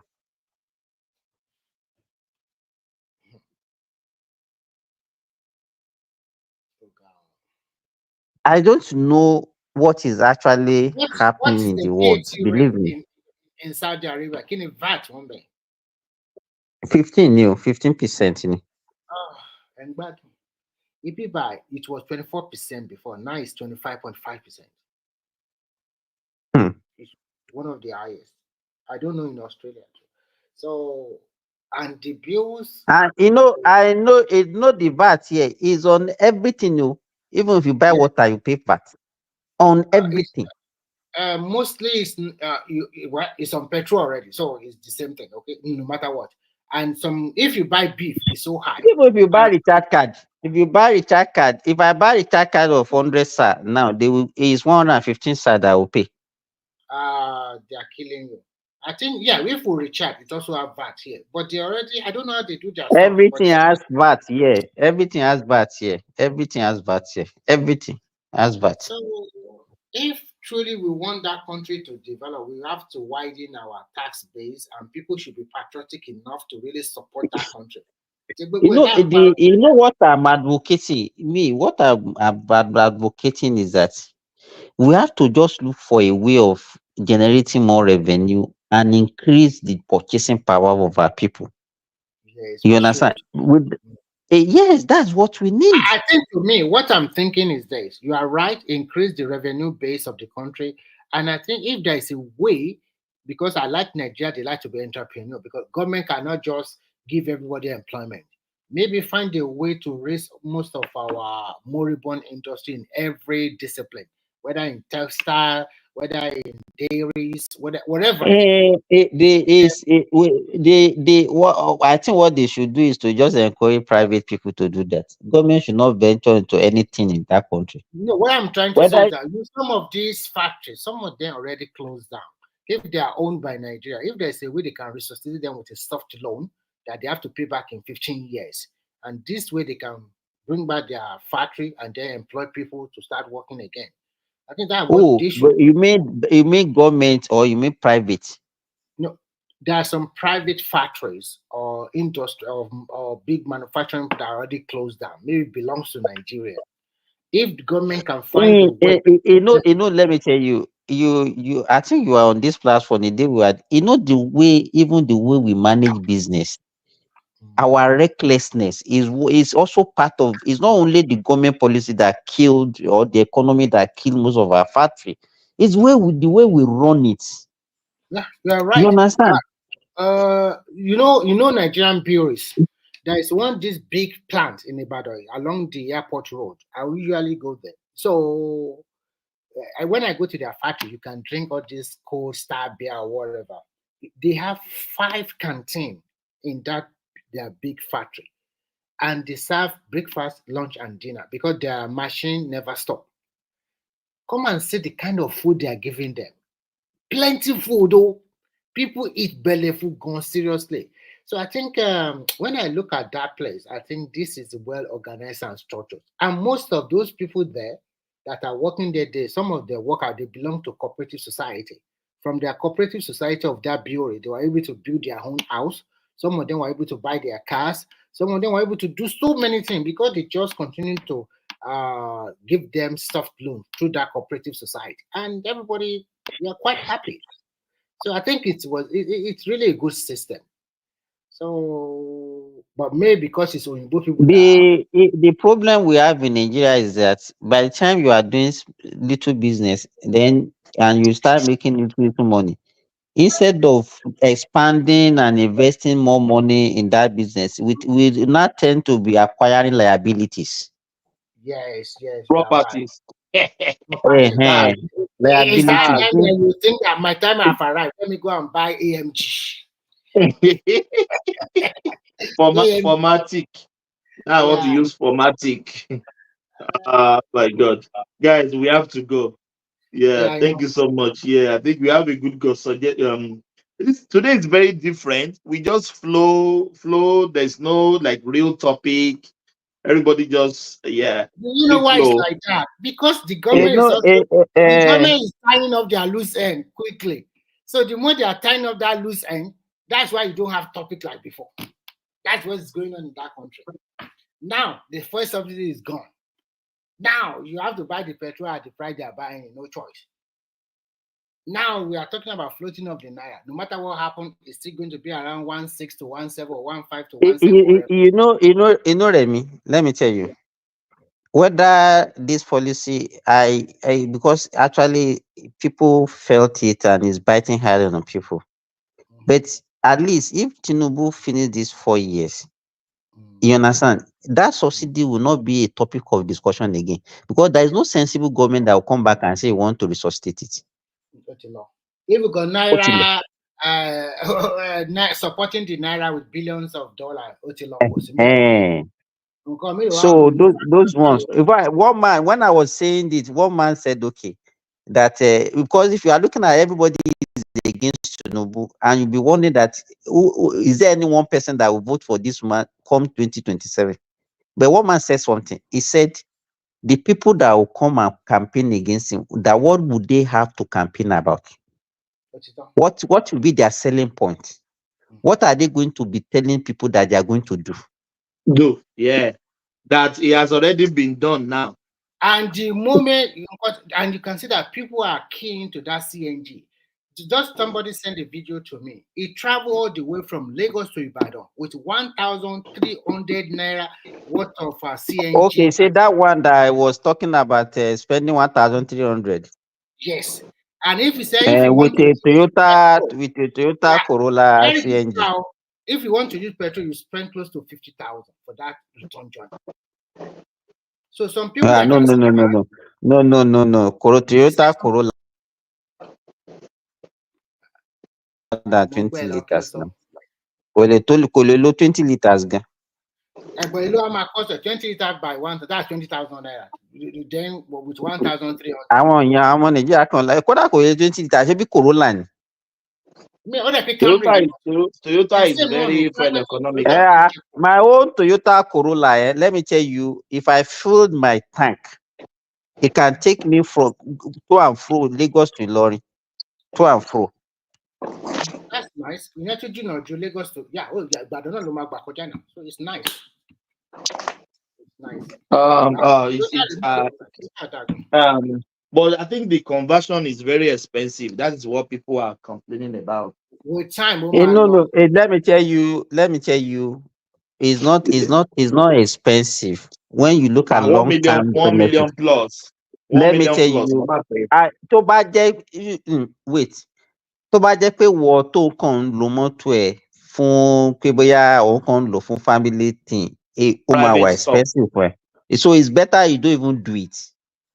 You understand? But tó bá jẹ́ pé wọ́n tó ṣe commercial, tó bá jẹ́ pé commercial activity ni.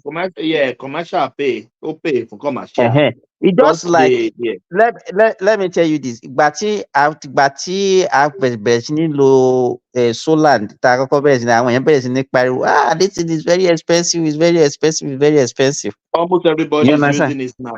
Almost Okay. everybody is doing yes Okay, now. let me give you for example, Thomas, the one I installed in my farm, tí mò ń lò nísìnyí báyìí mi ò lo diesel mọ́.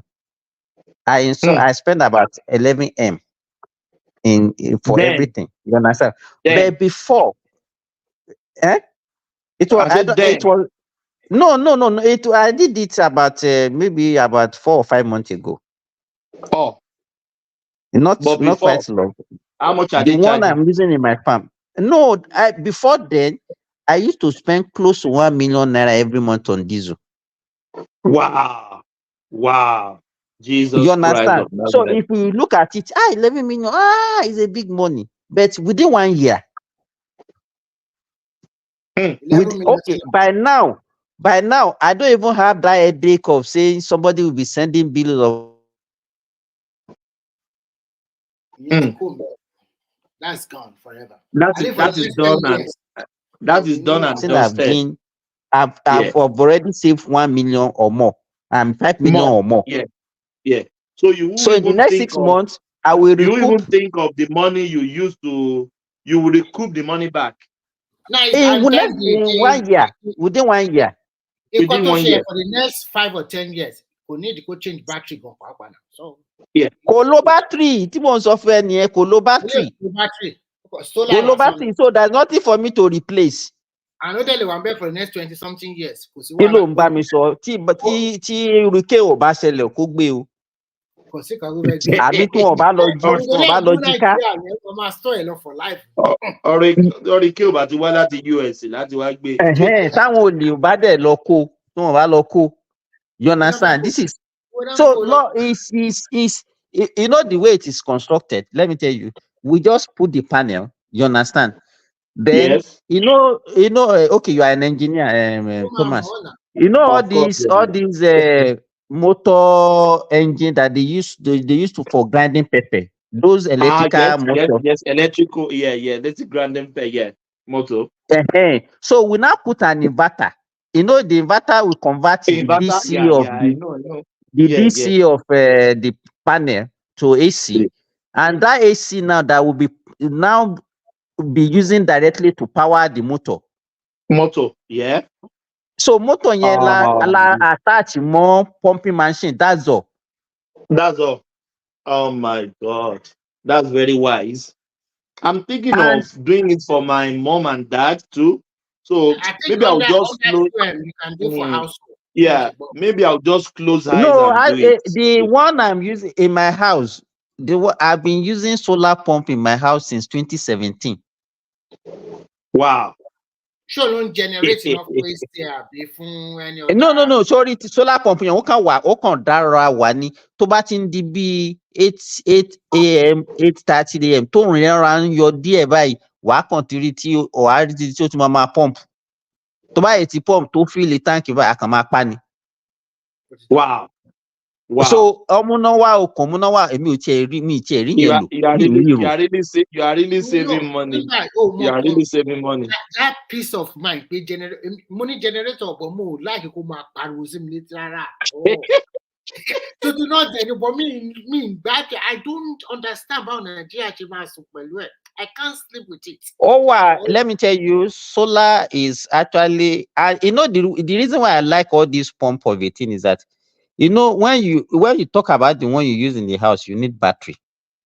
You understand, for storage. But you need the battery, and battery only mama maybe be changing every 2 or 3 years. Do you understand what I'm saying? But you need the short no in the next 5, 6, 7 years. Oh no, àfi tó bá yẹ pé àwọn bóyá bí motor yẹn ní issue àbí pump yẹn wàá kàn máa repair. Motor doesn't have like issue like that. They are long lasting. Totally power AC, totally power deep freezer. You understand? They are doing some to get under 2M or 2.5. They put the solar panel on your roof, and then this one can power 1 or 2 AC. can power Yeah, your I was thinking to do some for my parents. They don't even want AC. They just want the lights to be on. That's it. They need ah lights, fan, and yeah. television. I That's have it. that one now. Yeah, I have that one. Thomas, if it's Yeah. that one with less than 2 million naira, you can do the one that can even be lasting them 24 hours. Yeah, they Yes. don't. Yeah, just to charge their phone. Pump. If there is NEPA, they will use that one to pump water. They just need lights and fan at night. They should not sleep in darkness. That's it. That's what they don't want. AC. They don't. I even wanted to buy AC. They say they don't want. The So smaller they one don't I need have that. Yeah. now, Thomas, the smaller one I Yeah. have now, if I tell you how much we do it, it's a small one, just one panel. And this one panel can charge your phone, can take all the light at home, and can also power you can use for recharging your phones. I think we pay less than 100K. Wow. But I want to expand it more so that I can bring more So you stuff. have more capacity. Yeah. Yeah, that's Yeah. what I think the solar is going to be the last bet of all Nigerians. Yeah. I want this not in jar. Yeah. No. I have colleagues there, Thomas, that they are disconnected from the national grid. Even my sister-in-law, ó kàn bínú jọ́ kan ló lọ sí NEPA ọlọ́kan ó ní kán wá jáná wọn pé òun ní dẹ̀mọ́. It's true. Wow. Solar Mm. As far back 10 years ago, I knew somebody that has been using solar panel. Till now, he's still using it. 2016 2016 mo ti ń lo solar panel 2016. He doesn't even care about NEPA. Never. When the NEPA comes, glory be to God. If they don't come, they are I don't even know when they bring light. I don't know when they don't bring light. In 10 years, the house has never been in darkness. Never. He has adopted that since. Even before I left Nigeria. That solar panel is a game changer. It's a game changer. Let's leave. Thank you so much. Yeah, thank you so much. Yeah, our there, Simba. Simba, can you wait? I want to say something to you. Yeah, just stay there. Labi Asho. Yeah. Thank you, everyone. Yeah. See you. Catch ya later. Carry the conversation in the comment section. I said peace. Thank you. You can only see, but you can never get there. You can only see, but you can never get there. You can only see, but you can never get there. You can only see, but you can never get there. You can only see, but you can never get there. You can only see, but you can never get there. You can only see, but you can never get there. You can only see. But you can never be there. Listen, you can only see, but you will never want them. You can only see, but you will never get them. You can only see, but you can never be there. You can only see, but you can never be